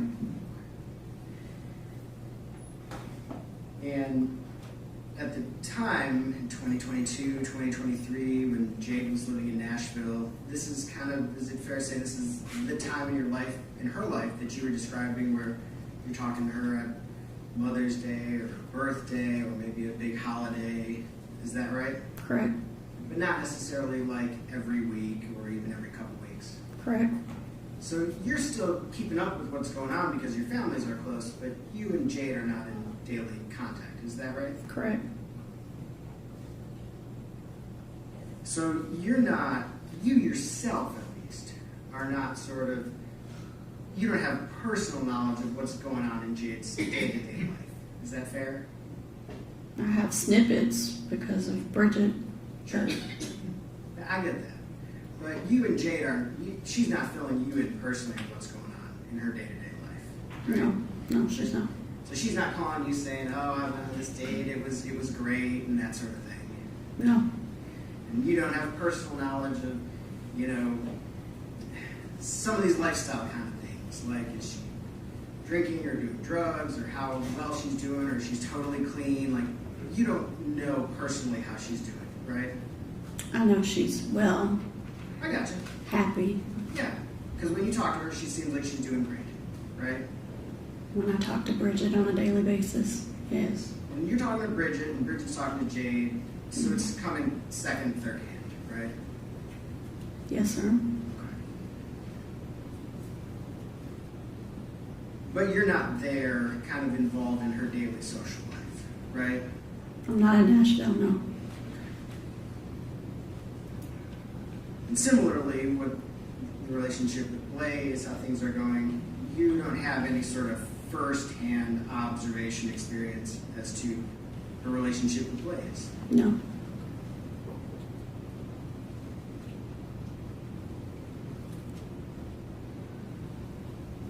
In terms of this situation, February 25th, 2023, you found out pretty quickly, is that right? Yes, sir. I think Bridget found out and she called you as one of her best friends almost immediately? No, her husband called. Her husband called, okay, I'm sorry. But so her husband called almost immediately. I'm assuming as quickly as they found out. And they were already on their way to Nashville? Correct. The information that you received very quickly from her husband, were you, and I don't need to know the exact details, but were you kind of filled in on what people were saying about what happened, what Nigel Jackson was saying about what happened? Were you told all that information? I was told that there was a phone call. I was told that something happened to Jay. And there was a phone call that Bridget received from Nigel, hysterical. Okay. And Nigel shared that. I don't need to know what Nigel said exactly, but just that she was making some allegations about Mr. Taylor. Nigel was reporting what she said, Okay. what she saw, Bridget what occurred. was telling you that Nigel was telling her some things about it, right? Yes. Right from the get-go. Nigel shared. Okay, you don't want her to get into it, or you do? This is. I'm sorry. Let me clarify that. I'll ask the question a better way. In that very initial phone call, was it your understanding that somebody was saying Mr. Taylor was the reason that Jay was in the hospital? That's a trick question. I didn't mean it to be a trick question. I'm not trying to trick you, I promise. I just want to know kind of... His name was mentioned, yes.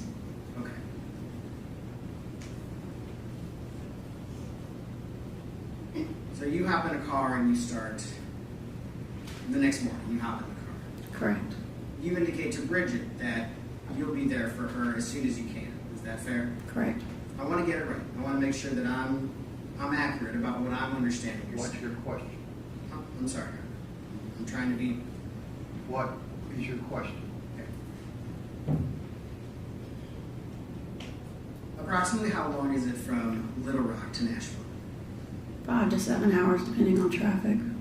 So you arrived about midday on the 26th? I arrived a little bit after lunch, kind of early afternoon. Okay. Tell me again who you drove with. I know your daughter, and who is the other person? Jada Summons, Jada Summons. And how old is Jada Summons? same age as Jade and my daughter. Jade's 1 year behind them, but same age group. During that car ride, did you discuss with your daughter and Jada Summons the things that you had learned the night before? Of course. When you got here, you went immediately to the hospital. Correct. You met with Bridget and the other people who were there. Is that Correct. right? At the time that you went to the hospital, and I think you indicated this, I just want to make sure I'm understanding the scene, there were already police officers there? No, sir. Not at the time you went to the hospital? No, sir. How long were you at the hospital with Bridget or other people before you saw police officers there? I don't even recall seeing them when I got back. What do you mean when you got back? When I left to go to Jade's apartment and came back from Jade's apartment. Okay, let me clarify. When Did you see police when you first got to the hospital? No, sir. Go ahead. Okay.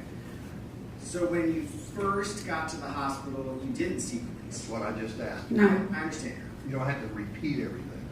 These smart people right over here heard it all, what she's testified to. Well, I heard the first time she said she saw police officers, so I'm trying to clarify and make sure I heard it right. Well, you can't be testifying either. Okay.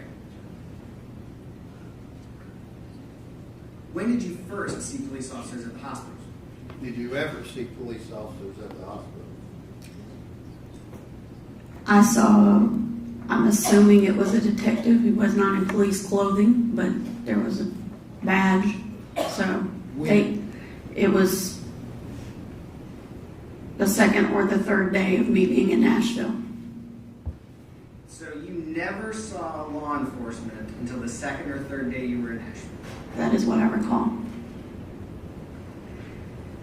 During your discussions with Ms. Burke, was it your impression that law enforcement was involved on the first day that you were in Nashville? Miss Burks? Ms. Burks. So Bridget, Bridget. can you ask the question again, please? I was focused on you saying her name wrong. Sorry. My apologies. During the first day you arrived in Nashville, during your discussion with Miss Bridget Burks, is that right? Yes. When did you first become aware from Ms. Burks that law enforcement was in fact involved with the case?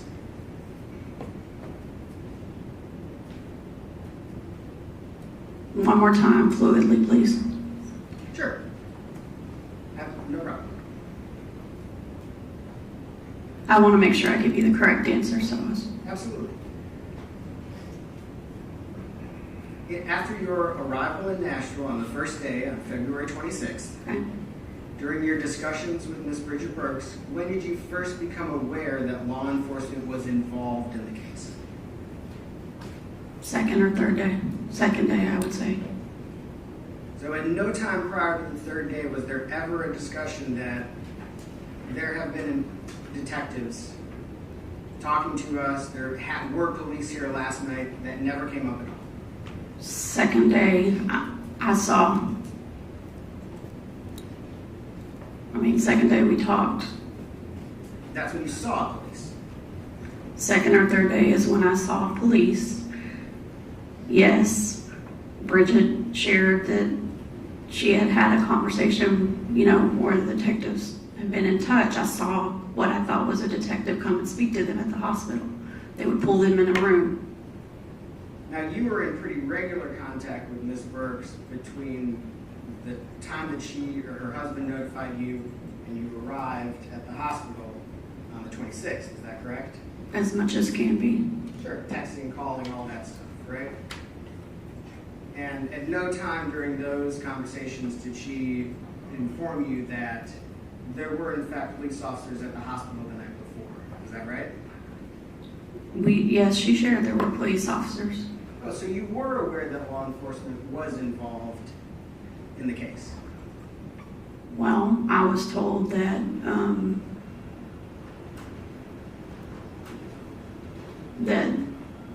some police officer, I don't know if it was somebody that came in special, or it was a police officer that's assigned to the hospital. I don't know, but talked to Nigea.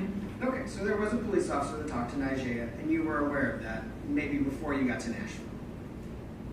I don't think I knew that before I got to Nashville. I don't think we talked about that before I got to Nashville. When did you have that conversation? I don't recall the exact time that I had that conversation. That wasn't on your drive? On my drive, I'm talking about my daughter's best friend being on life support. Okay. Well, let's talk about then, let's move on, I guess. Let's talk about the decision to go to Jade's apartment. Sure. So you get in town, you meet with Miss Burks, and how long from the time when you arrived in town, shortly after lunch, was it before you and Miss Burks discussed you going to Jade's apartment? There wasn't an isolated discussion. Okay. With several discussions? Comments about how bad Bridget wanted to know. Okay. Was that like immediately that you got in town? No, immediately we were focused on Jade. Immediately focused on Jade. So, when did you actually go to the apartment? The night that I got there. So, The evening that I got there. 6 o'clock, 7 o'clock, do you have about approximate time? No, I don't recall the exact time. I know that by the time we got to her apartment, it was dark. It was dark, and this is February, right? Correct. Do you know if it was 11 o'clock at night? No, sir. Okay, so before 11, sometime after 4, maybe? It was closer probably to the 4, 5, 6, 7 time range. Did you eat dinner that day? I don't remember what I ate, or if I ate. I don't even remember how much I slept. Do you think it was after dinner time? I don't know what time. I mean, dinner's variable for people and variable for me. And I'm not trying to be argumentative, but I'm trying to figure out. It was dusk when I headed that way. It was dark when we got there. Okay, so maybe on the earlier side of the evening when you actually went to the apartment. Is that fair? Earlier being what time, sir? The 5, 6 instead of the 7, 8 kind of time period? I wasn't looking at a clock, so I don't know. It was dusk when I left the hospital. It was dark when we got to the apartment.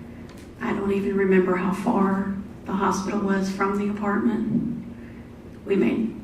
I cannot give you an exact time and feel like I am being honest with you on an exact time. Okay. So you and Bridget are discussing that she doesn't feel like things are moving fast enough and she wants someone to go. At no point during those conversations about you going to the apartment is it ever mentioned that, well, let me rephrase this question, let me back this up. When Bridget asks you to go to the apartment, is there ever a discussion about should we talk to police here before you go? It wasn't Bridget asking me to go to the apartment. It was a discussion between friends, best friends, about what can I do to help. Okay. What can I do to help? That's fair. So during this discussion between friends about what you could do to help, did you ever offer to contact police about going to the apartment? No. Did you ever call the Metro Nashville Police Department and say, hey, we think someone needs to go to the apartment? Has that been done yet? Has that been done yet? No. Did you ever reach out to Metro Nashville Police Department and say, hey, we're thinking about going to the She apartment? said she never reached out to them at all. No matter what you want to ask her if she said it, she didn't reach out to them.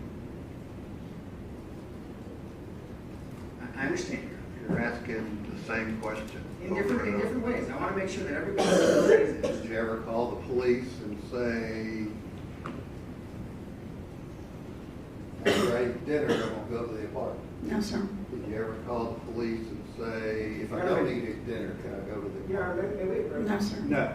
Just go ask your question, and let's get to what question you want instead of repeating them.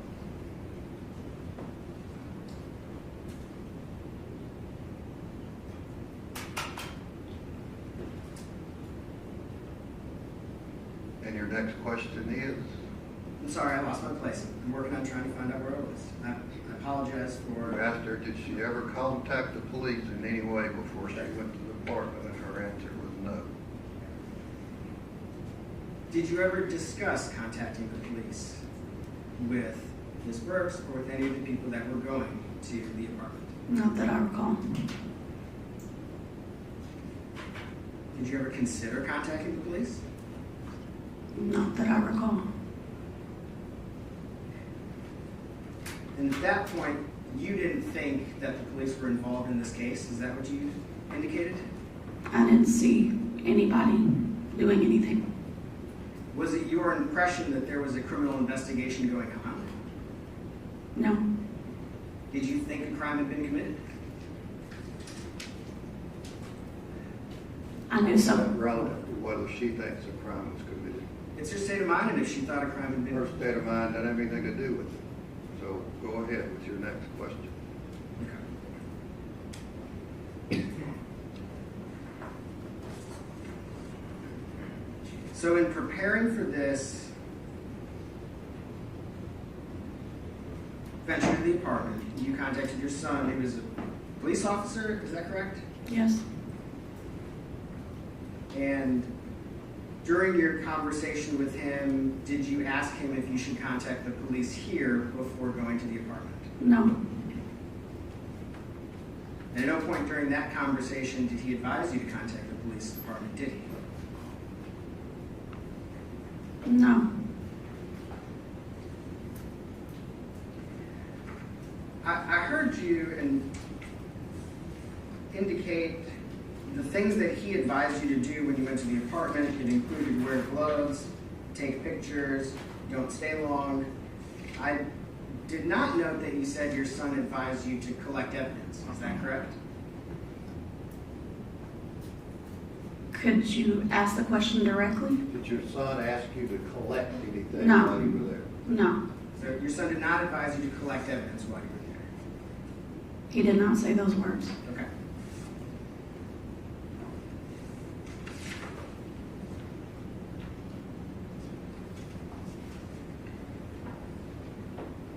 Did Ms. Burks specifically ask you to bring anything out of the apartment? No. Did she specifically ask you to collect any evidence? No. Did she specifically ask you to move anything in the apartment? No.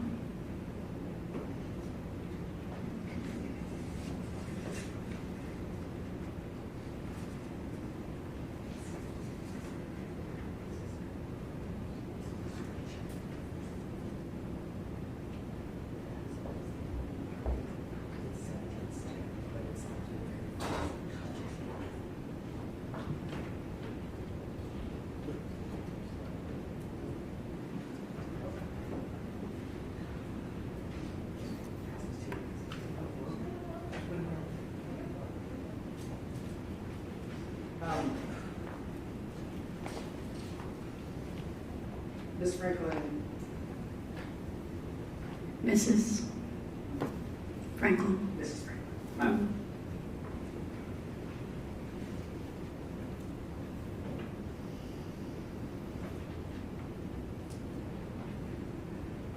I want to show you this. Do you recognize this image? Yes, sir. If I represent to you that it's a screenshot from the first video that you put in, does that look accurate? I mean, without having them side by side, yes. Sure. Do you recognize this area that it shows? The counter? Yes, but that look like Jade's apartment? It looks like her kitchen. Her kitchen in her apartment. Okay, and that's from your video, so that's about what it looked like when you went there, right? What I recall, yes. Do you recognize this right here? Can you move your finger for a second? Sure. Okay, what directly? Could you give me a color? Because there's two objects. This pink item right here? No, I don't recall that specifically. That doesn't look familiar to you from when you were in the apartment? I don't recall that specifically. That cup didn't look familiar to you? I don't recall that specifically. How about over by the sink right here? What exactly? Can you point again? Over in the sink? Okay. That there. The pan? Yeah, the pan, the pot, whatever that is. Okay. Did you note any dirty dishes when you were in the apartment? I cannot recall specifically dirty dishes. Does that appear to be a clean dish? I mean, I don't know. It's upside down. Did you note any unusual smells when you were in the apartment? Not that I remember.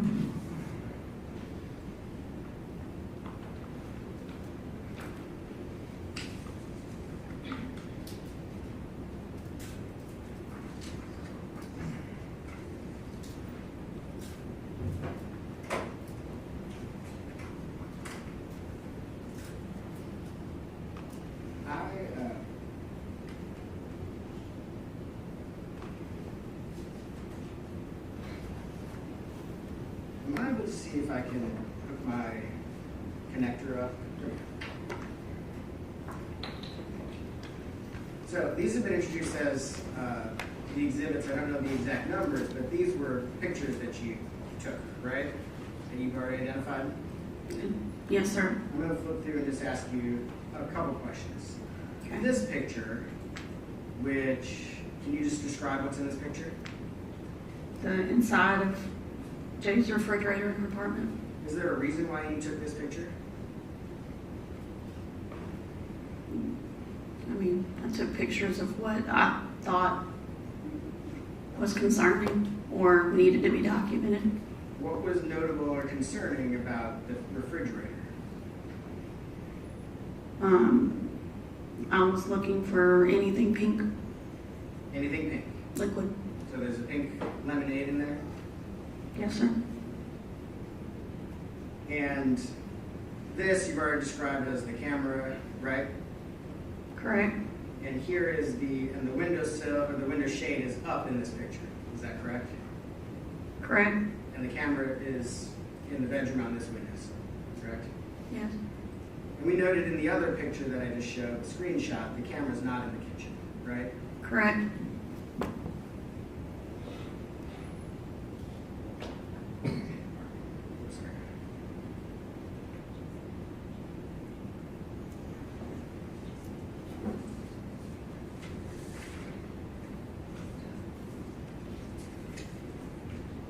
Did you note a gun in the apartment? I'm sorry? Did you see a gun in the apartment?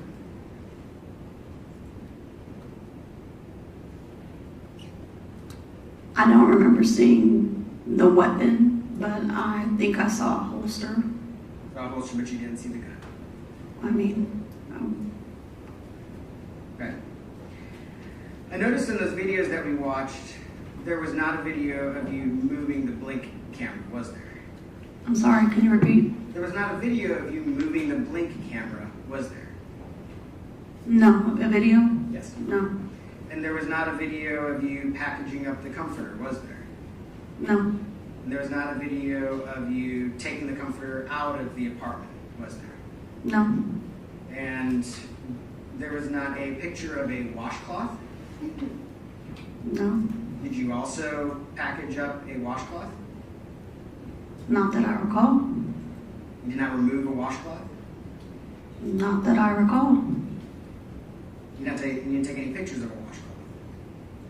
Not that I recall.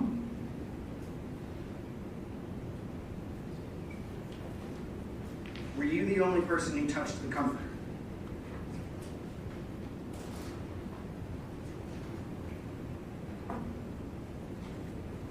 I think so, yes. So nobody else helped you fold it up and put it in a garbage bag? I mean, I can't testify to remembering if anyone touched the comforter. And that's not part of the videos that you took while you were in there, right? No. Did you bring the garbage bag with you? Yes. Did you have to go to the store to buy the garbage bag? No. You had it with you already. No. Where did the garbage bag come from? I don't know because I didn't leave the bedroom. I said, get a garbage bag. So it's possible that came from Jade's apartment? Yeah, I mean, we didn't bring one with us. That I'm aware, no one had a garbage bag with them when we arrived. Oh, I'm sorry, I misheard you. You didn't bring a garbage bag with you? No. Okay.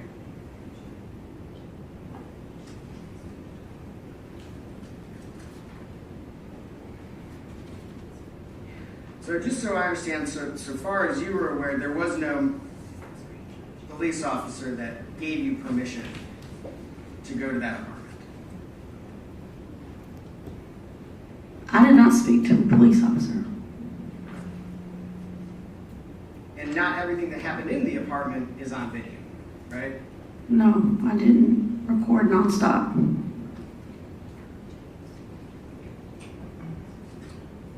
Thank you. Need you redirect.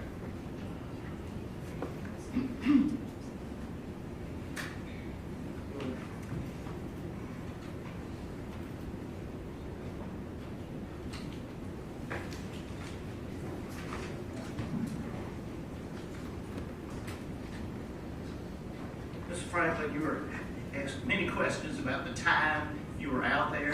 What's your question? Did you happen to notice that there was a clock that was captured in the video with the time on it? Yes.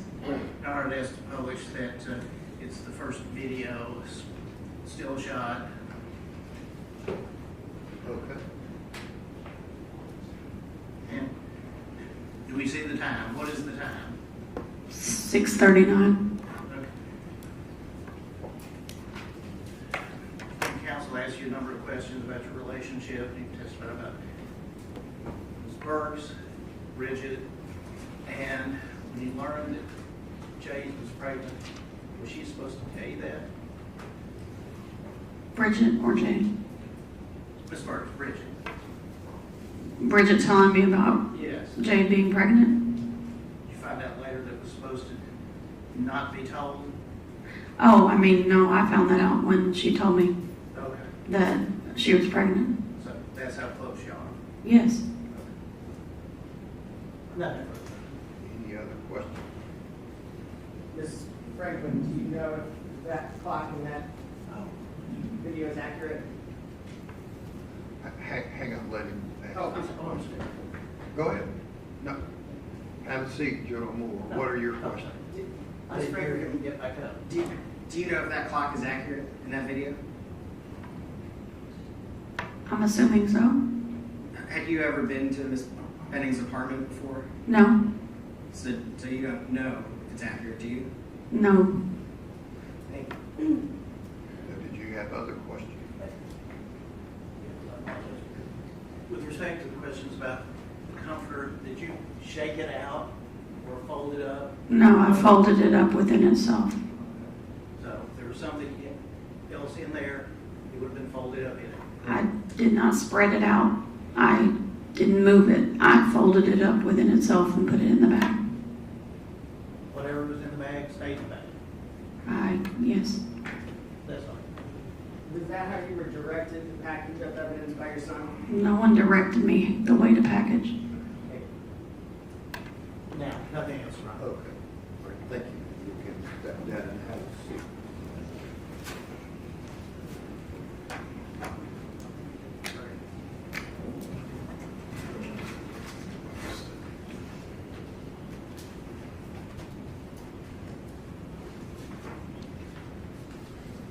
All right, let's go to the jury. If you'll step down the hallway, we'll take a short break.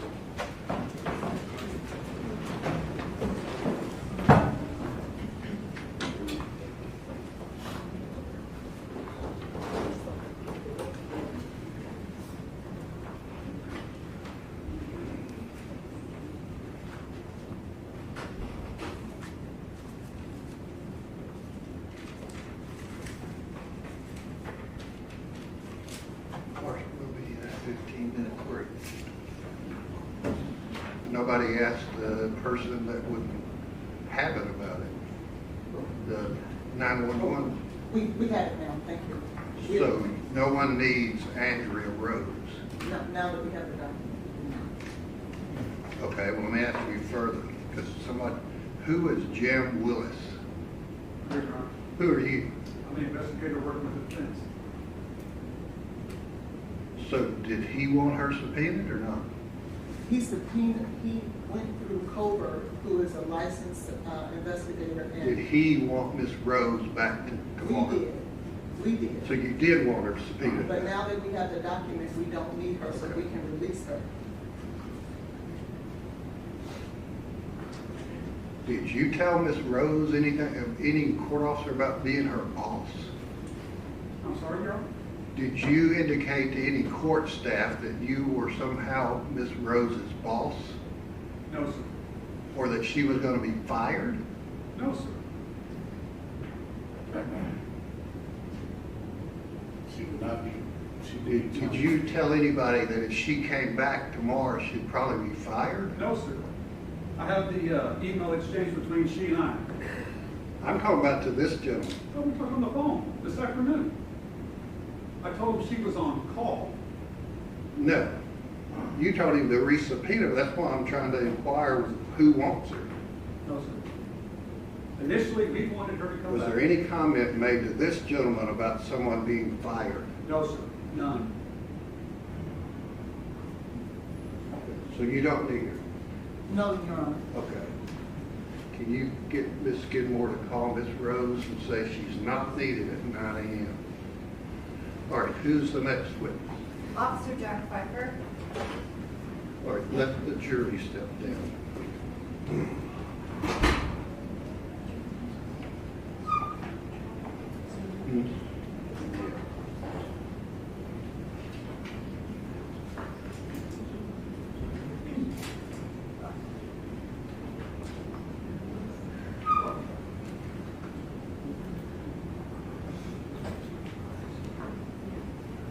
And you're wanting to recall him? Yes, Your Honor. Just briefly.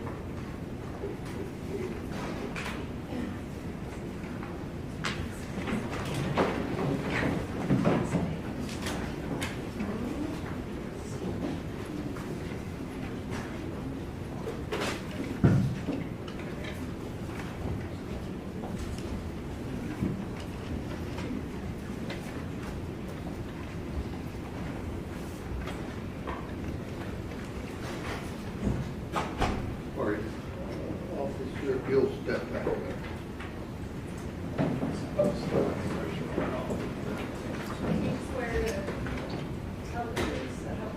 I did.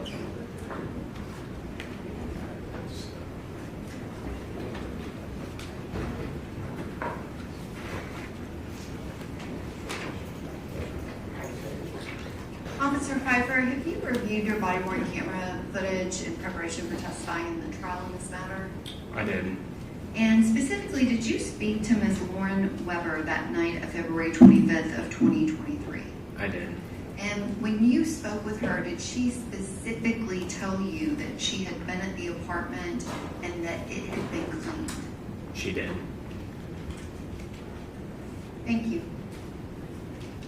Questions on behalf of Mr. Taylor?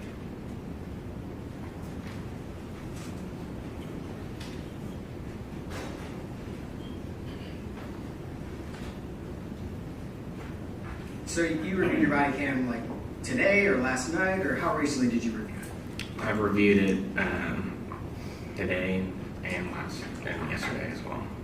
So Miss Weber told you on the body cam that the apartment had been cleaned. Yes. She didn't indicate anything about the smell. She stated that he had cleaned the apartment. That he had cleaned the apartment. Correct. That's what she stated to you. Correct. Okay. Any other questions? All right. All right, thank you, sir. All right, who's the next witness? The next witness is Ms. Nigella Jackson.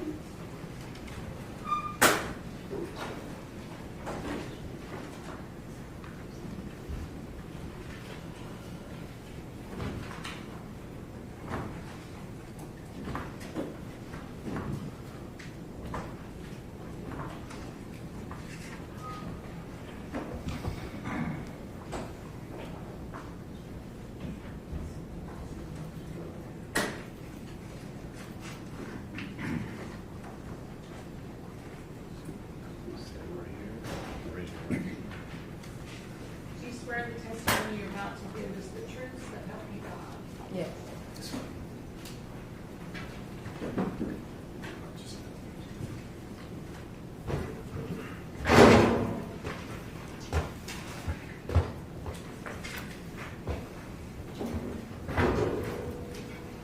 Good afternoon, Ms. Jackson. Could you please state your full name for the record? Jade Jackson. And could you spell your first name and your middle name for the court reporter? Nijaiha, middle name Deshay, Deshay. And where are you originally from, Ms. Jackson? Little Rock, Arkansas. And when you lived in Little Rock, Arkansas, at some point in your life, did you meet Miss Jade Benning? I did. And how old were you when you met Jade Benning? I was about 6 years old. Can you describe your friendship with Jade Benning? My friendship with Jade Benning was a friendship that I pray everyone gets to experience. Jade was my sister. She was a very loyal person, a very dependable person, and a friend that I never imagined to not have anymore.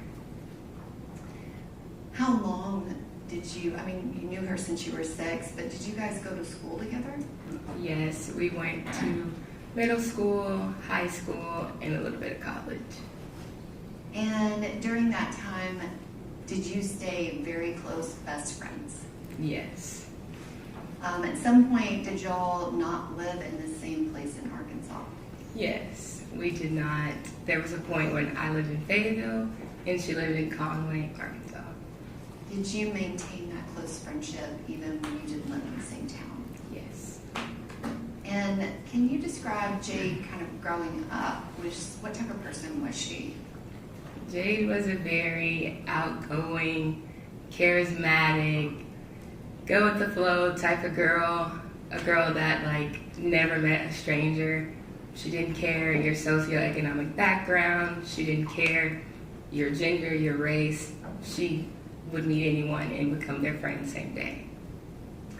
And growing up with her, did you guys have a type of friendship where you shared even kind of secrets, stuff that you would tell other people? Yes. And in college, or I guess high school, did she play any sports? She was a cheerleader. Did you play any sports? I was a cheerleader. Was it a competition cheerleader squad? Yes, we did both competitive cheer and high school cheer. And when y'all were graduating from high school, what happened after that? What happened with you? I moved to Fayetteville to go to the University of Arkansas, and Jade went to University of Central Arkansas in Conway. And did she stay at that school? She did not. What did Jade end up doing before completing her degree that she started? She went to Brightwater Culinary School. And where is that culinary school at? In Bentonville, Arkansas. And was that something that she had talked to you about wanting to do? Yes, she did. It was we were trying to figure out what we wanted to do, and ultimately she was like, I think I want to go to culinary school. I was like, okay. And after she was in culinary school, when did you finish with your degree? In 2020. And what did you do after you graduated? I moved back to Little Rock, and I was a dental assistant. And what was your degree in? Biology.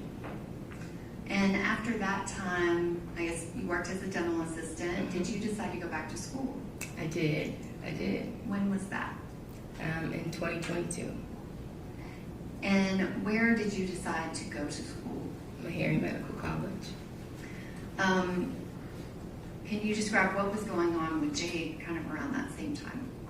Jade was a chef at Ernest. She was head chef and just chefing it up, doing all the things, running Ernest. And was she living here in Nashville? Yes. Can you describe what were your feelings about when you realized that you were going to be moving to Nashville? I was really excited because I knew I had a friend here and I wasn't alone anymore. And we would be able to reconnect since our departure when she moved to Nashville and I was still in Little Rock. And when did you relocate to Nashville, Tennessee? In August of 2022. And at that time, was Jade already living here? Yes. And once you moved here, did you talk to her kind of even more than you normally did? Yes, I did. Would you characterize it as almost daily? Yes. And at some point, after you moved here, how did you first hear about her dating Blaise Taylor? She told me she kind of met him a couple months prior to, and it was kind of just, small little conversations. And then when I moved here, she was telling me about this guy she had been seeing. And do you know how they met? On Hinge. And what is Hinge? Hinge is a dating app. And if she saw him for a date or went over to his house, would she tell you about it? Yes. And did she tell you about it often in the beginning? Yes. Can you describe what was her kind of attitude and outlook towards him? She described him as somebody that was kind of different from her usual type. She was very optimistic as to where this could go. She was really enjoying their hangouts and their conversations. So I was like, all right, well, let's see where this goes. Did she express to you that she wanted to be in a relationship with him? At a point in time, yes. And at some point before she found out she was pregnant, so before that, did something happen that kind of changed that positive, optimistic outlook about the possible future with Mr. Taylor? You said before she found out she was pregnant? There were a couple of incidents at his home with a previous girl. Objection, Your Honor. May we approach? Okay.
All right, go ahead.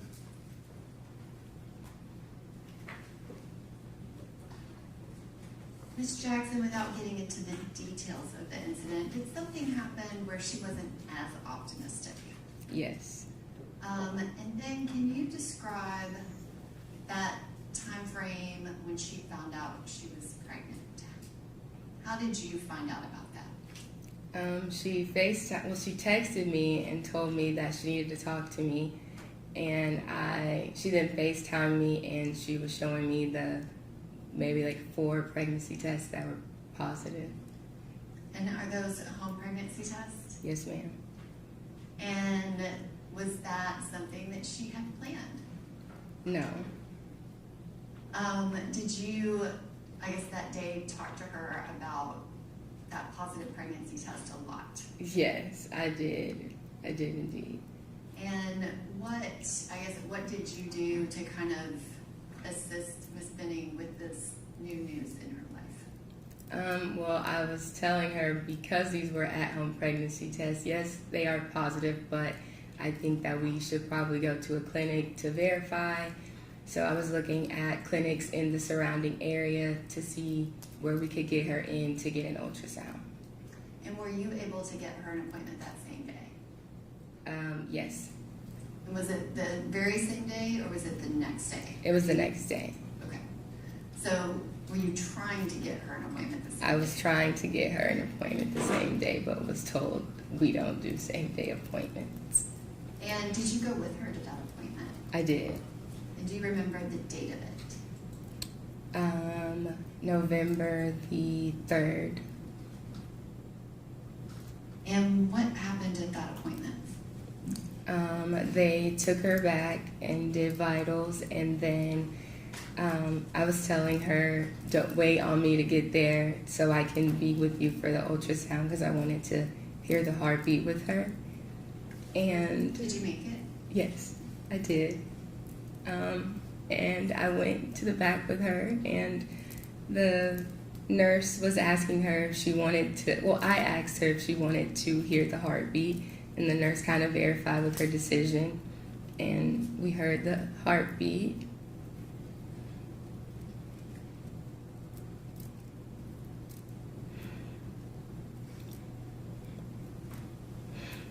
And they were measuring like the baby size and confirming like how many weeks she was.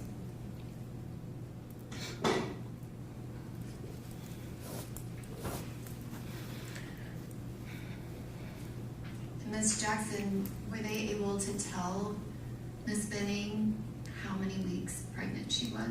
Yes. And was that something where you and her discussed kind of dates of when it would have happened? Yes. And when they gave you that information, did you know who would have been the father of that baby? Yes. And do you still have all of your text messages with Jade? I do. And was that something where y'all were going through your phones, looking at dates, making sure like when she was where, all of those things in that moment? Yes, ma'am. Objection leave, Your Honor. Okay, she's answered it, so go ahead without leaving the question.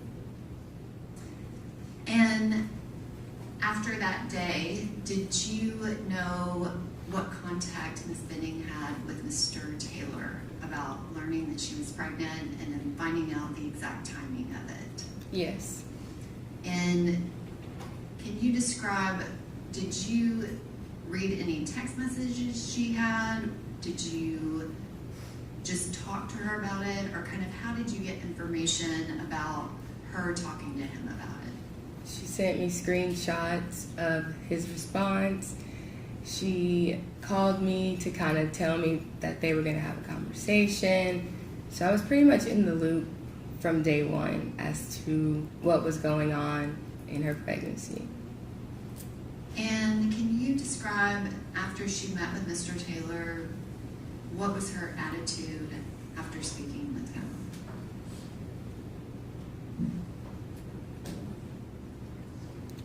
She was very upset, very disappointed.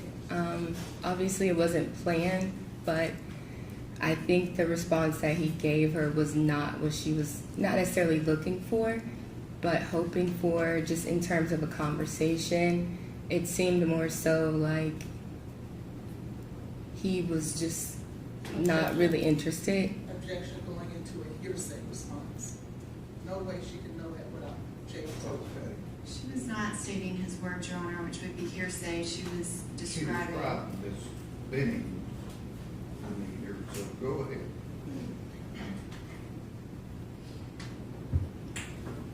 Ms. Benning, after she talked to him, you were describing that she was disappointed with his response. Yes. What was her outlook and attitude even after speaking with him and getting his response? I feel like Jade was still very hopeful.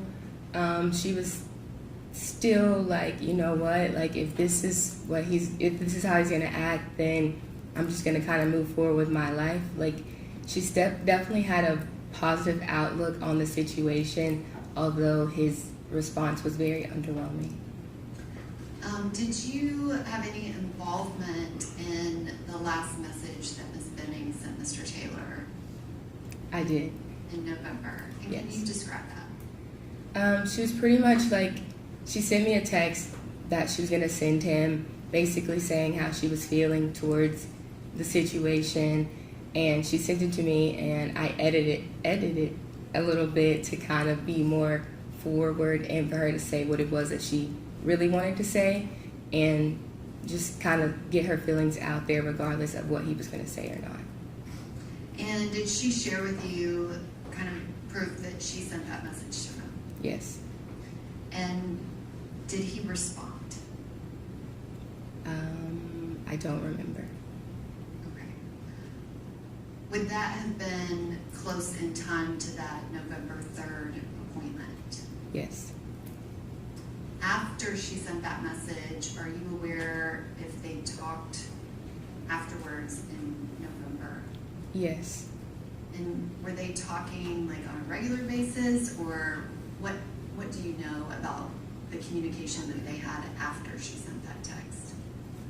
The communication between the two of them was very one-sided. Based on the responses that I read, it kind of was in terms of Blaise not really wanting Jade to do certain things, and not like saying he was trying to persuade her not to have the baby, but his response was not in a collaborative effort with wanting to raise the child with her. And I guess, what was Jade doing about telling other people initially? She told you. Mm-hmm. Did she tell anyone else kind of in the beginning, just the first week? I believe she told her mom, her dad,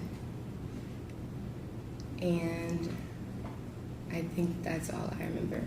Okay. What was your outlook when she told you that Mr. Taylor didn't want to be involved? What was your outlook, and what were you doing kind of with your relationship with Ms. Benning? I told her that we're sisters at the end of the day. So if I have to be the baby's dad,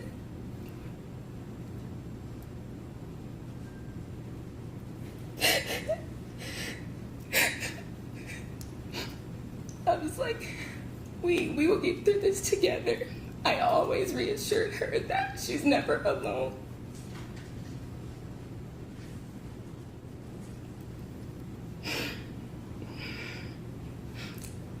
We were both living alone at that time, and her lease was coming to an end. And I was telling her, you know, if we need to live together, if I need to help you, then I will.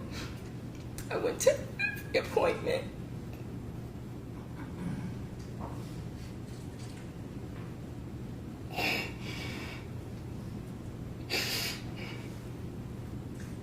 Did you guys end up getting a place together, or what ended up happening?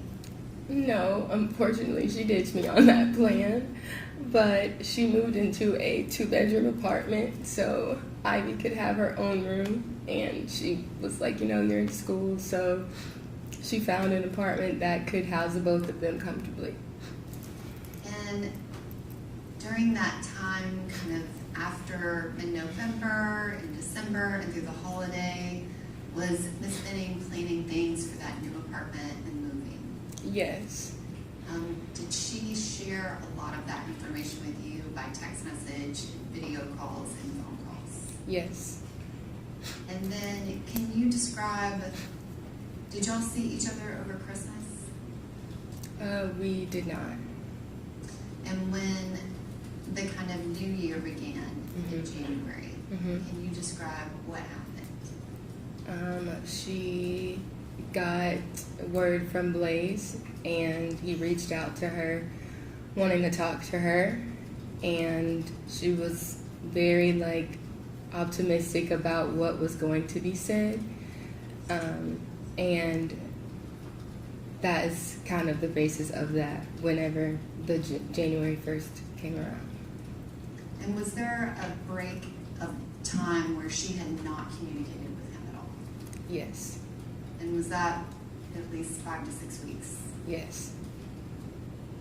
And you said she was hopeful Do you know if she met with him and saw him? She did. And did she see him every day, or can you kind of describe what information did you have about the contact that they had with each other? From my understanding and from what I was told, like, it wasn't every single day, but they were definitely back in communication, not normal as it was before she found out she was pregnant, but it appeared to be kind of heading in a direction of which, okay, like, where we going with this? And she was very, like, optimistic of the fact that maybe he might actually be coming back around. And did you try to support her? I did. Did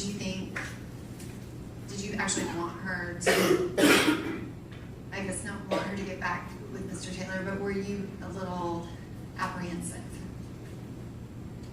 A little, but I feel like because it made her happy, that ultimately, like, that made me happy for her. And did she tell you kind of every time that she saw him after they started talking again in January? Yes. And did she give you specific details about that in messages and on phone calls and things like that? Yes. And can you describe what all was Jade planning in that January, February time frame as it related to her baby? We were planning baby showers. Her birthday was coming up, so we were going to have a baby shower in Nashville and one in Little Rock. So we were kind of delegating tasks on who was going to be the coordinator of the Little Rock one and who was going to be the coordinator of the Nashville baby shower. And were there appointments related to her pregnancy that happened in February? Yes. Which I want to back up a little bit. You talked about going to that November 3rd very first appointment with her. Mm-hmm. Did you go to another appointment with her kind of in the beginning, before the end of the year? Yes. And was that the November 16th appointment? Yes. So January and February, you're planning baby showers. Do you remember when she got her new apartment? Yes.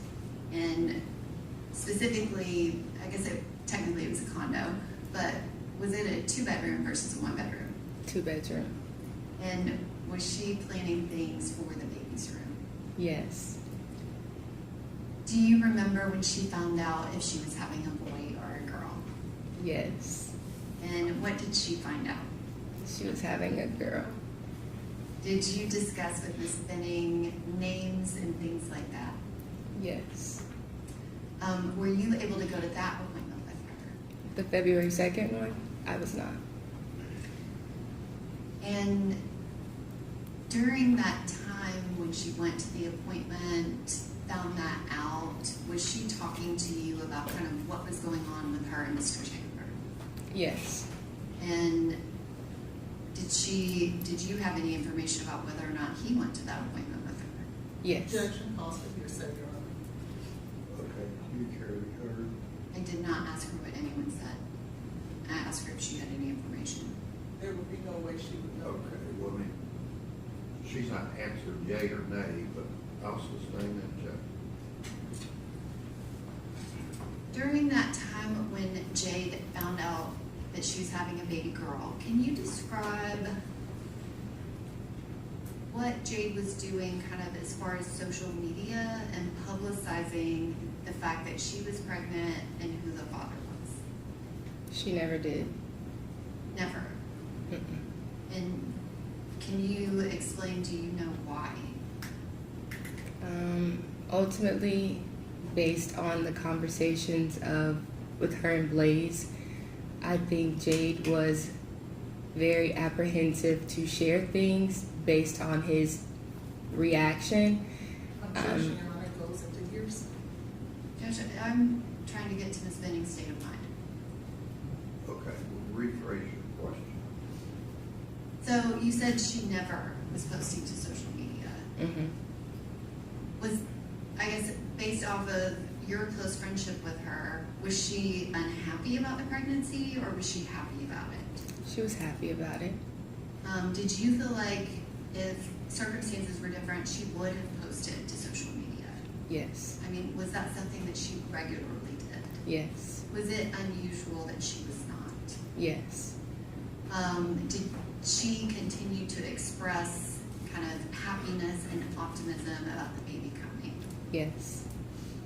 And can you describe, did she have additional appointments in February that you were aware of? Yes. Did you go to any of those? Uh-uh. And what was going on with you at that time? So we're kind of in February of 2023. You had moved here to go to Meharry. Mm-hmm. What was your schedule like and kind of what was going on with you then? I was a full-time student, so my day consisted of studying, exams, going over test questions, and at that point in time, I was preparing for a really big exam. And do you know Mr. Keontae Jones? Yes. And how do you know him? He's my classmate. And in February 2023, did you spend time with him in school studying? Yes. Kind of going to that time frame of that Saturday, February 25th, had you been at Jade's apartment earlier that week? Yes. And can you describe why you were there and what happened? I went so she could straighten my hair, and she was showing me around her apartment and just kind of showing me where she was going to put things. We went to the baby's room, and she was showing me the things that she had ordered from or got from Facebook Marketplace. The ultrasound was kind of out. It was just giving all things girl mom preparing for a baby. And you said that Ms. Benning wasn't posting to social media. Would she send messages to you and her other close friends? Yes. And did you receive a lot of pictures from Ms. Benning? I did. I guess, can you describe them? What type of pregnancy pictures did she typically send you? She would send pictures at the gym, holding her belly. She would send pictures of her at home, videos, and she was kind of almost like documenting it. Like, she would say how many weeks she was in a couple of videos, and she would like rub on her belly and was just like loving on her. And that Monday night, or not Monday night, but it was 2 days before this, so that Thursday night, you said you went to her apartment. Mm-hmm. Is that right? Yes. And y'all walked all around the apartment. Mm-hmm. And then on that Saturday, February 25th, can you describe what happened that day and kind of how you ended up being over there? That day, I spent pretty much my entire day at school studying for an exam that I had on Monday. We were just there pretty much until like maybe 6:37, and Jade and I were texting, and she asked me if I had paint, and I was like, no, I don't. I was like, what are you doing with the paint? And she was telling me how she was gonna do a paint night with her and Blaise since they weren't able to hang out the weekend before. And she was saying that she was gonna cook dinner, and she asked me what she should cook, and I told her she should make chicken Alfredo. And is there a reason you suggested that? personally, it's my favorite, and if she was gonna be cooking for somebody, I was like, you should, cook your best meal. And at some point, I guess, how did you end up going over there? It was a very spontaneous whim for me to go there. I was just hanging out with some friends after we were studying in front of campus, and they had ordered food that I didn't want, and so I was like, oh, I'll just go eat at Jade, like just get food from Jade's house. So I called her and I was like, hey, like, what y'all doing? I was like, I'm about to come by and get some food. And she was like, okay. And then I told her that Keontae was gonna come with me, and that's how I ended up over there. And were you planning on going over there and sitting down to eat, or what was the plan? I just planned on picking it up and leaving, saying hi and bye. I didn't plan on dining in with them. And on that February 25th of 2023, had you ever met Blaise Taylor? Not in person. And describe kind of how that happened. You were with Keontae, Mm-hmm. and y'all had been at school. Yes. Did you go straight to Jade's? Mm-hmm. And what did you do when you got there?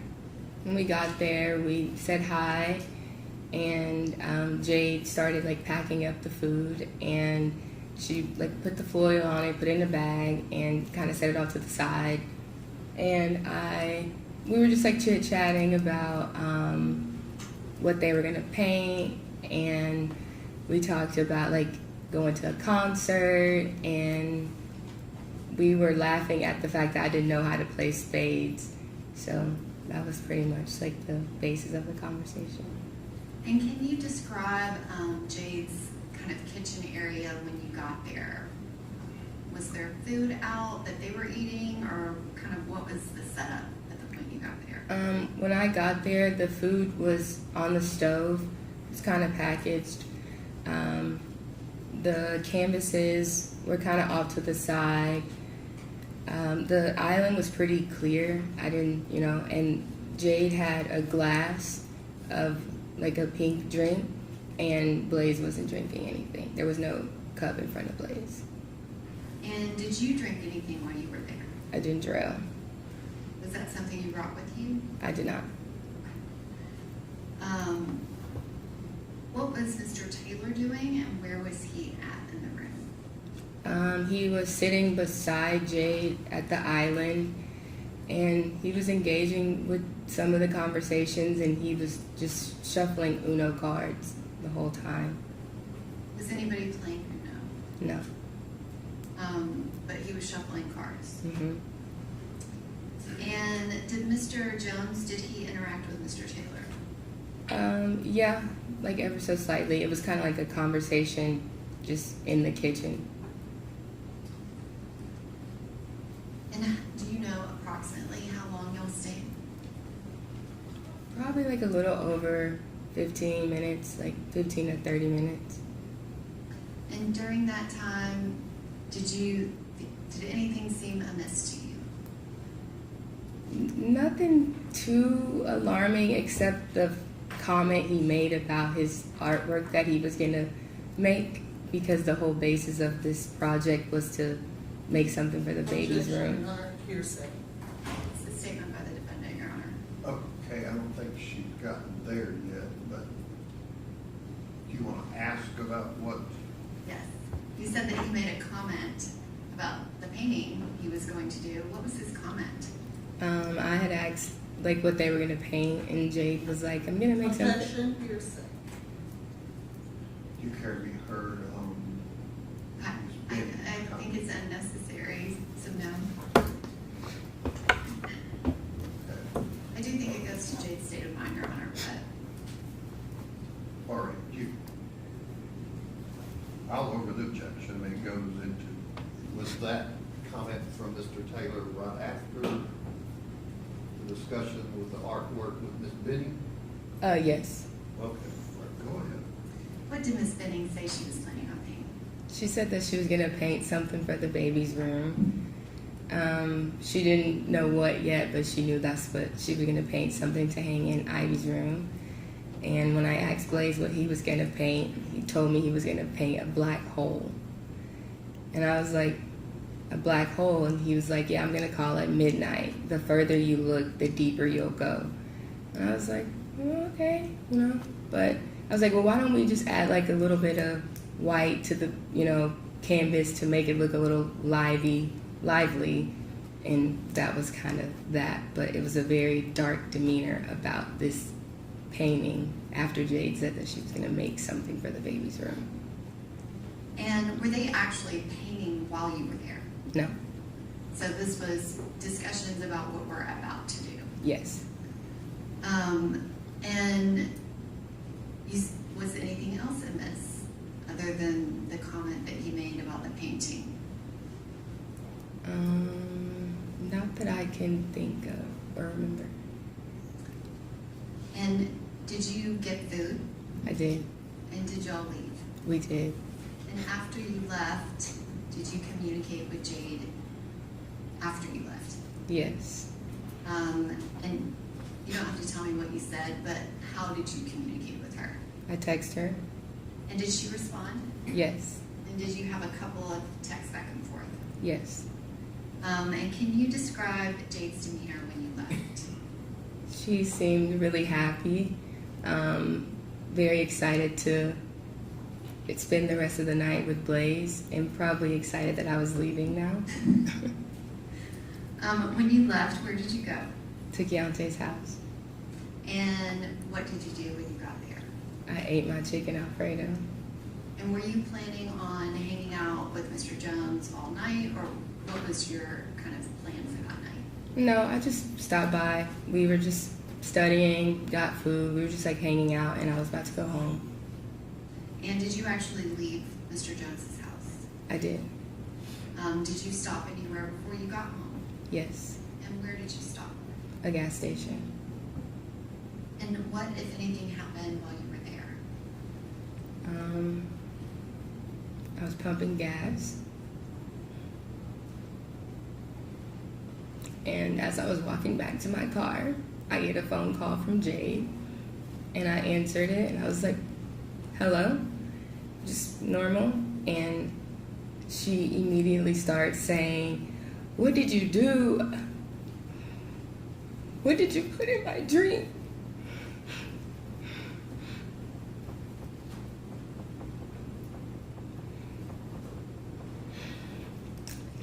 Then I heard her say, Blaise, you're scaring me. And he was like, you're scaring me. And she was like, I know you put something in my drink.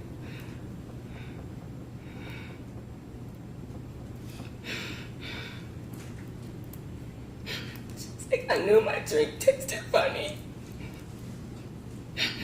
And she was asking him to empty his pockets.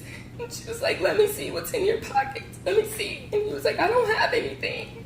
So this whole time I'm like, Jade, like trying to get a response from her.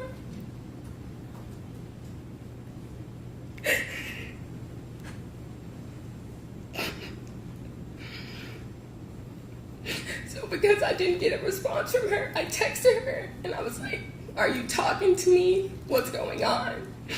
And then she was like, I know you put something in my drink because I can't even walk straight.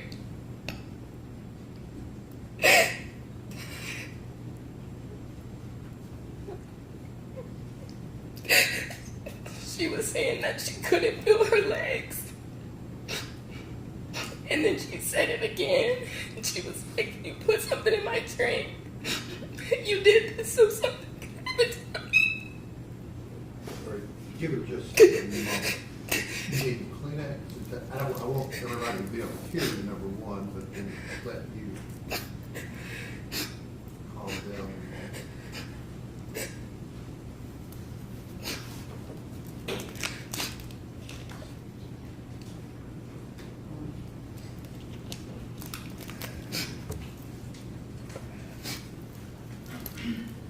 Okay. Can you repeat the last thing that you heard Jade say? She said that you did this so something could happen to the baby. Did she say anything else? She was saying I'm about to feel like I'm about to pass out. And then like towards the end of the conversation, she was like, is key. And then nothing else. Like what? She was like saying, it was very wavy, and she was like, is, I heard is, and I heard with, and I heard key. And so I then merged Keontae on the phone because I'm like, I don't know what's wrong with Jade. Like, something sounds wrong. Like, listen to her. And he's like, Jade, like, I'm here. And at that point, you just really couldn't understand what she was saying anymore. Ms. Jackson, I want to kind of go back. At the beginning of the call, when you could understand Jade, can you describe, based off of your experience, how did she sound? She sounded like very scared. She did not sound like herself. She sounded like she needed help.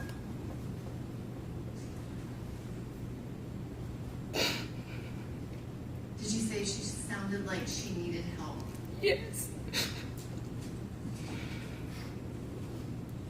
When she was saying the things that you just testified to, did she say some of those phrases more than once?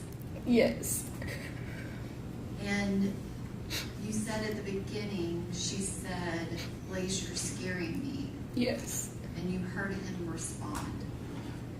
Did he respond to any of the other phrases that she was saying to him? The only thing he responded to was when she said that he was scaring her. He then said, like, you're scaring me. And then when he was asking her if she had when she was asking if he had anything in his pockets and for him to show her, he was like, I don't have anything. And that was kind of all he said.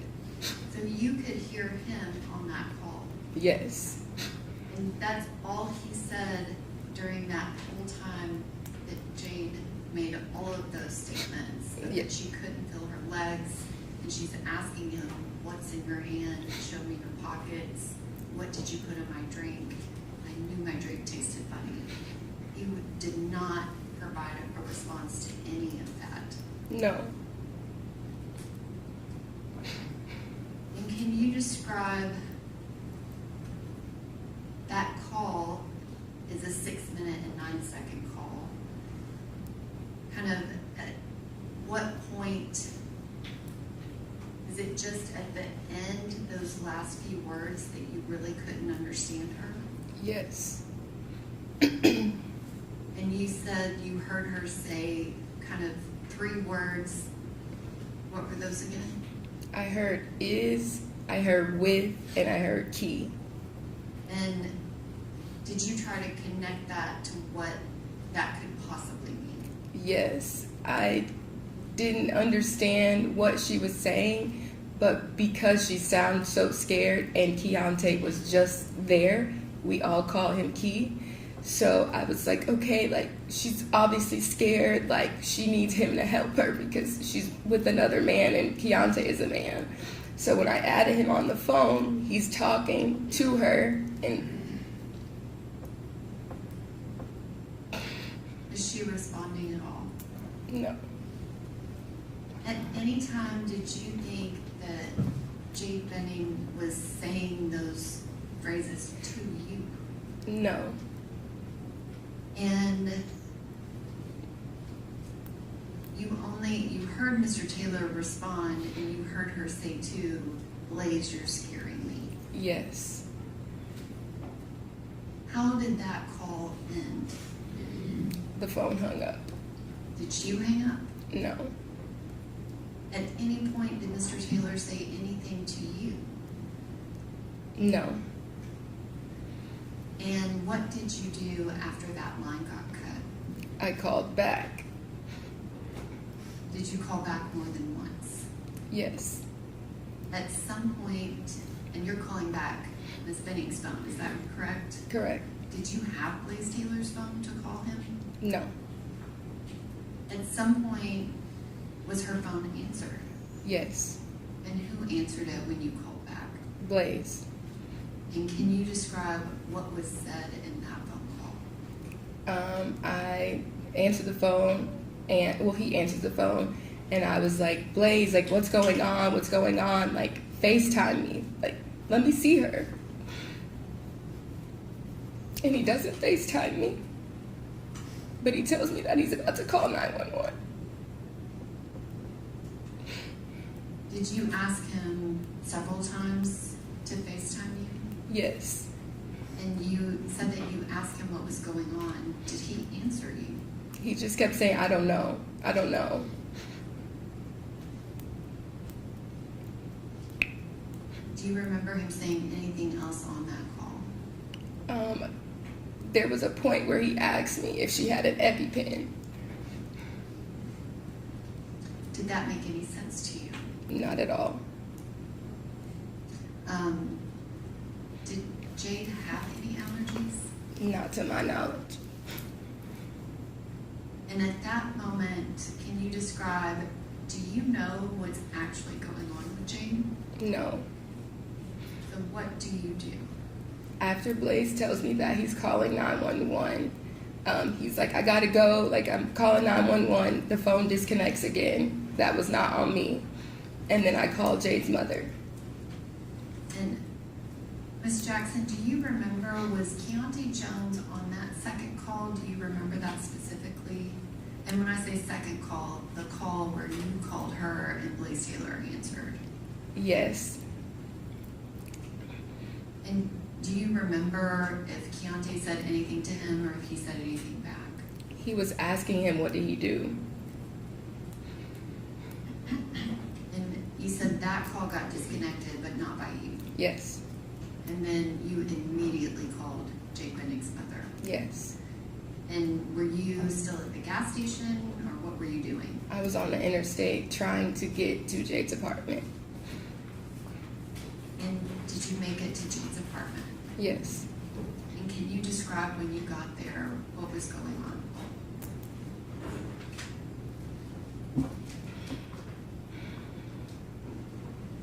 When I pulled up, the ambulance was already outside.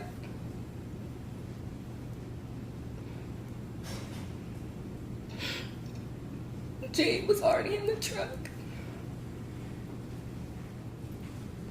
Her head was to the side. And they were doing CPR. So I'm still on the phone with Bridget at this point, and I'm trying to give her something, but I can't see her face. She's just really pale. She still has on the pajamas that she was wearing when I left. And Blaise is going back and forth, and I'm just like, what happened? What happened? And then the EMT comes around and tells me that we all need to go to Vanderbilt. Could you tell if Jade Benning was conscious? No. Did she look conscious? No. And you said that you saw Mr. Taylor going back and forth. Can you describe what was his demeanor like when you saw him by the ambulance outside? It was just like very anxious, kind of panicky, but he couldn't answer. He couldn't tell me what was going on, what was said. Like, I had no idea what he even called 911 and said at this point in time. And when they tell us to leave, then we both leave and meet them at the ER. So he didn't tell you anything that happened? No. After you left? No. And do you drive to the ER? Yes. Do you see him again? Yes. And can you describe that? I see him again in the parking lot when we get to the ER. And when we walk into checking in at the hospital, again, I'm still on the phone with Jade's mom. And we go to the check-in, and they're asking, who are we here to see? I say Jade Benning, and they ask what's her date of birth. But they were asking our relation to the patient, and I said that's my best friend, and he told them that this was his girlfriend. And I had never heard that before. And so at this point, I'm very, very confused. I'm still trying to process and understand what I just heard on the phone. So then they asked for the patient's birthday. And since this is your girlfriend, tell her Jade's birthday. And he couldn't tell them her birthday. So I then provided that information for them. Did he tell them anything about what happened? The check-in? Yes. No. But you said he referred to her as his girlfriend. Yes. Did you believe them to be in a boyfriend-girlfriend relationship? No. And you ever heard anything about that? No. What was his kind of demeanor like to you? Was he kind of leaning on you for comfort, asking you things about Jade, or what was going on? What was he saying? We'd like to reurge our objection. Okay, you kind of had a compound question there. You're asking this young lady what was Mr. Taylor's demeanor? Yes, what was his demeanor and was he She saying? can answer that. Thank you. What was his demeanor? It was not looking for comfort. It was almost like he was just trying to figure out what was going on, but not necessarily. Okay, by demeanor, she's talking about emotions or quiet, not what your interpretation of. Okay, was not crying. His demeanor was very calm per se, but more in terms of like trying to figure out what was going on, but not about the status of Jade's. Objection, Your Honor. Okay, I'll sustain the objection. What's your next question? Was he asking questions of the people at the hospital? I don't know.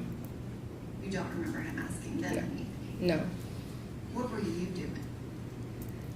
Trying to get some answers as to what just happened, what was Jade's state. I had nothing. So I was in the room, we were in a room in the hospital, and I was just trying to figure out what was going on. Did you provide the hospital staff with identifying information about Jade? Yes. Did they ask you questions about her? Yes. And did you provide them with information about kind of her pregnancy and things like that? Yes. And you said that you were in a room with Mr. Taylor. Mm-hmm. Was there anybody else in that room? Not at that time. And did you speak to him again? Yes. And kind of what were you saying and what was his response?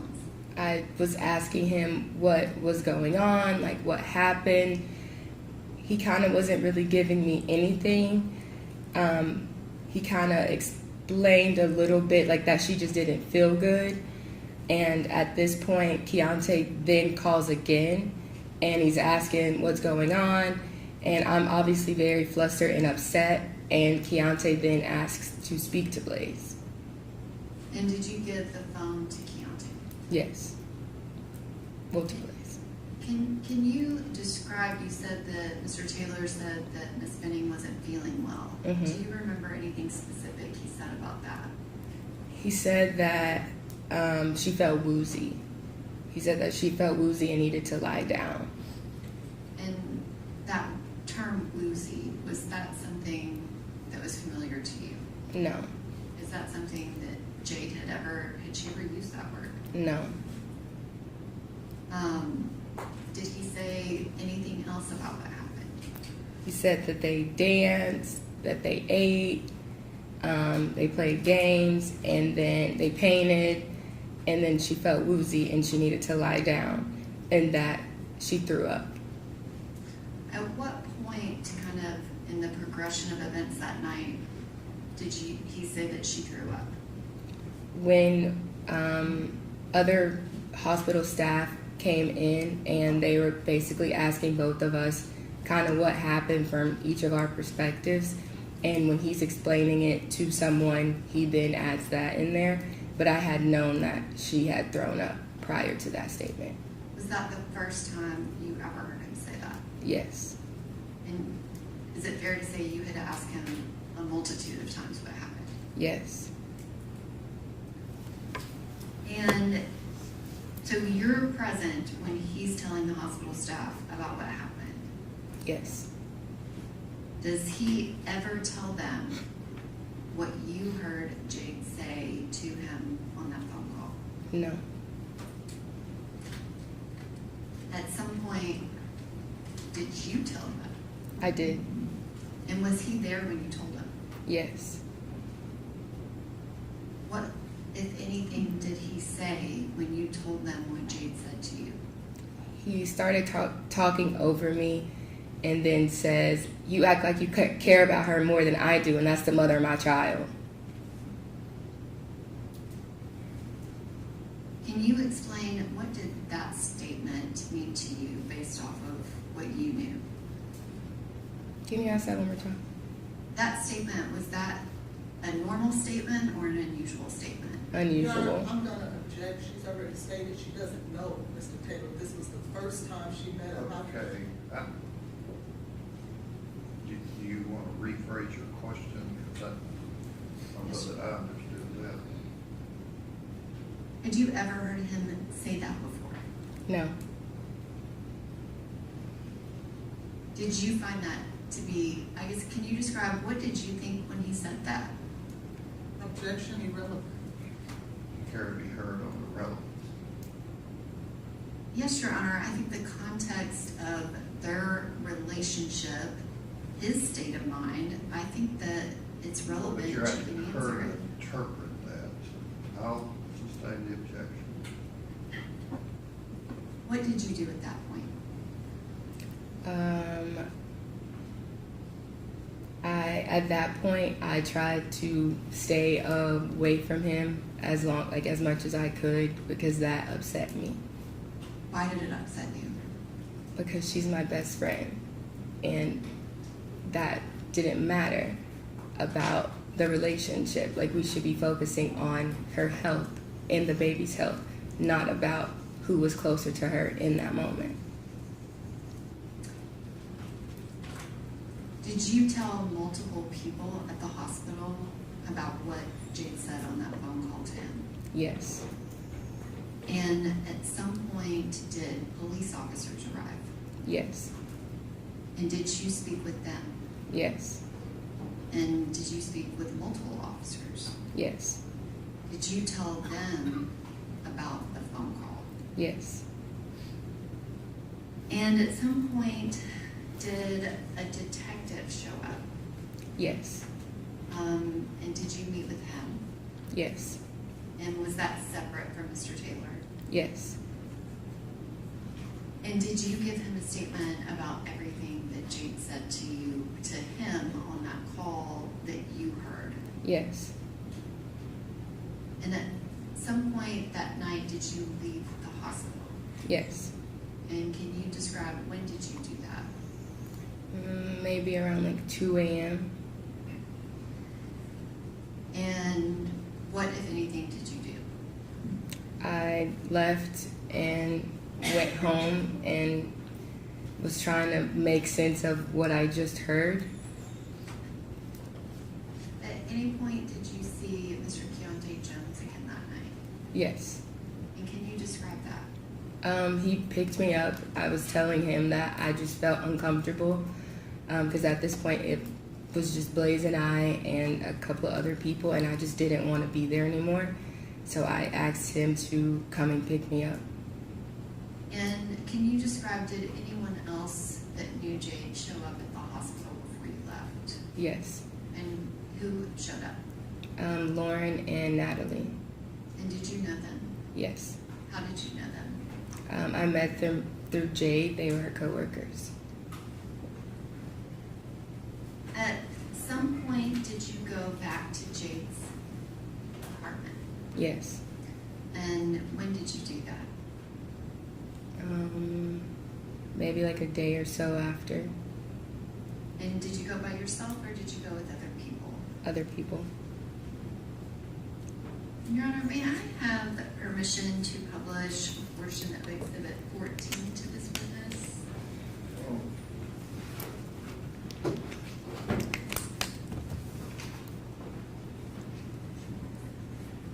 Supposed to be off of your computer?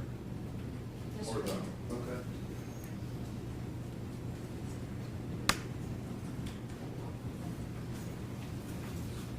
Your Honor, for the record, I'm publishing video 1 from Exhibit 14.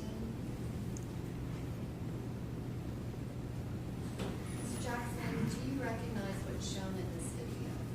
Yes. And what is that? Jade's kitchen, and it's the dinner that she made that night. And do you remember why y'all were videoing this? Because I was very adamant on going to her apartment because I had just seen her an hour prior to this phone call, so I wanted to see if there was something happened, if there was any sign of struggle, or kind of what happened here.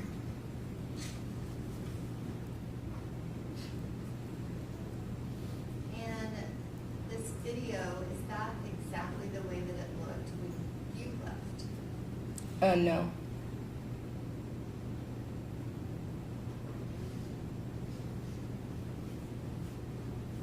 And now I am showing video What's number different? 4. I'm sorry, I'm gonna go back to that. Your Honor. Oh, okay. I'm showing video number 4. Do you recognize this?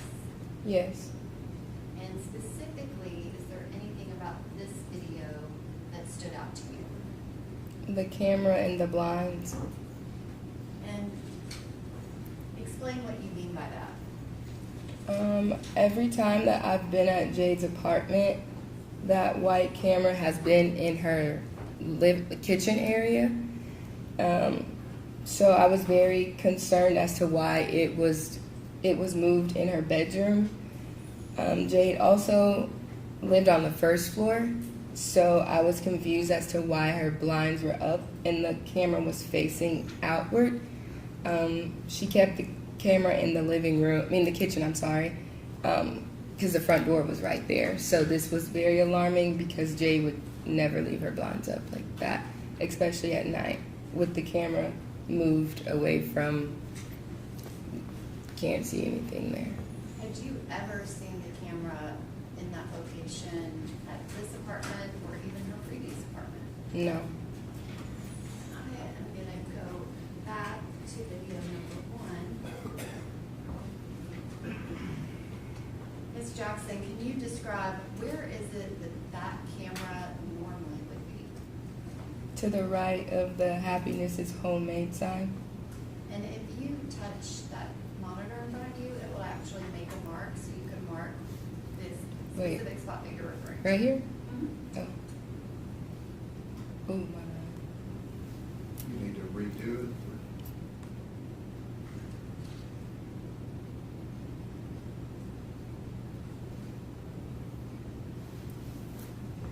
Is that where it was when you had been there earlier? Yes. And so when you were there earlier that night, the camera was right there. Mm-hmm. And then when you came back, it was in the bedroom. Yes. Can you describe what, if anything, did you do related to that camera and the blinds that we just saw in her bedroom? I moved the camera back to where it was, and I put the blinds back down. So you moved the camera and put it back Where? in that spot, right by the stove. Yes. And why did you do that? Because I was not sure if Blaise had an extra key or not. He did help her move in, and it was supposed to be in front of the door in case if something happened, you could see. And so I put it back there because I was not sure if he were to have come back or not. Did you have any idea if that camera was connected and recording? I was under the impression that it was. And I want to show you now what is video 5 and exhibit 14. Can you describe what, if anything, did you notice about this area of Miss Benning's bedroom? I noticed the staining on her comforter and that her covers were kind of messed up from the bottom half and not the foot of the bed and not the head of the bed. Was that generally how she would leave her bedroom? No. And you were referring to that stain, Yes. and you've already testified that at some point at the hospital, Mr. Taylor said she threw up. Yes. When you saw that stain, does that look like throw up to you? Not necessarily to me. I don't know what that looks Your like. Honor, I'm going to object as she is not a medical professional to determine. Okay, she said she's not sure what that was. Was that something that stood out to you? Yes, And why? because Jade wouldn't have her comforter dirty, and Blaise had already told me that she threw up. Did you do anything to try to locate evidence of throw up? Yes, I looked in the trash can, I looked in the washer and dryer, any nook and cranny around her apartment to see where this throw up was. And did you find any evidence of it? No. Can you describe the pictures kind of that were taken of the trash can? Were you there when all of that was done? Yes. Your Honor, I would like to show this witness the photograph from Exhibit 14. All right. This is the fourth photograph, which I believe is 14. I don't know if it's labeled as a collective exhibit, but it would be 14D if we were doing it that way. Ms. Jackson, did anything stand out to you about this picture? I did think that the pink lemonade did stand out to me because that was the color of the drink that she was drinking when I was there the first time. And the fifth picture, can you describe what's shown here? It looks like food that wasn't eaten, like left over on the plate or something. Did that stand out to you as being unusual? No. Were you looking for, I guess, what, if anything, were you looking for? I was looking for the color that was on the comforter, that pinkish color, and I was looking for the food to be a little bit more grounded, I guess, like she had already ate it.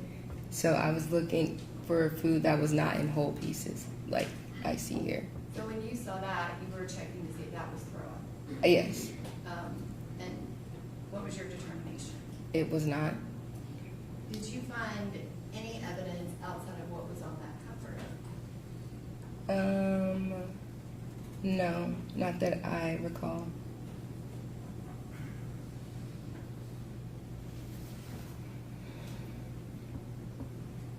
And were you there when that comforter was bagged up? Yes. Did anybody touch it with anything other than gloved hands to put it in that bag? No. And can you, I want to kind of go back. That was, I guess, a day after. Can you describe at the hospital? Did you go back to the hospital? Yes. And who, if anybody, was there in those days that followed? All of our family and friends. And can you describe, are you close with Miss Benning's family? Yes. And describe your relationship with her mother, Bridget. She's like a second mom to me. So we kind of just leaned on each other that whole week, trying to understand something that didn't make sense. And did Mr. Jones come back to the hospital? Yes. And were you there on March 6th? Yes. And can you describe what happened on that day?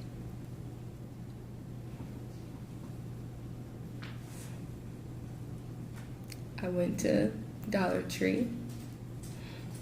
I went and got balloons and cupcakes from Kroger. We brought them to the hospital. And we all sang happy birthday because that was Jade's, would have been her 25th birthday.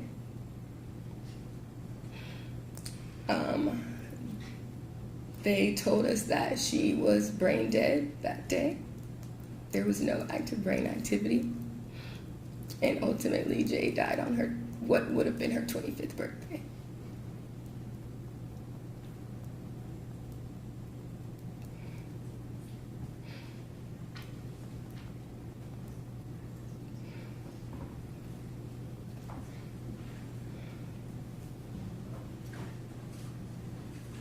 Mr. Jackson, Jackson, I'm going to switch topics a little bit.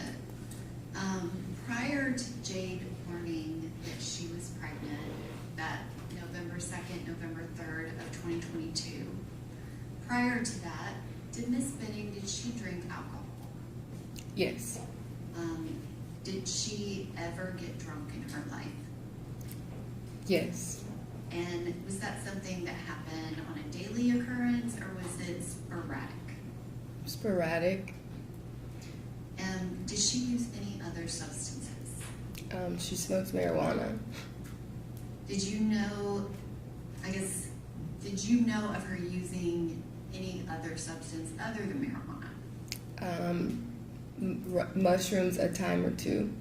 Was that something that she did on a frequent basis? No. And can you describe, once Miss Benning found out she was pregnant, which let me kind of go back, are those the only two substances other than alcohol that you've ever heard of her using? Yes. Have you ever heard of her using cocaine or even talking about it? No. After she found out she was pregnant, can you describe what, if anything, did she have to drink that was an alcoholic beverage? She never drank alcohol again. And what, if anything, did she ever smoke marijuana or have used marijuana in any way? No. Can you describe kind of her lifestyle about health after she found out about the baby? It drastically changed. She would let me know when she would take her prenatals. She was doing light workouts, was definitely changing her diet and eating habits and drinking a lot of water. I can have just one moment.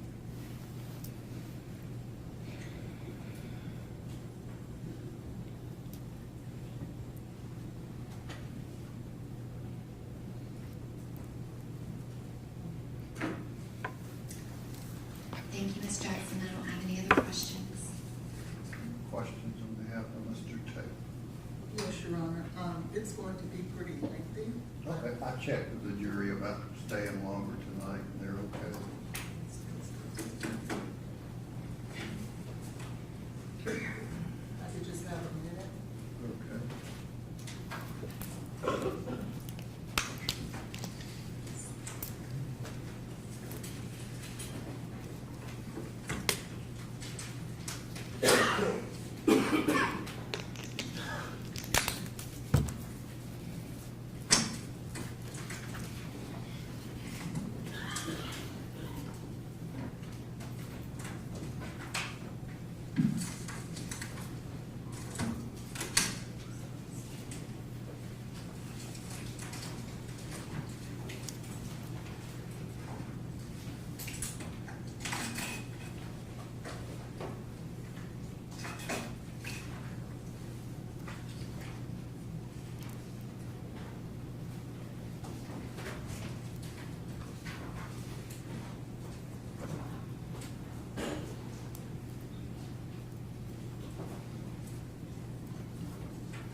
Just 2 more seconds, please.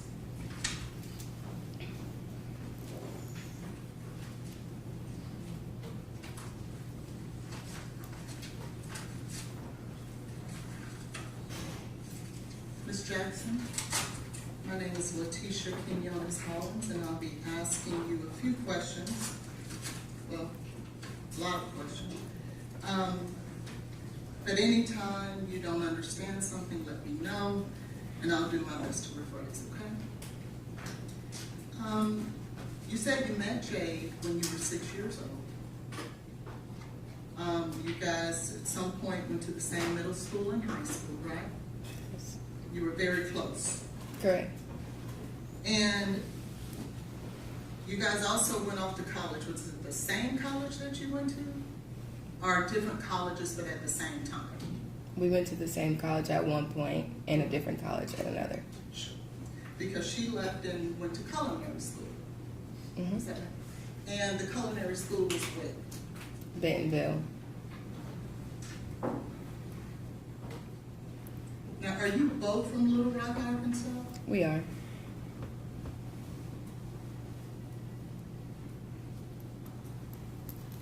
Do you know an Arion Curtis, who now may be Arion Jordan?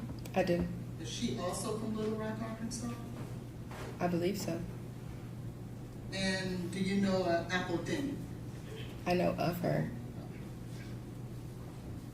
Have you ever met her before? Objection, Your Honor, to relevance. I would just have a little leeway. Okay, you ever met her? Yes. All right, good. Now, at some point, Jade moved to Nashville, correct? Correct. And do you know about when she moved to Nashville? I don't know exactly when. Probably like 2020, early 2022, maybe. Early 2022? Okay.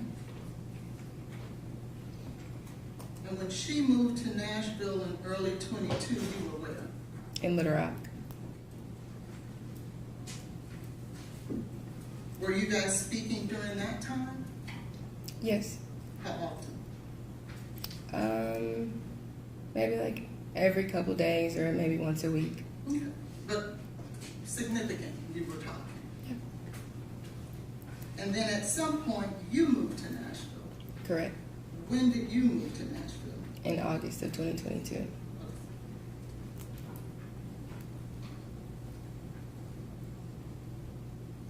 And so, when you moved to Nashville, who did you live with when you moved here? Myself. And you came here to go to McHarry? Mahari, yes. McHarry, I'm sorry. And you didn't move in with Miss Benning? No.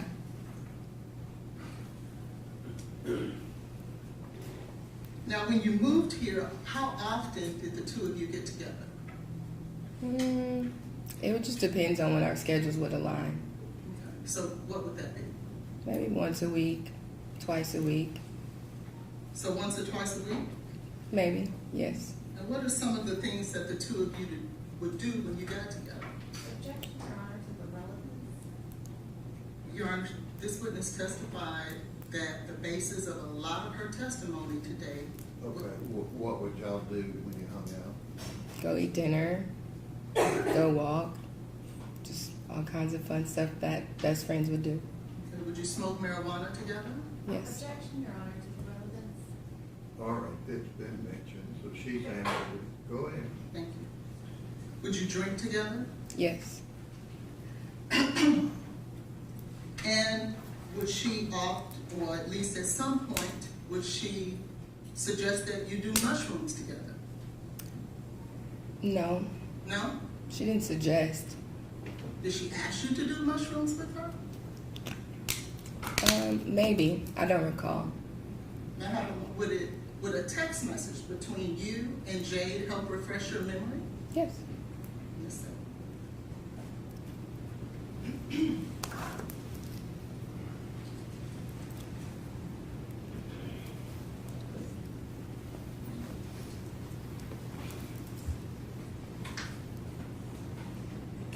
All right, get that there. Sorry? He's gonna get that. Oh, okay. Let me make sure it's the right one.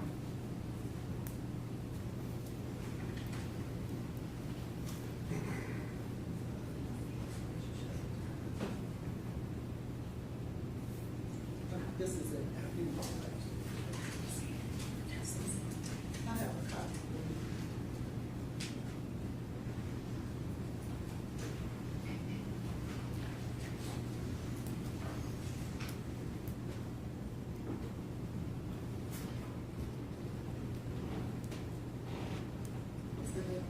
Make sure I that I can't just get thank you.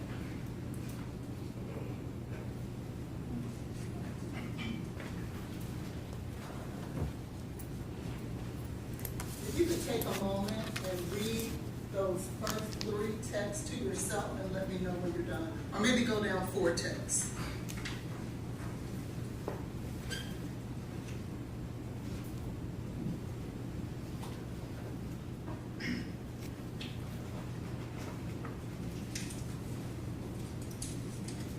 I'm ready.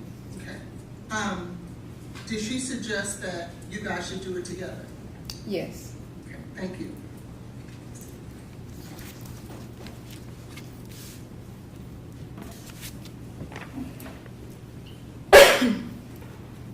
Now, you would oftentimes, would you not, reach out to Ms. Benning and ask her to help you secure drugs, wouldn't you? Marijuana. Adderall as well, correct? Mm-hmm. Okay, so more than marijuana. Okay. Yes. And you did that more than Objection, once. Your Honor, to the relevance of the approach. Okay.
Ms. Jackson, do you remember a time when, around October the 3rd of 2022, when Ms. Benning was traveling somewhere in California? You remember that? Yes. And do you remember you guys were having a text message conversation? Yes. And in that text message, Ms. Benning starts off the conversation saying, "Edible kicked my ass." Do you remember her saying that to you? Can I please see it? You may.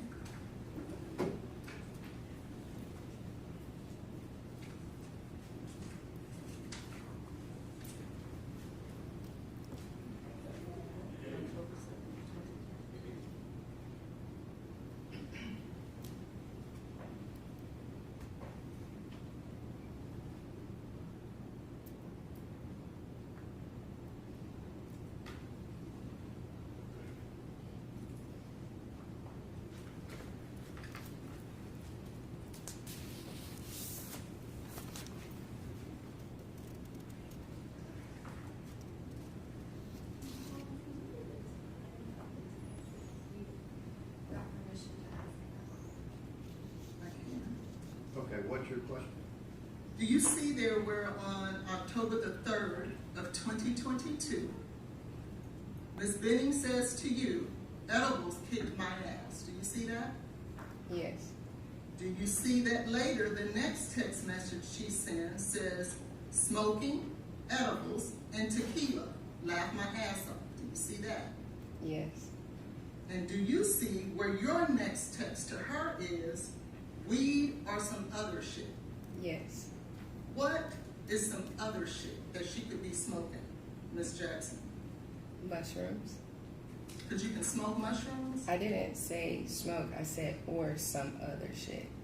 Well, you said weed or some other shit, right? Yes. What's the other shit? Mushrooms.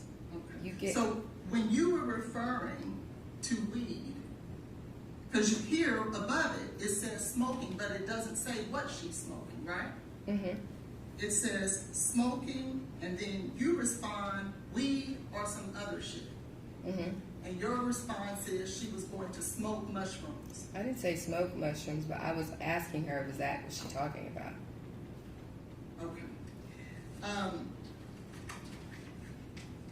And did Ms. Benning, in your closeness with her, ever share with you when the last time that she had her period?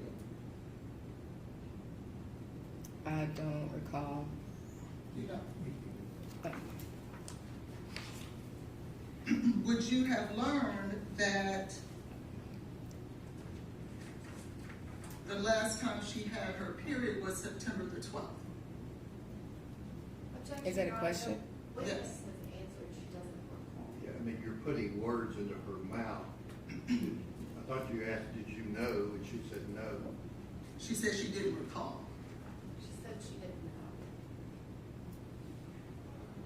As close as you were, did you know that she didn't have her period in October? We don't just discuss our periods like all the time, so no. So when you were on direct examination, Ms. Jackson, you talked about that this was your sister and you discussed everything. Isn't that what you said? We do. But you don't discuss your periods. I did not.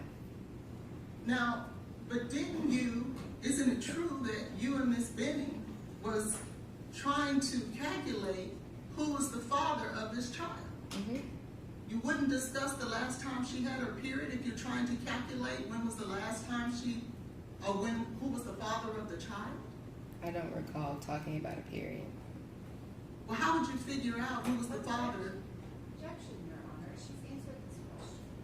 Right, well, she's I'm asking objecting to another the question. relevance of the line of questioning. When the witness What's your says she next doesn't question? know. How can you discuss and try to determine who's the father of the child if you don't discuss when was the last time she had her period?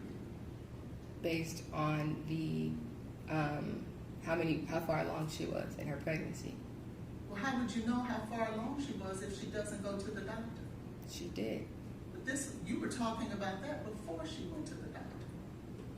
We were at the doctor talking about that. So when you were talking about it, you would have to figure out the last time she had her cycle and who she was having sex with. Okay. You can't tell her what she did or didn't know. I mean, just ask a question. Now, was there not a time that Ms. Benning would infuse the food that she cooked with marijuana? Objection, Your Honor, to relevance.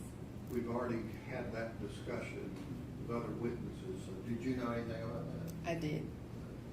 You said you did know? Mm-hmm. And she would do that, would she not? She has before. Thank you. Now, when you were discussing who the father was of this baby, there was another gentleman that was in the running. Was that true? Yes. And who was that? His name was Des.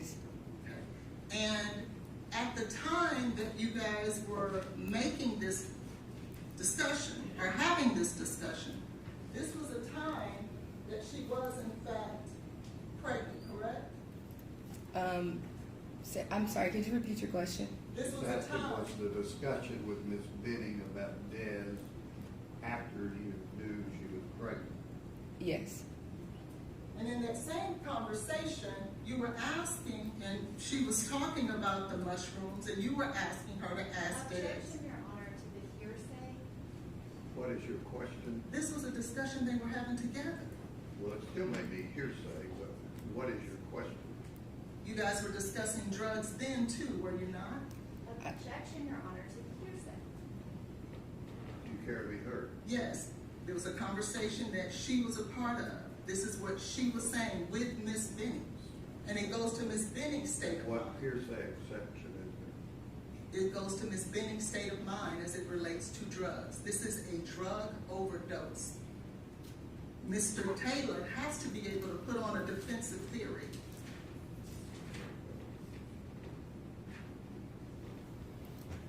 Did you ever discuss with Ms. Benning after she knew she was pregnant about drugs? I'm not sure. I don't know. Would it assist you if I was to allow you to look at text messages? Sure.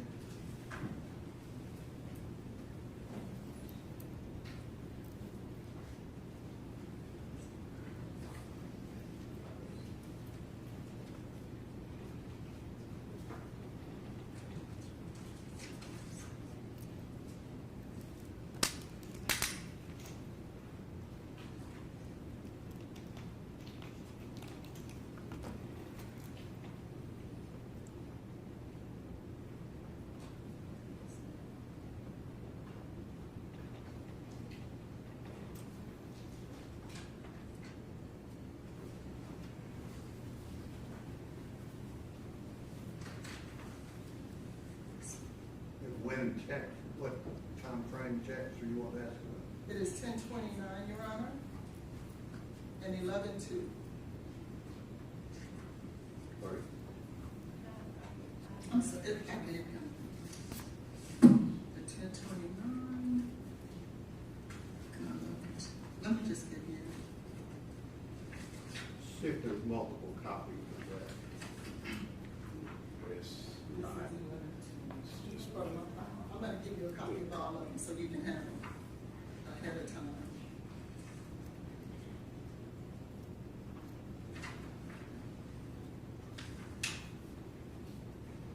You got 10:29, 11:02, and something else? Yeah, I'm giving her all of them. I'm just What- making sure what that is they're the that? same. Your Honor, I object to the relevance as well as the hearsay. I do not understand what she is attempting to do. All right, let the jury step down and follow.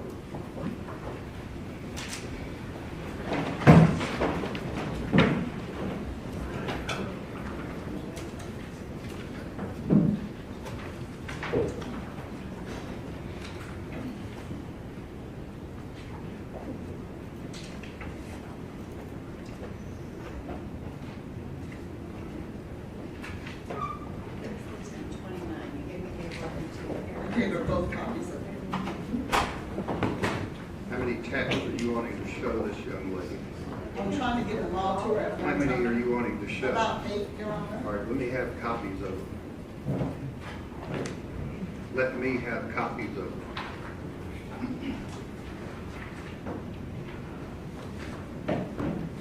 I want to give them to you all at one time, please, so that we don't have to go and revisit. And I can tell the court exactly Just where let me have copies of them. Once you read them, you're going to ask me. I don't know what I'll ask you. It's 11-2, 10-29. This one is 11-2.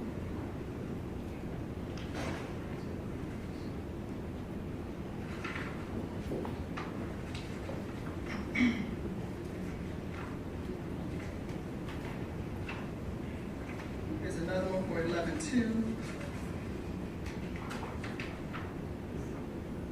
There's another one for 11-2.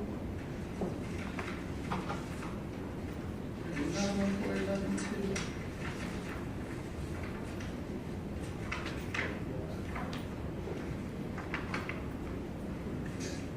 Or you're giving me all the metadata and everything? Yes, I am. I don't even see the, one starts off me, That's the way that it I've prints been out. looking at my body. Beautiful child I've ever laid eyes on. What does that one say about drugs? So I'm giving you drugs, but Let's just do this real easy. Tell me what that one says about drugs. so in that text message, You haven't looked at it. you just told me what it said. You said it says about my body. What does it have to do with about drugs? I'm trying to answer it. Okay. What this says is that on 11-2, and then you go to 10-29, she talks about. I haven't gotten to 1029. You're asking me about this one or 10-29? That one. This one says, me either, and then she goes on to say to both. Then she says, like, I've been looking at my body and shit too. And so what it says here is that she knew that when I started questioning if I could be pregnant. So on this date, she says that she had been looking at her body and could tell that she had been pregnant. She didn't. She says that? Yes, she did. Okay, let me see that. But that has nothing to do with drugs. It does because what No, it I'm suggests. saying, is there any reference in this text to drugs? No, but it Okay, orients the thank you. state of mind of Miss Benning. State of mind.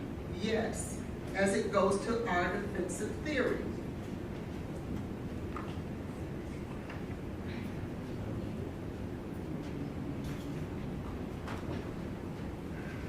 Does the state have decent copies of what the messages are back and forth?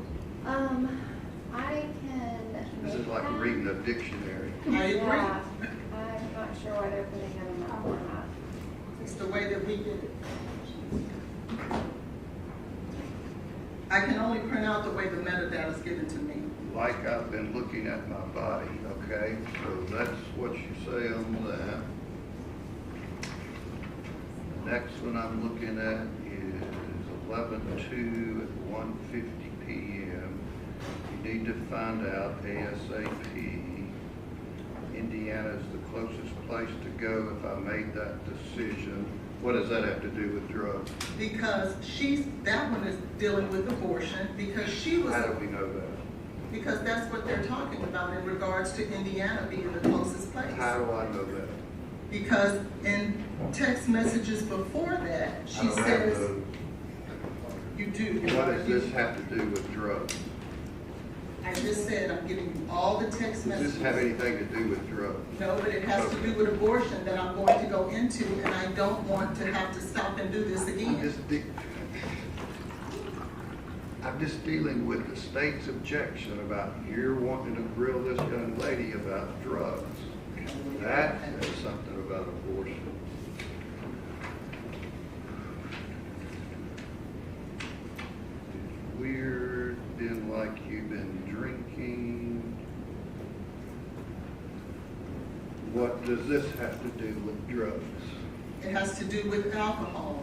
She was found to have cocaethylene in her system. But that is something from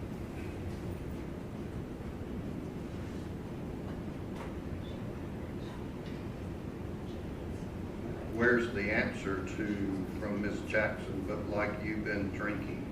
Ms. Jackson just testified that she is Where's very... the answer of this from the text? It doesn't have to be an answer. That's her statement to Ms. Benning. Objection to the hearsay. It's not hearsay. She's right here. I can ask her if How she about said Ms. it. Benning's statements are hearsay? That's not Ms. Benning's statement. If I can at least allow me to explain to the court what it is that I'm trying to do, why I provided you with all the text messages that you asked for. Okay. Well, some of them I didn't ask for. Finished up cleaning, wanna come smoke and have a bottle of wine when I get off. That's from Ms. Jackson. That's 10:29. So you wanna ask Ms. Jackson if Ms. Benning came over and had a bottle of wine? I do. And smoked. Where does it say smoke? Do you want to smoke and have a bottle of wine? Wanna come, S-P-O-K-E. You think that's a misspelling? Can I see it?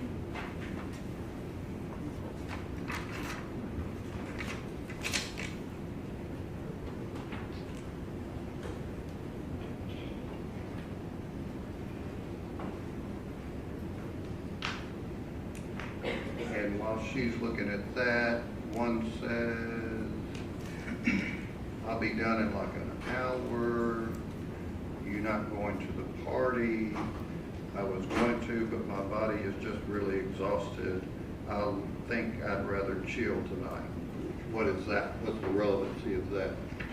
That one has to do with, as I stated before, that she was already telling by her body that she was pregnant. But yet she was doing drugs around this time, if you orient it with the other text message of 10:29 that I gave you. All right, maybe I hadn't gotten to that. This is 11:2.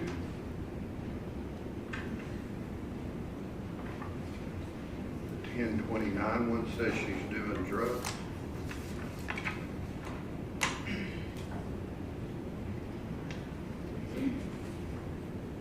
Excuse me. Can I have a copy of these No, texts? hang on just a moment. Do you have the 10:29 one? You just have that one, Your Honor. Okay. It says, I'll be done in an hour. This is 10:29. It's 10:29.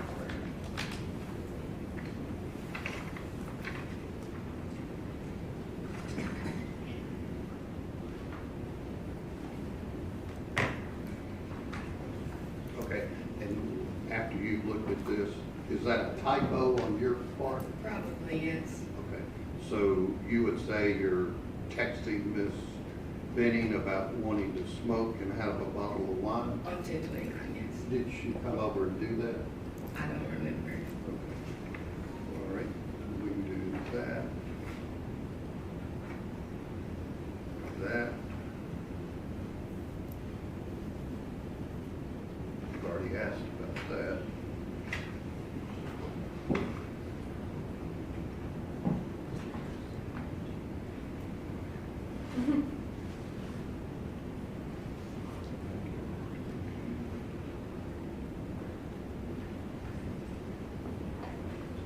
So on this one where you say, but like you've been drinking, do you know if she answered that?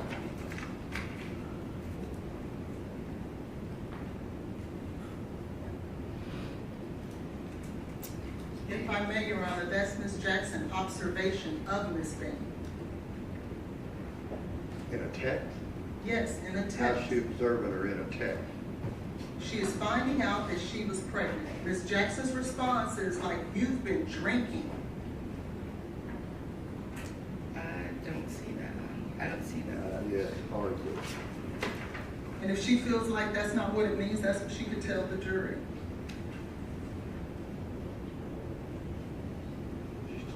Ask her about that one.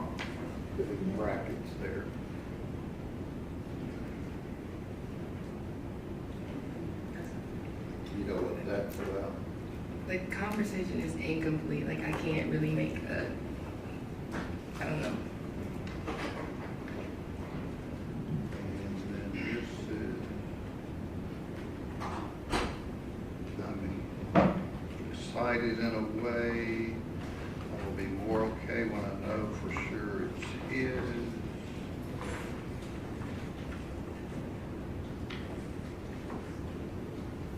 It's his, it has to be, and what does that have to do with the drug?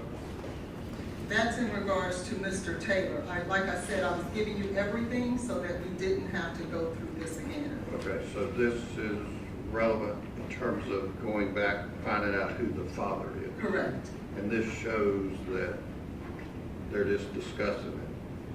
They're discussing it, but it's relevant because it goes to Mr. Taylor's state of mind that he would try to harm a child that could possibly not even be his. My client, Mr. Taylor, the one who's on the murder. How do these texts have anything to do with him? Because he's asked for a paternity test. My question is, you've asked about discussions with who's the father and things like that. So you're wanting this text to add to that how? Because it says she will be more excited once she determines it's his. So that means she didn't even know if it was his at the time. All right. And then, does the state care to be heard about whether, do you, Miss Jackson, know what you're referencing? Indiana is the closest place to go if I made that decision? The conversation, I don't remember the whole conversation. It is in part, so I can't give you an answer. You don't know what Indiana may have been? We were talking about her being pregnant. Were there any discussions between you and Miss Benning about her getting an abortion? Not necessarily that being her decision, no. What does that mean? She never said she wanted an abortion. I just Do told you know her if Indiana has anything to do with that? if she were to have made that decision, but that decision was not what she made. Okay.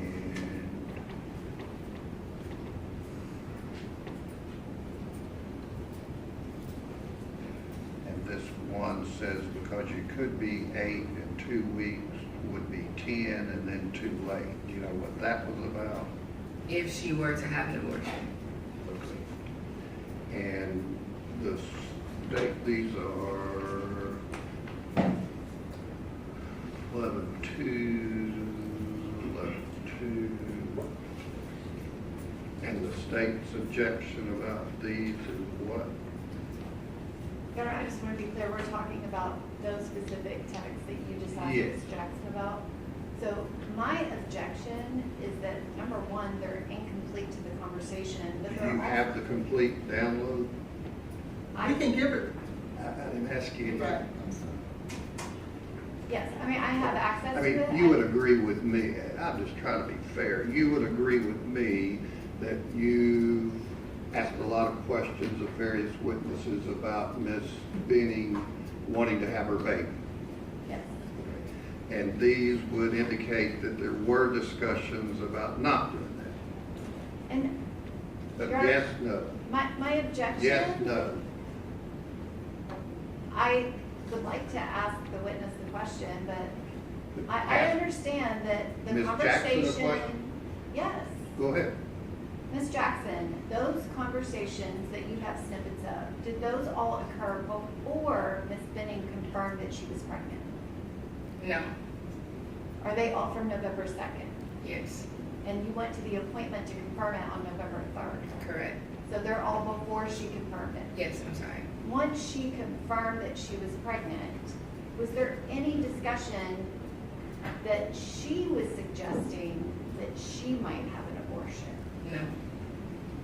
Okay. If I may be heard, Your Honor. You don't need to be heard. I'll allow to ask that. I'll allow you to ask about these 2 text messages. Thank you. Trying to bite my tongue about like that.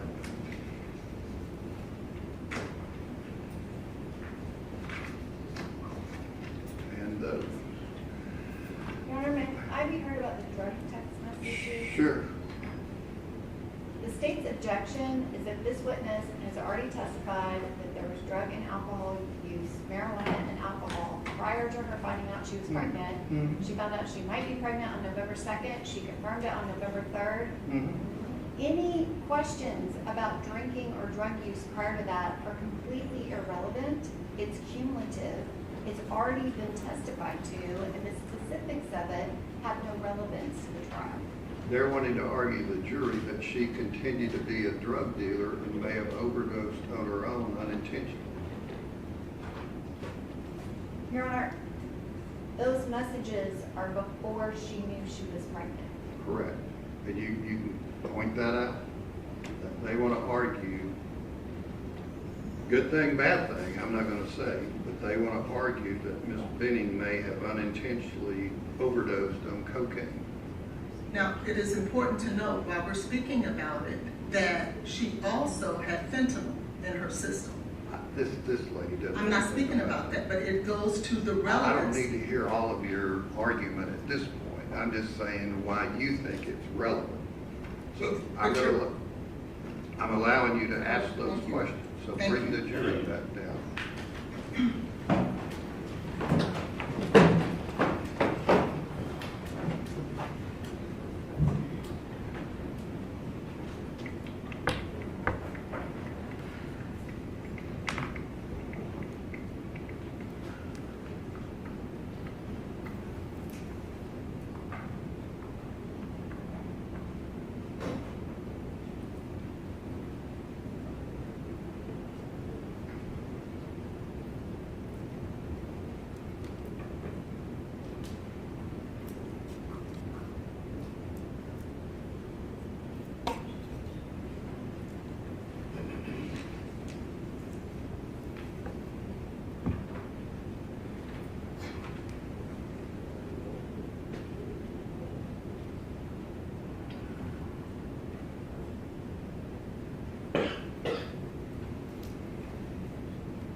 All right, go ahead.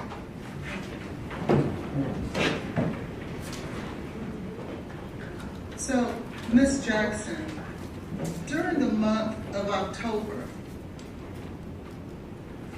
it is in fact true that Ms. Benning was in fact doing drugs, was it not? She smoked marijuana. And some other shit, right? Not sure. And once you guys found out that she was pregnant, you then sent her a text message and said, like, you've been drinking, didn't you? I sent that? Yes. Yes.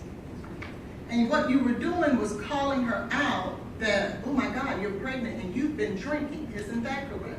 No. That's not what you meant by that? No. And it was after that that she no longer spoke with you about she herself doing any drugs. Is that right? Could you ask that again, please? Yes. After that text message that you sent her saying, like, you've been drinking, after that text message, she no longer sent you a text message about drinking or doing any drugs. Is that correct? I don't recall. So she could have sent some after that? I'm not sure. And also, we discussed the fact that you guys had to determine who the father was, and you determined that it was Blaise, is correct? Yes. But there was a time when she took those home pregnancy tests that you talked about. You remember that? And she sent you a picture of those home pregnancy tests that you testified to? During that time, she herself was considering an abortion, wasn't she? She was not. Well, didn't you guys discuss possibly going to Indiana? In terms of, she wasn't sure what she wanted to do, but abortion was not the answer. We were just discussing as friends, what did the future look like? Well, you were going to go to Indiana to possibly have an abortion. She was going to go to possibly have an abortion. Objection, correct? Your Honor. Counsel is mischaracterizing. Okay. You know what that discussion was about? I asked her about Indiana one time. We never went, and we never talked about it again. Well, why would you talk about it if it wasn't an option for her? We were just discussing as girls, as friends, like what. Didn't you also say on one occasion, well, 2 weeks, you need to decide because it'll be too late? Didn't you say that to her? I didn't see that. Could I please see that? You may.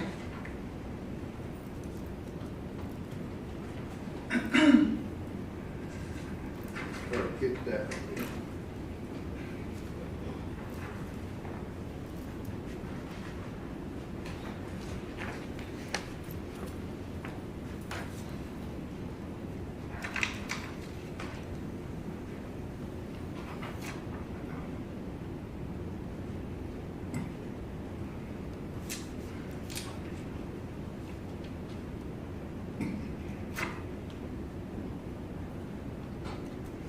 Okay, I see where I said that. Okay. So you were discussing it because she was considering an abortion, correct? We were just discussing. She didn't say she was getting an abortion. I understand, but she was considering it, wasn't she? Objection, Your Honor. She has mischaracterized the witness's testimony. Okay. She said she checks that. She doesn't know what Ms. Benning was considering. Go ahead. So when Ms. Benning then texts you, well, you text Ms. Benning, you need to find out ASAP. This is on November the 2nd. She responds, Indiana is the closest place to go if I made that decision. She was speaking about an abortion, was she not? I already said that we discussed multiple options. It wasn't like a definitive answer. Okay. We were just talking. So when Go ahead, I'm sorry. When Mr. Taylor reached back out to Ms. Benning on December 31st, after he no longer considered an abortion, it's no different. It was just different times. Isn't that correct? I'm sorry? What is your question? That's a statement. No, I said, isn't that correct? That's a question. That When Mr. Taylor, what Mr. Taylor thought. when Mr. Taylor reached back out to Ms. Benning on December 31st, do you remember that? I don't remember the day when he reached back out. It was, I don't know. You remember when she told you she went to the park with Mr. Taylor? I do. On January the 1st? Yes. And they sat there for 4 to 5 hours and talked? Yes. And after that date, did she ever tell you that Mr. Taylor talked to her about having an abortion after that? I don't recall. So is it your statement that he could have, or you don't recall him ever saying that? Is there messages that I could potentially read about it? I can give you the messages between you and Ms. Benning from January 1st all the way up to February 25th if you would like me to. I'm speaking about this question that you're asking me now. My question is from January 1st of 2023 until February 25th of 2023. Did Ms. Benning ever come to you about Mr. Taylor trying to pressure her or ask her to get an abortion? Yes or no, ma'am? No. Thank you.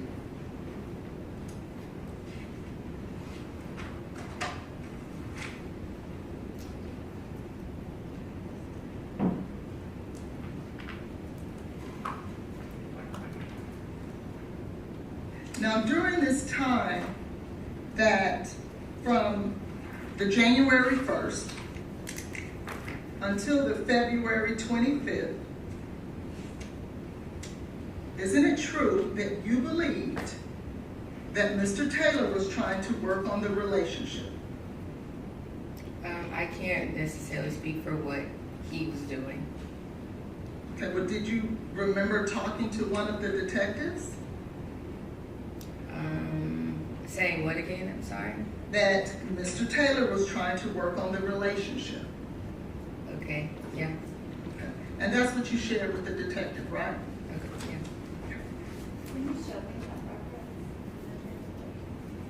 I would have to pull it out. I can't.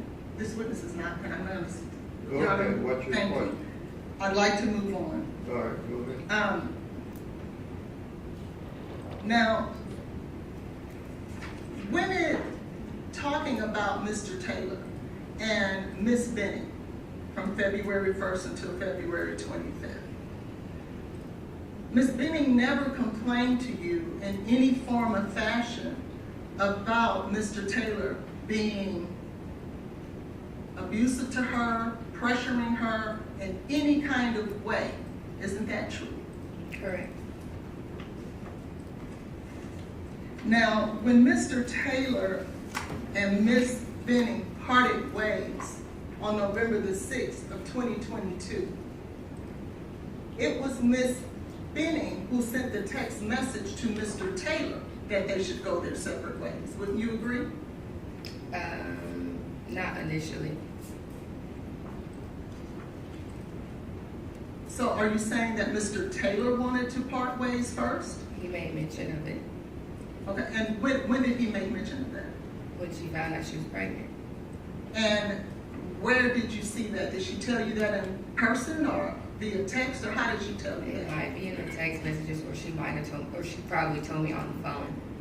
Right, because I've looked through the text messages. That's not there.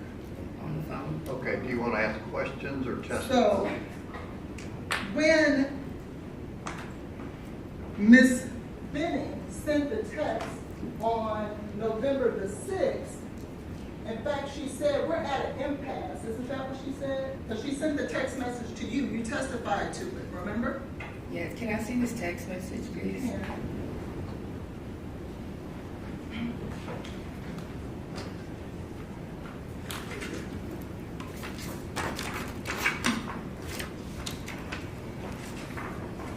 Do you need a copy of that November 6th text?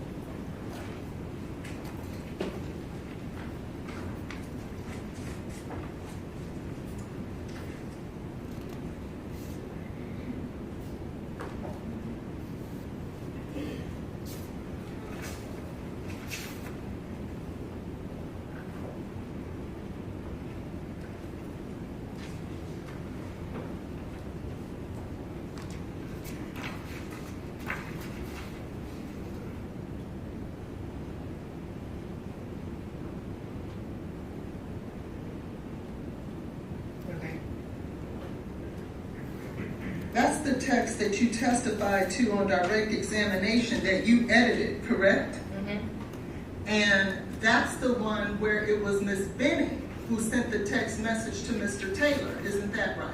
Mm-hmm. And what she says is, we need to go our separate ways. Isn't that what she said? Do you want me to, am I supposed to read it, or? No, I just asked you whether or not she said it. Yes. Okay. And she never shared with you that after that, Mr. Taylor tried to continue to call her, continue to try to force her to have an abortion or anything of the sort, did she? Could you repeat that? I'm sorry. After that text message, Miss Benning never shared with you that Mr. Taylor tried to force her, coerce her, or do anything to force her to have an abortion, did she?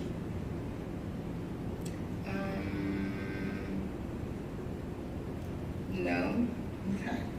Now, let's move on to February 25th.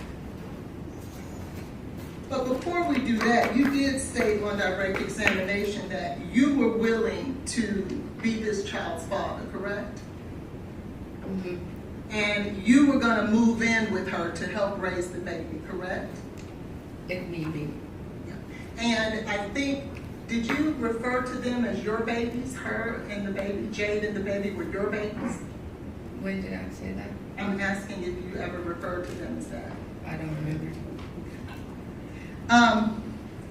On February the 25th of 2023, you knew that Miss Benning was the one who planned this date night, isn't that right?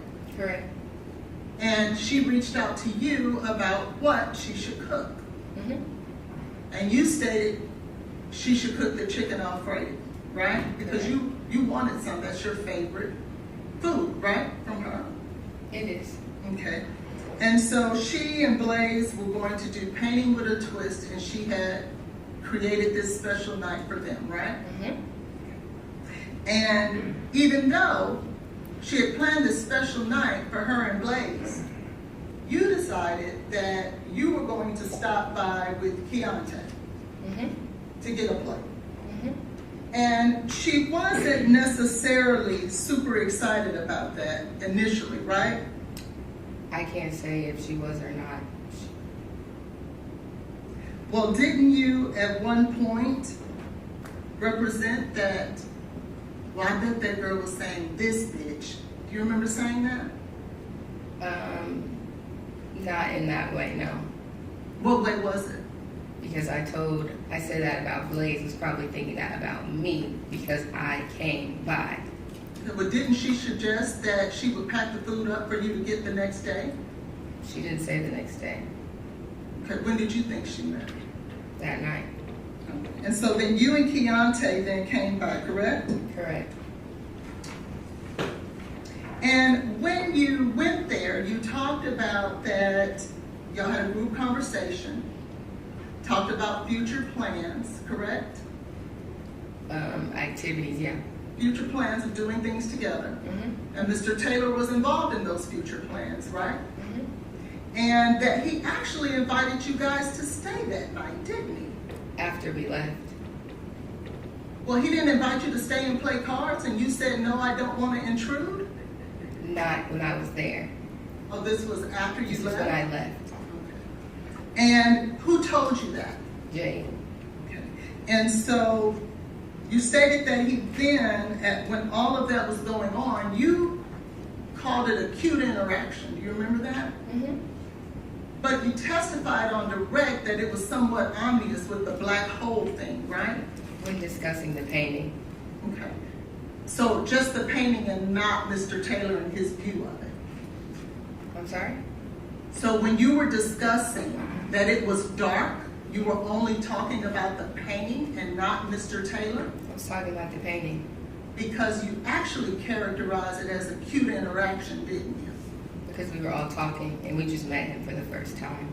Okay. And there was nothing about that evening that made you feel any way about the way Mr. Taylor was acting, were you? Beyond what I said about the painting. But yet you still called it a cute interaction. For her, yes. And the painting, if I could have State's Exhibit 1A and B, please.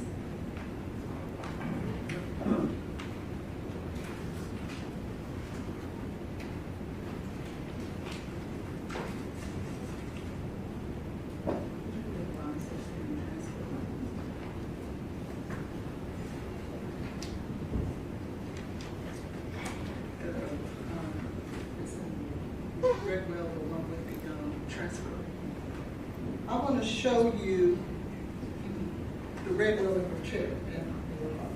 I want to show you State's Exhibit 1A. Do you see that? I do. And this is the painting that you're referring to of Mr. Taylor's, is it not? Correct. And you believe that that's dark? That's your did. Characterization of it? What he described to me was dark. Okay. And he described a dark hole? Yes. And where's the dark hole? I don't know. I don't know what I'm looking at. Now, as it relates to when you left, you remember leaving? You and Keontae? Yes. And when you left with Keontae, you guys took your plates and went over to Keontae's house. Correct. And then Keontae was going out to hang out with his friends. Is that right? Correct. And where was he going? Do you know? I don't know. Okay. But he was going to hang out with some buddies. But about 9:29, you get a phone call from Miss Benning. And I think you said that when she called, if I remember correctly,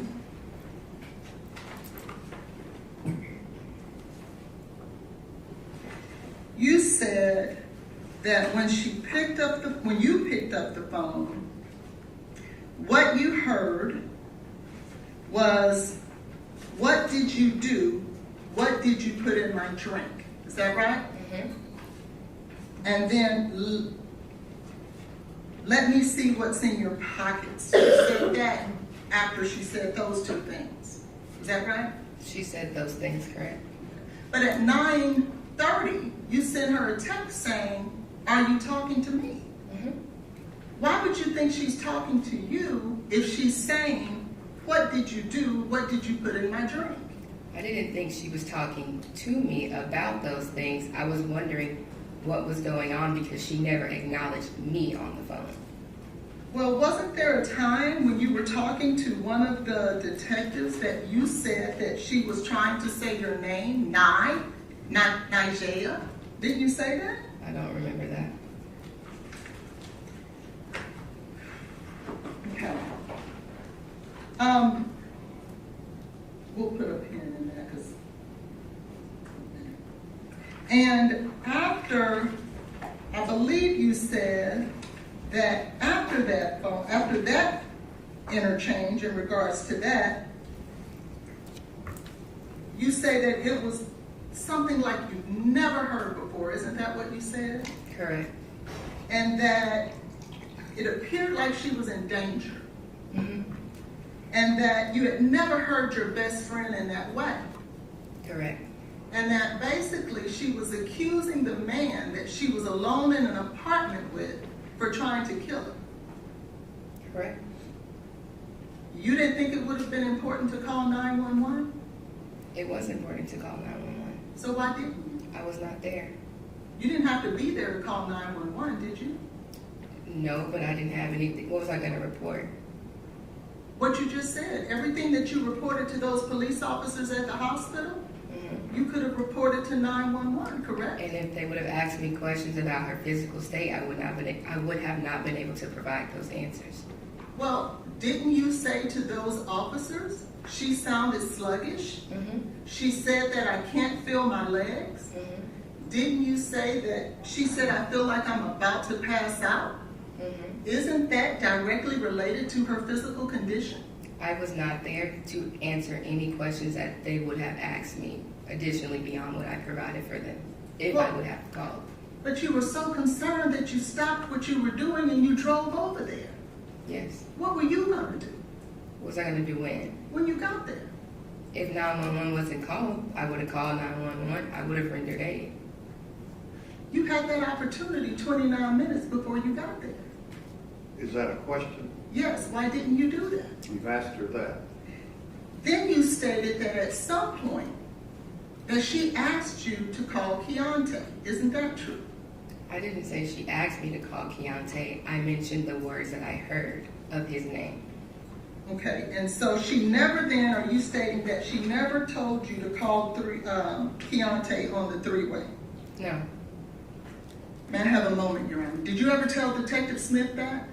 I don't recall. Would it refresh your memory if you were to take a look at Detective Smith transcript talking to you? Sure. May I have a moment? Okay.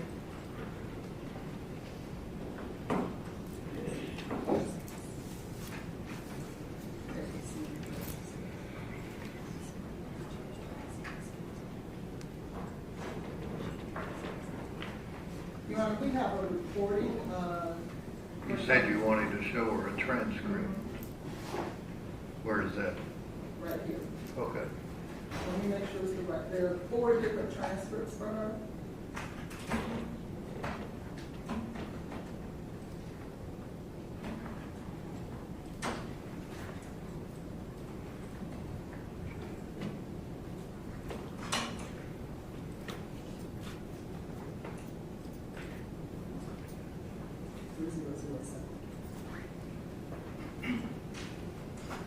I'll move on until he finds it, Your Honor. So after that, you go on to say, now with Keontae, she really didn't know him, did she? She knew who he was. Well, Mr. Jones testified she had only met him twice. I said she knew who he was. Okay, but she didn't know him very well, did she? No. Did her father live here? Whose father? Miss Benning's. No. Did her stepmother live here? Yes. Okay. And so instead of calling or her suggesting to call someone that she actually knows a little better, she would ask you to call someone that she's only met twice? Objection, Your Honor. The witness has already said. Yeah, she didn't say that. She did that. Well, you interpret it that way because you called Keontae, correct? Objection, Your Honor. The witness is testifying in a question. The attorney this witness has not said any of that. Do you want to clarify whether this young lady witness was told by Ms. Benning to call Keontae? What made you call Keontae? I heard the word key. Okay, and so you thought that to mean what? She was asking for him. Why do you feel like she would be asking for him? Because she was scared. That's how she sounded to me. So again, I'll ask you, why would you think, with her being scared, that she would want to call someone she's only known or only met twice? I have no idea. But that's what you did, correct? Mm-hmm. So when Keontae gets on the phone, you then state that he asked Blaise, man, did you do this? Right? I said he asked, what did you do or what happened? Okay. I don't remember that exact verbiage. And so you don't remember the exact verbiage now?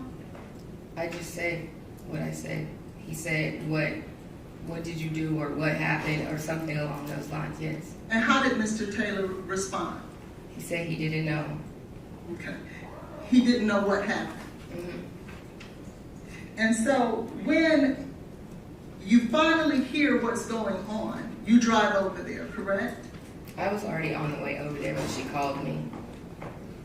And you were over there because you were on your way over there because you felt like she was in dire straits.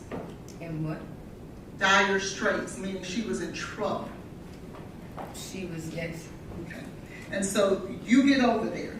Do you call her mother before you get there, given the fact that she was in so much trouble?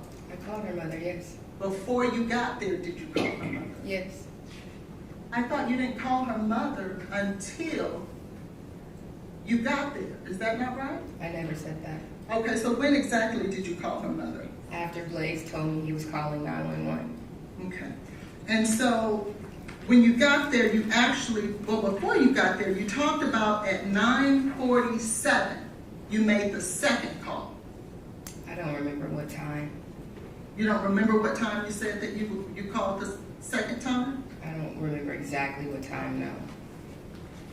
Okay, and then when you get there, in fact, 911 is there, is it not? Correct. The EMS was there just like he said they were. Mm-hmm. And you stated that when you arrived, that he was frantic. Isn't that what you said? I said he was pacing back and forth, like anxiously panicking, yes, that's what I said. And you were panicking too, weren't you? I was. And you were jumping on the back of the ambulance? Were the paramedics and EMT allowing you to do that? They told me that I needed to go to meet them at Vanderbilt. Did they try to stop you from jumping on the back of the ambulance? I didn't jump on the back of the ambulance. I was trying to see through the window what was going on with Jade. And were you getting in the way of the paramedics? No. Not at all? No. And you feel like jumping on the back and trying to look inside? She said she didn't do that. Would you be surprised to know that someone testified that you did? Objection, Your Honor. Counsel is mischaracterizing the If witness. you'll just ask testimony. questions instead of testifying, please, ma'am. Now, when you got to the hospital, you had to check into the hospital, didn't you? I did. And when you checked into the hospital, you had to go through a metal detector? I did. And they gave you a visitor's pass? I don't remember.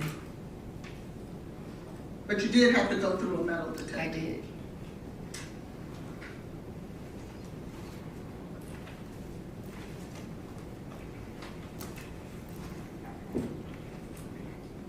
Now,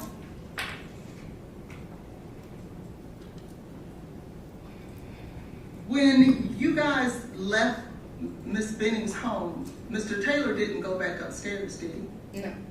He went straight to the hospital just like you did. Correct. So he never had an opportunity to go back upstairs, did he? Objection, Your Honor. Calls for speculation. All right, I'll sustain the objection. Did you see Mr. Taylor get in his vehicle? Did you see him get in his vehicle? Yes. And did you see him drive off? Yes. So he didn't have an opportunity to go back upstairs, did he? Not at that point in time, no. You talked about that when he got there, that he referred to Miss Benning as his girlfriend. Is that right? Correct. And you told officers that you didn't believe that they were in fact dating. I said they were not dating. They were not dating. But isn't it true that they planned a date night? Exclusively. Boyfriend and girlfriend. But I thought you just said they weren't dating. Because you didn't qualify it with exclusively, did you? No. You said dating, didn't you? Yes. But they were on a date night, isn't that true? Correct. And then you testified on direct that she wanted more, correct? I said that? Yes, you did. Okay. Okay. And that they saw each other 2 to 3 times a week, didn't you say that? I said sometimes. And in fact, they had seen each other 3 days in a row that week. I don't remember. I'm going to object to Ms. Hollins asking her questions, insinuating that she made those statements. Ms. Jackson did not make those statements. Yeah, she just testified to it. She has not said that they saw each other the last 3 days. That is not. No, I didn't say that. I asked her that. I should be able to ask the witness questions. What? Yeah, go ahead. Jury heard When you what- first got to the hospital, it was you who accused Mr. Taylor of doing anything wrong, isn't that true? You said what? It was you who accused Mr. Taylor of doing anything wrong. Of doing anything wrong? I don't understand what you're saying. With Miss Benning, doing something to her. I simply told everyone that I spoke with what I heard on the phone. Okay. And do you remember if she said anything like that when Mr. Jones was on the phone? No, she did not. So he never heard what you heard? No, not the beginning of the phone call. And in fact, when Mr. Jones was on the phone, there were no accusations made by Miss Benning. Isn't that true? She wasn't really able to say anything at that point. Well, did you testify that she was able to say some words? Yes, prior to me calling Keontae. So after calling Keontae, you're saying she never said any more words at all? We could hear her, but nothing made sense at that point. But she was saying something? Nothing substantial of anything that we could understand, no. And it's your testimony that you do not remember exactly what time that second phone call was? I don't remember what time that second phone call was. What time was the first call? 9:29. And how long did it last? 6 minutes. And so that would take us to 9:30. 35? Sure. Okay. And so, can I have State's Exhibit, the NFD? What do you need? The NFD records. That's been. Exhibit 5.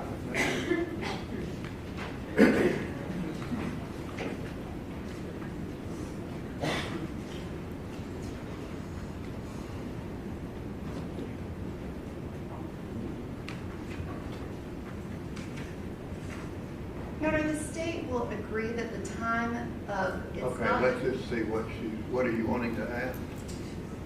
Well, I have to get, isn't it true, well, you would know, would you be surprised to know that Mr. Taylor called 911 at 9:38? I don't know what time he called 911. That's why I was going to get the record, Your Honor.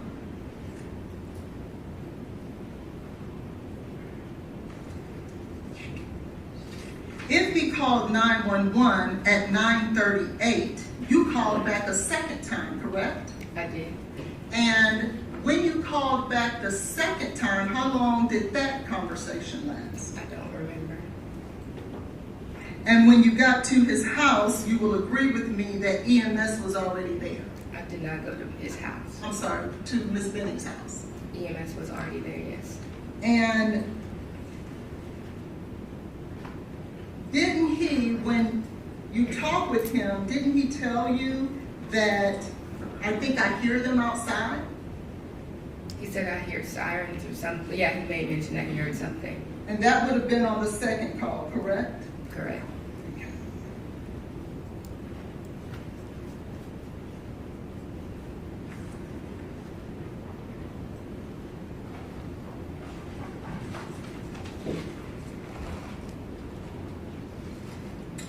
When you left the Ms. Benning's home and got to the hospital, did you gain access to Ms. Benning's phone?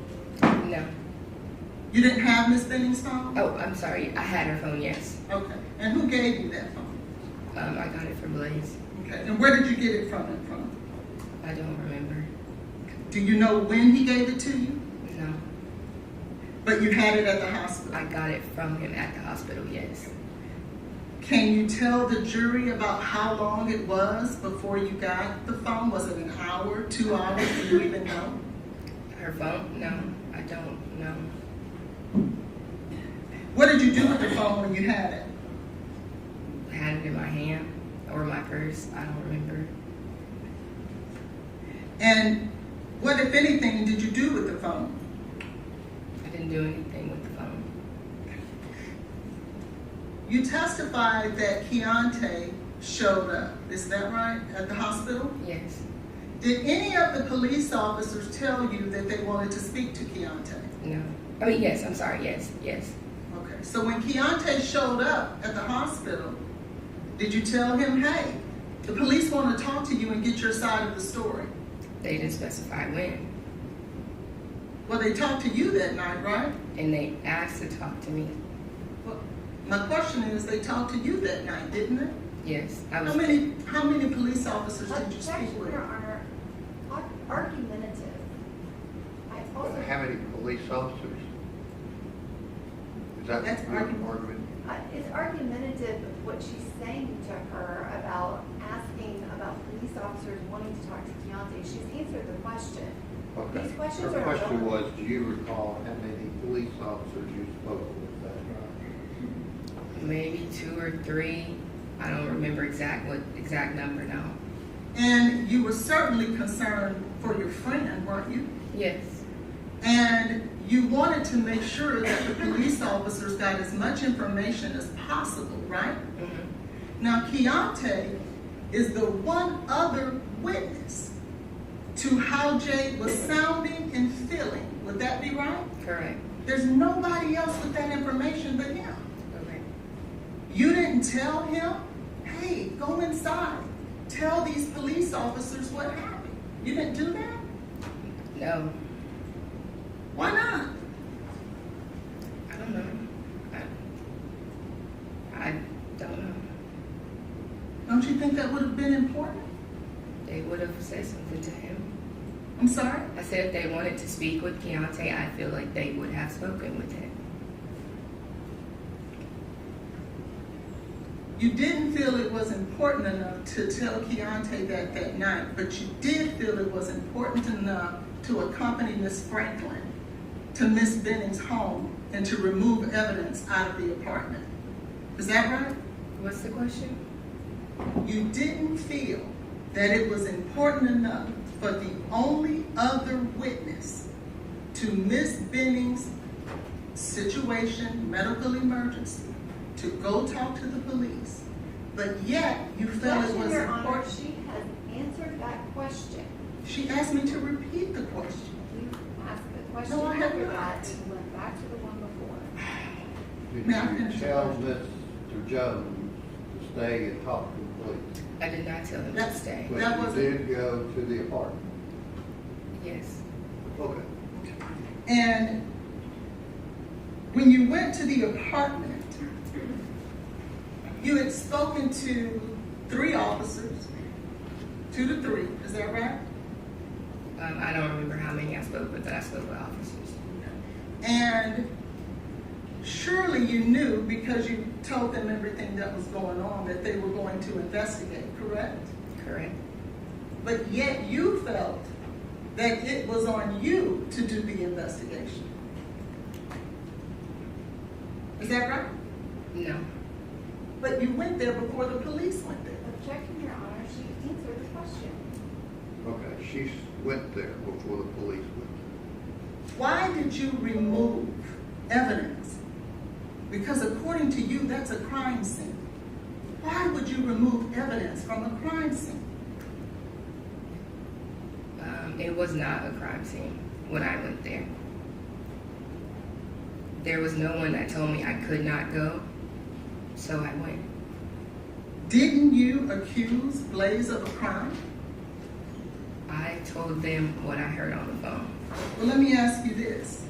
If you believe that Mr. Taylor put something in Miss Benning's drink to cause harm to the unborn child, would that be a crime? Yes. And you didn't believe that was a crime? I did believe it was a crime. And so you're going to do the investigations for the police instead of allowing them to do it? Sure. And remove vital evidence from the scene? What did you do with it? I didn't have anything. Who had it? I moved the camera. Okay, so let's talk about that. You moved the camera. I did.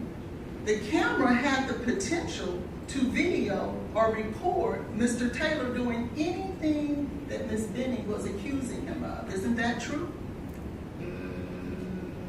Yeah, yes. So why would you move the very thing that could have recorded him? Because it was not in the location where she had it at. And isn't that all the reason more to leave it there so the police can see that it was in a location different than what it was? Sure, yeah. So why'd you move it? Because it was not where it was supposed to be. And if he did come back to her place, we would have seen that. You also would have seen if he did what you said that Ms. Benning was saying, they would have seen that. Isn't that true? Yes. Which one would you think would be more important to preserve?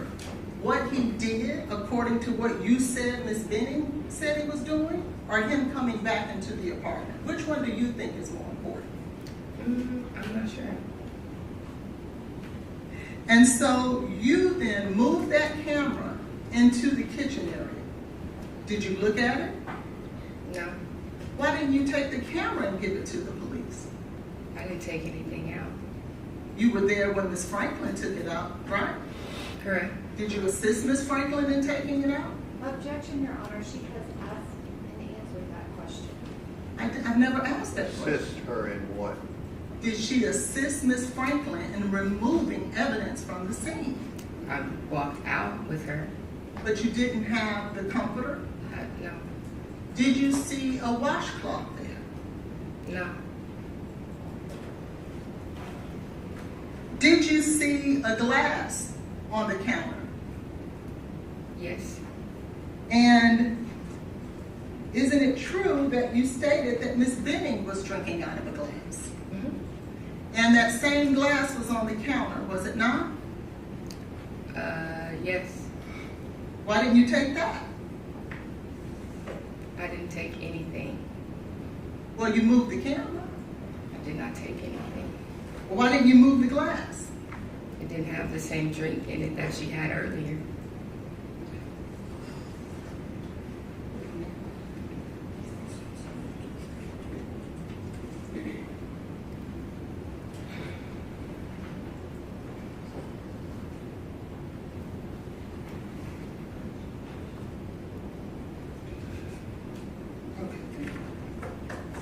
So, when you went back into Miss Benning's house, did you see a gun there?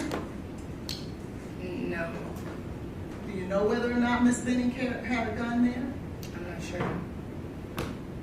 I want to draw your attention back to State's Exhibit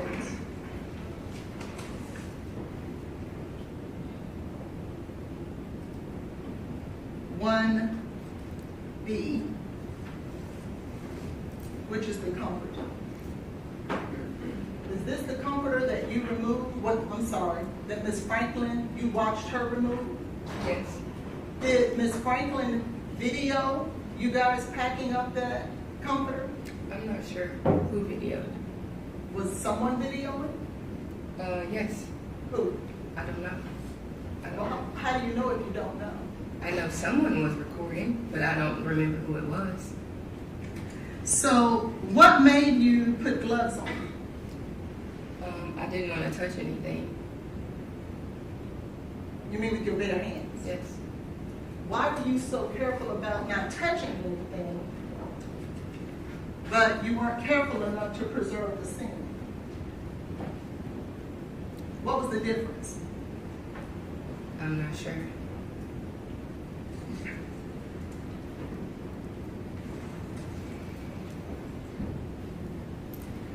When you went to the hospital and you started talking to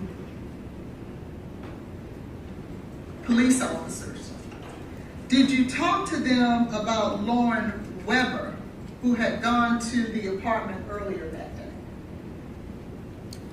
I'm not sure. I don't remember. Did you ever share with anyone that you didn't believe that Mr. Taylor stating that she actually vomited was true? Did you ever make that statement? I said he never told me that prior to. And so, were you stating, because this is what I'm asking, when you told the officers he never told me that, were you insinuating that it was not true? I was insinuating when I was asking him on the phone, and prior to me getting there, what happened, what was going on. He did not inform me that she vomited until after we both disclosed our perspective, or not even perspective, what we both experienced that night. And didn't you tell the police officers that Lauren Weber or anyone else had not seen any vomit anywhere in the place? I don't remember. Could you have said that? I'm not sure. How did Miss Weber, when did you talk to Miss Weber that night? When she got to the hospital.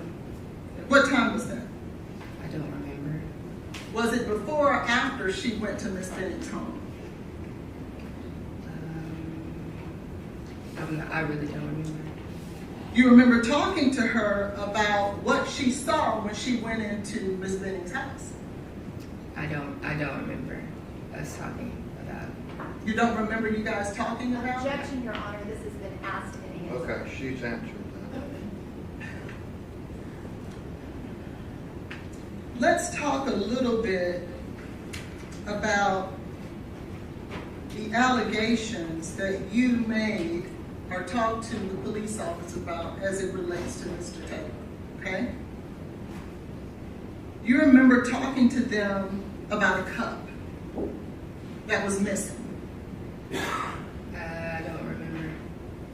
You don't remember that either? I don't remember talking about that. Like, no. Do you remember talking about whether or not he wiped her face or any of those types of things? You said, did I? Mm-hmm. I don't remember talking about any of that.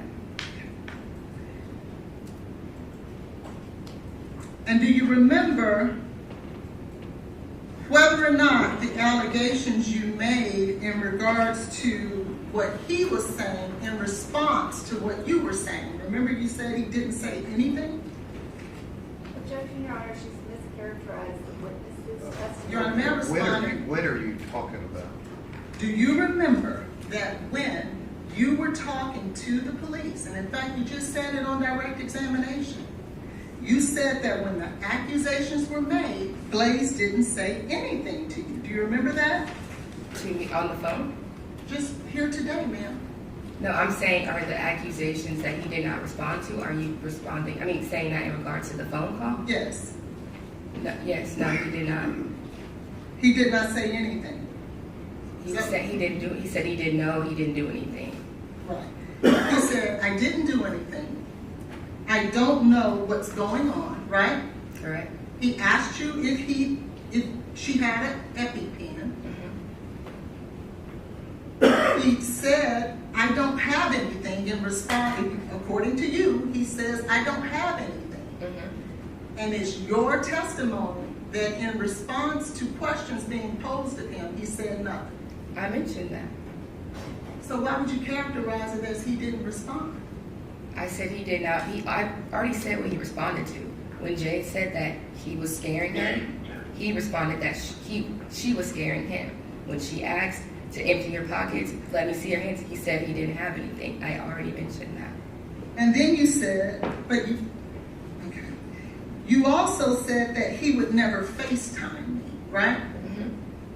Well, if he was busy tending to Miss Benning and or trying to get to 911, the emergency people, would you be more concerned with him caring for her or FaceTiming you? I asked for him to FaceTime me before he told me he was calling 911. But you also said that he told you he could hear the sirens, right? Correct. So how could he get ready to call 911 if the sirens are already there? I don't know. But that's your testimony. What's my testimony? That he said, I'm about to call 911. Yes. And that was on the second call. Yes.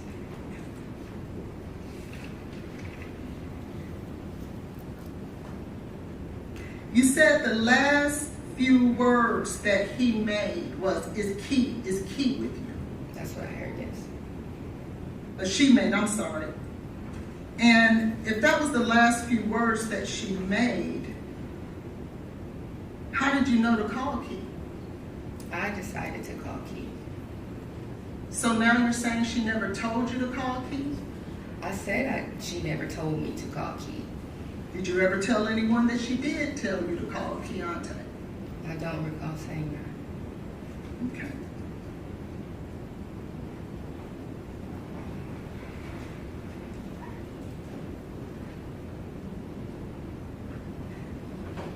You stated on direct examination, he wasn't giving me anything, right? Mm-hmm. What did you mean by that? As I was asking him what was going on, what happened, he never had anything to tell me. Now, didn't you say that he told you that they danced? That was at the hospital when he told me that. So then he did tell you something. When I made that statement, I was saying in terms of when I was asking him what was going on, he didn't give me anything. Wasn't he in the middle of a medical emergency? Yes. Okay.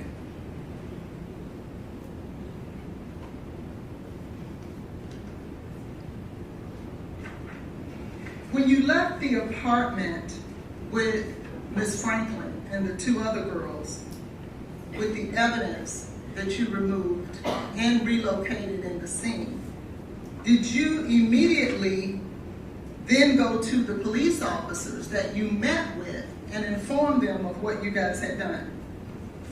I don't remember. You don't remember if you went to the police after I don't that? remember if I went to the police when I don't remember, like, when I spoke with them. Okay.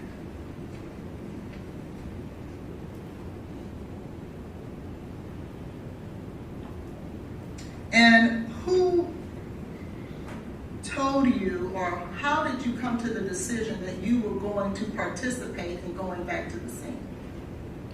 I did. And why was that? Because nothing was being done about what was going on. So even though you talked to those 3 officers as they were getting your statement, right? Mm-hmm. So you didn't talk to 1 officer. You didn't talk to 2 officers. You talked to 3, right? Correct. But to you, nothing was being done. After I talked to them, no. And so you were going to take it upon yourself to call Objection, Your police. Honor, this has been asked. Okay, I'll sustain the objection.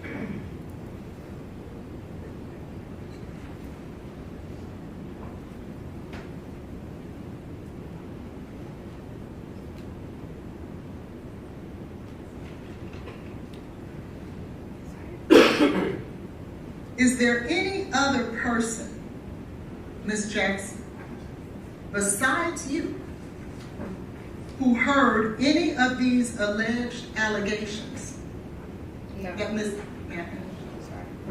Benning made? No.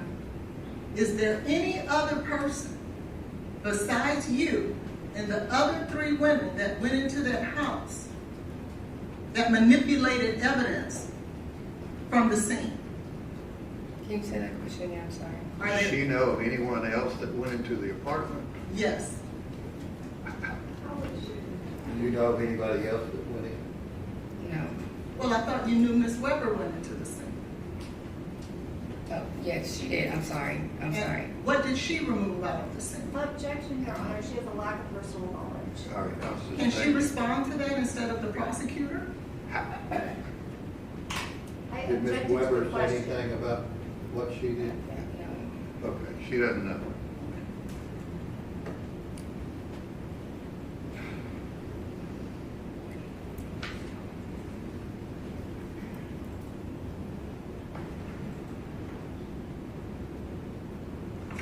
If I could just have a minute.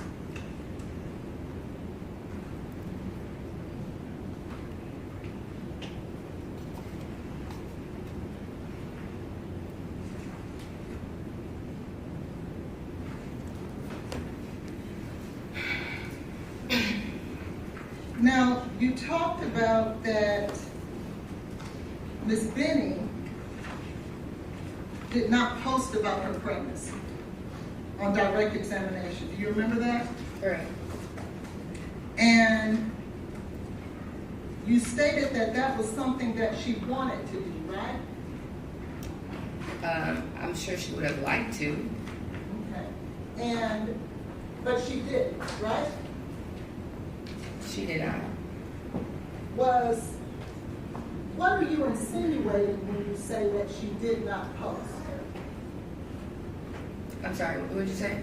What are you Why is insinuating? somebody saying anybody about insinuating? Because the question was asked on direct examination that Ms. Benning was, although she was very happy about her pregnancy, she would never post on the internet. And the insinuation was made that it was a... Nobody's insinuating, she's just answering the questions that she's asked.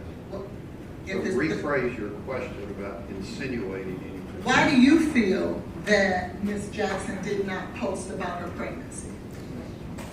I feel... I'm sorry, why Ms. Benning didn't post about her pregnancy? I just feel like she was trying to deal with whatever was going on between her and Blaise, and he made it very clear that he didn't want anyone to know about him being the father. Now, wasn't Ms. Benning dating other men? She was talking to other people. Okay. Isn't Jarius Porter one of those men? At a point in time. And wasn't it a time where she did not want him to know that she was pregnant until she was ready to tell him? I'm sorry? wasn't there a time where she did not want Mr. Porter to know that she was pregnant until she was ready to tell him? I just think she wasn't ready to tell him. If she would have posted she was pregnant, he would have known, wouldn't he? She might have wanted to tell him on her own. Correct. So it wasn't that Mr. Taylor didn't want her to post. She had her own reasons. Isn't that right? No. I want to bring your attention to a text that you wrote to Ms. Benning on February 5th of 2023. Objection, Your Honor, to hearsay. It is an out-of-court statement. Well, I'll ask you this. Did you ever ask Ms. Benning, when are you going to post? I did ask her. Okay. And isn't it true that in her response, it said nothing about Mr. Taylor? I'm not sure. Can I see that? Yes, you may.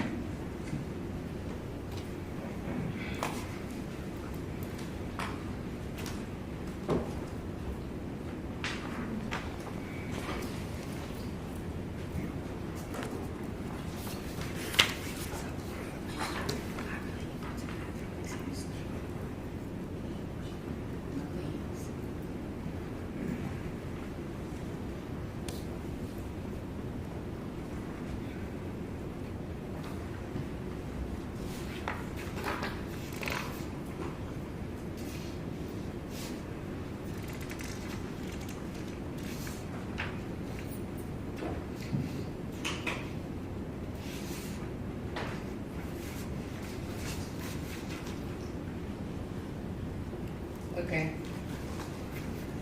So I'll ask you again. When you asked her, when is she going to post, her response had nothing to do with Mr. Taylor, did it? Not this one. Okay, well, I'm talking about this one. No. Okay. Are you saying there's another one where she does say that? We've had conversations. Was that in person? Person, on the phone, we definitely talked about it. Okay. But in this text message, when you directly ask her the question, she never talks about Mr. Taylor, does she? Not in this text message. Okay.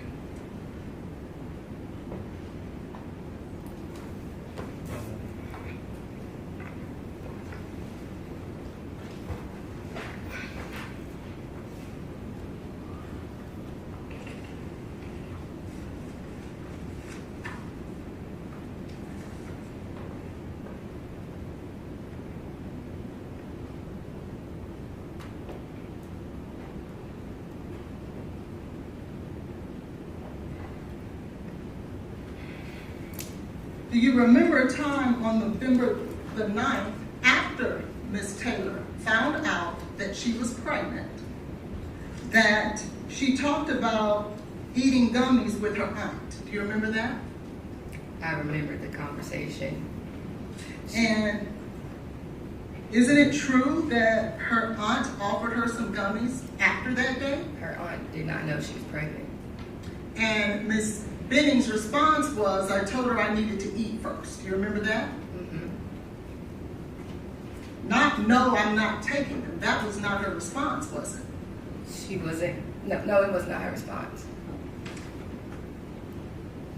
So your statement then that she did not do anything after that wouldn't necessarily be true. How does she know whether she did that or not? In this text message, did she ever say to her aunt, I'm not taking those? Not in that text message. She did not say that.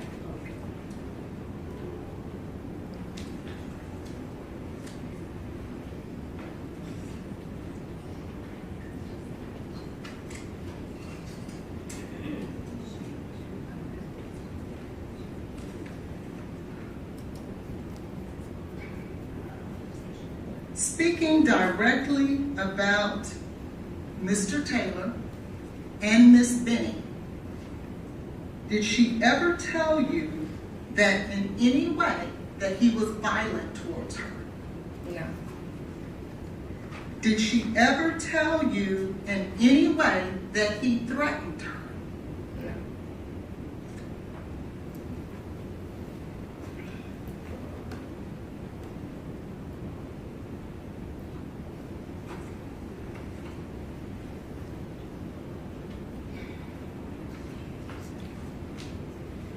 So outside of this incident, in regards to what you heard but no one else heard, there is no other situation throughout the course of Mr. Taylor and Ms. Benning's relationship that there has ever been any form of violence or threat against her. Isn't that true? Yeah. I pass the witness. Or does the state have redirect? I do. How long do you think that would be? It will be at least 30 minutes. It could be. Or do you need to take a short break? Yeah, I just want to go to the restroom. Well, It goes with that gentleman right there.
I am going to ask that the witness be handed a copy of her transcript interview with Detective Smith from that night.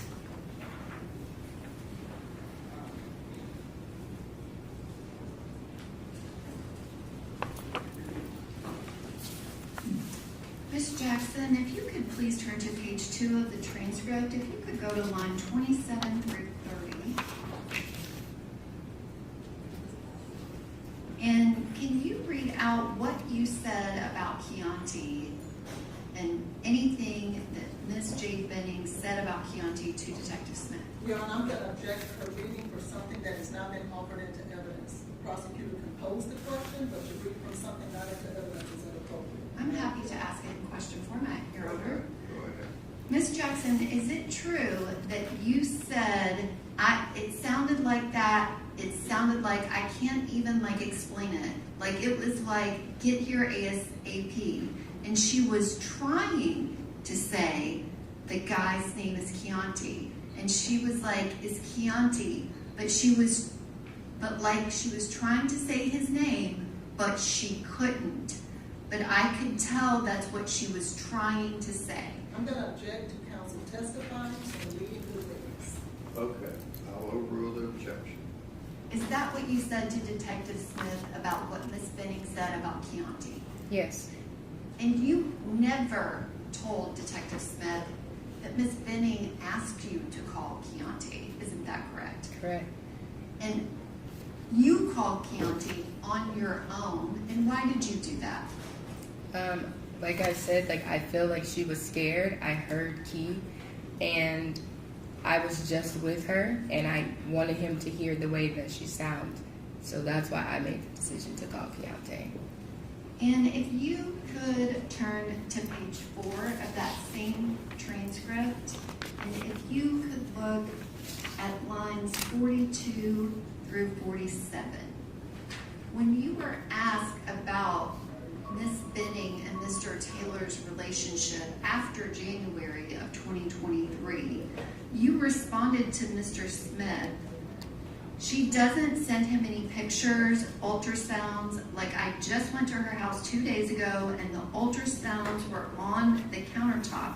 I get there today and they're gone. So she tried. It's not like she tried to hide it from him, but Hang on a second. What is your question? I'm asking her if this is what she said in response to what their relationship was like. Miss Collins, Ask her. what did you say in response to Detective Smith when he was asking you about their current relationship after January 2023 in that February timeframe? Your Honor, I'm going to object to Oh, I'll overrule the objection. Have a seat. She has a right to bring up consistent information that you for 2 hours asked her about. But she's not allowed to read from something that's not in evidence. She is on She's direct asking this, examination. have a seat. Thank you. May I have a ruling, Your Honor? The ruling is have a seat. Thank you. Now, what is your question? My question is, can you please answer what you told the detective about their current relationship? I told them that I would ask her if she would send Blaise pictures of like her ultrasounds and things like that, and she said no ultimately because she doesn't want to get him all riled up, and she knows that she's not going to get the reaction that she wants from him, like acknowledging that, you know, that if they were beautiful or any way that would give compliments to her or her pregnancy. So she described to you if she talked to him about her pregnancy, he had negative feedback. Yes. And were you aware, did he go to any pregnancy appointment with her? No. Were you aware of whether or not Miss Benning asked him to go to the appointments with her? Yes. And did she send you his responses? Yes. And what were his responses? Pretty much like he was too busy. Did you have any indication that Mr. Taylor was interested in actively being involved in Miss Benning's pregnancy in February of 2023? I'm sorry, one more time. Did you have any information that Mr. Taylor did anything to be actively involved in her pregnancy? No.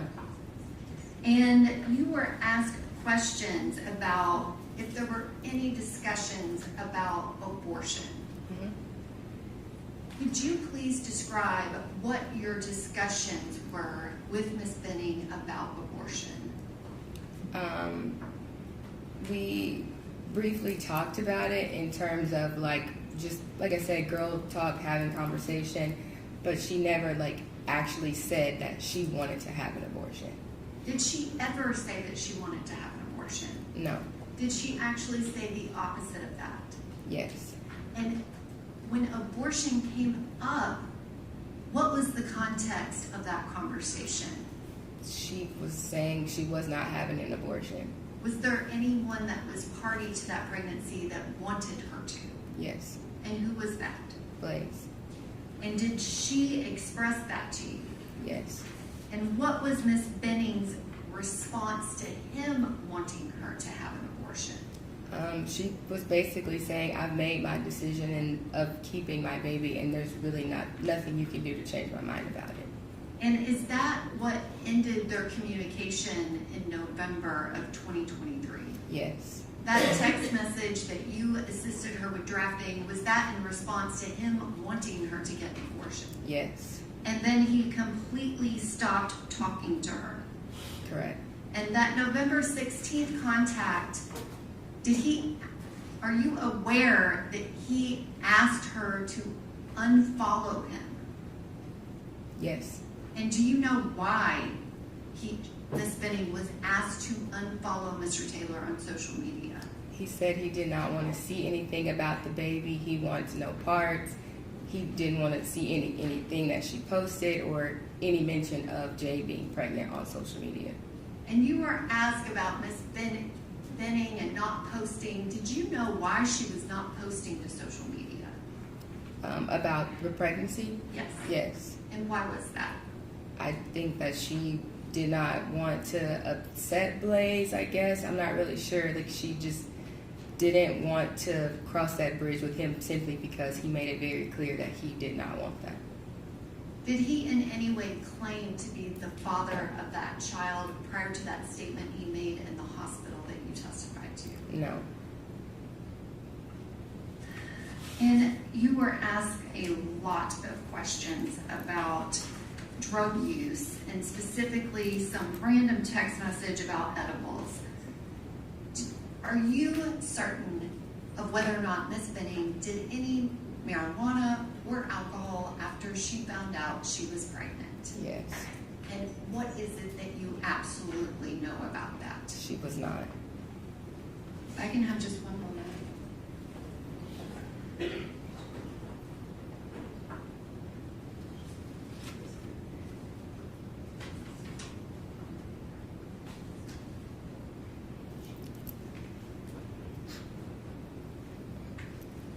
Ms. Jackson, at the beginning of questioning, you were asked about Ms. Apple-Denny, and you said you knew of her, and then you said you met her before. Mm-hmm. Had you met her before any of this happened? No. Thank you. Any recross? Yes.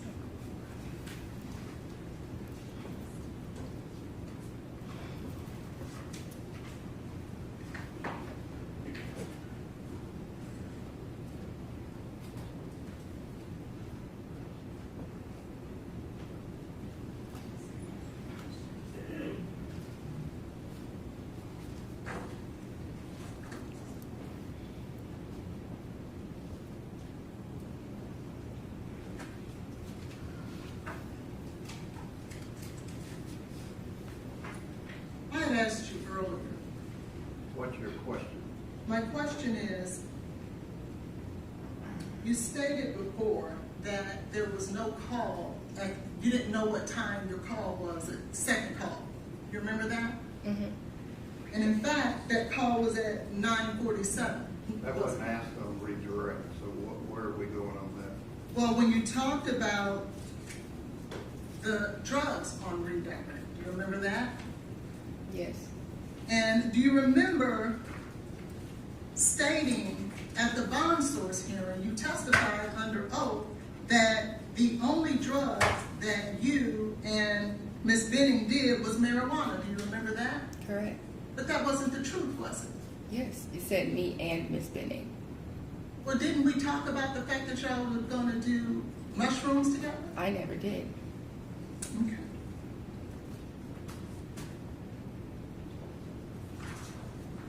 You talked about on redirect in regards to Mr. Taylor's involvement with the baby. Do you remember that? Yes. Didn't you ever state at an occasion that you knew that he and Ms. Benning talked about naming the baby Jim? Yes. Well, that would be involved with the baby, wouldn't it? I mean, yeah. If he and Ms. Benning together had came up with a name, that would be in direct contrast to him not wanting to have anything to do with the baby, isn't it? No, not necessarily, no. And in fact, that baby's name that they came up with was Jim, wasn't it? G-E-M. She came up with that. And he agreed to it. Because his name was Blaise and hers was Jade. Isn't that true? I'm not sure about that. So your best friend didn't tell you that? I knew about the name Jim, that they agreed to come up with together? that she liked it and he agreed on it. Thank you. Anything else? One question. Ms. Jackson, do you know what Jade Benning intended to name her baby girl? Ivy? Thank you. I didn't hear, I didn't understand. Ivy Blair. Ivy? Yes, me, sir. That's one question.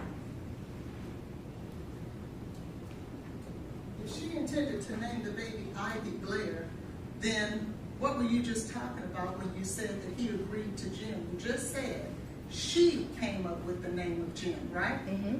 That's different than Ivy Blair, isn't it? Yes, there was consideration after they agreed on that name. That wasn't like final. That's just something that they discussed. I just wanted to make sure that what you were saying is that Mr. Taylor was involved in the name of G-E-M, right? He agreed on the name. Thank you. Any other questions? Thank you. You can leave that there.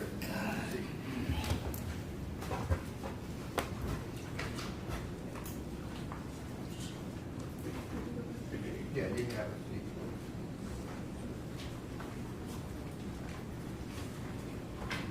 All right, ladies and gentlemen of the jury, thank you very much for your patience and work here today.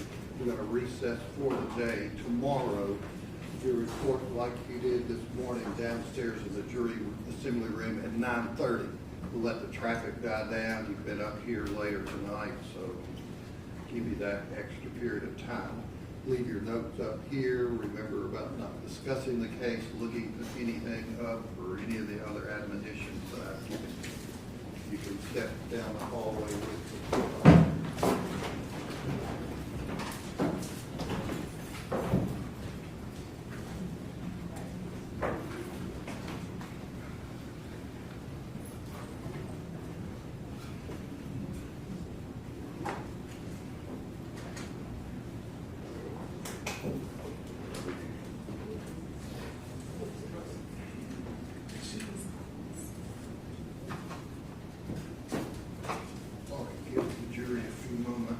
off the floor. We'll be in recess till 9:30 a.m.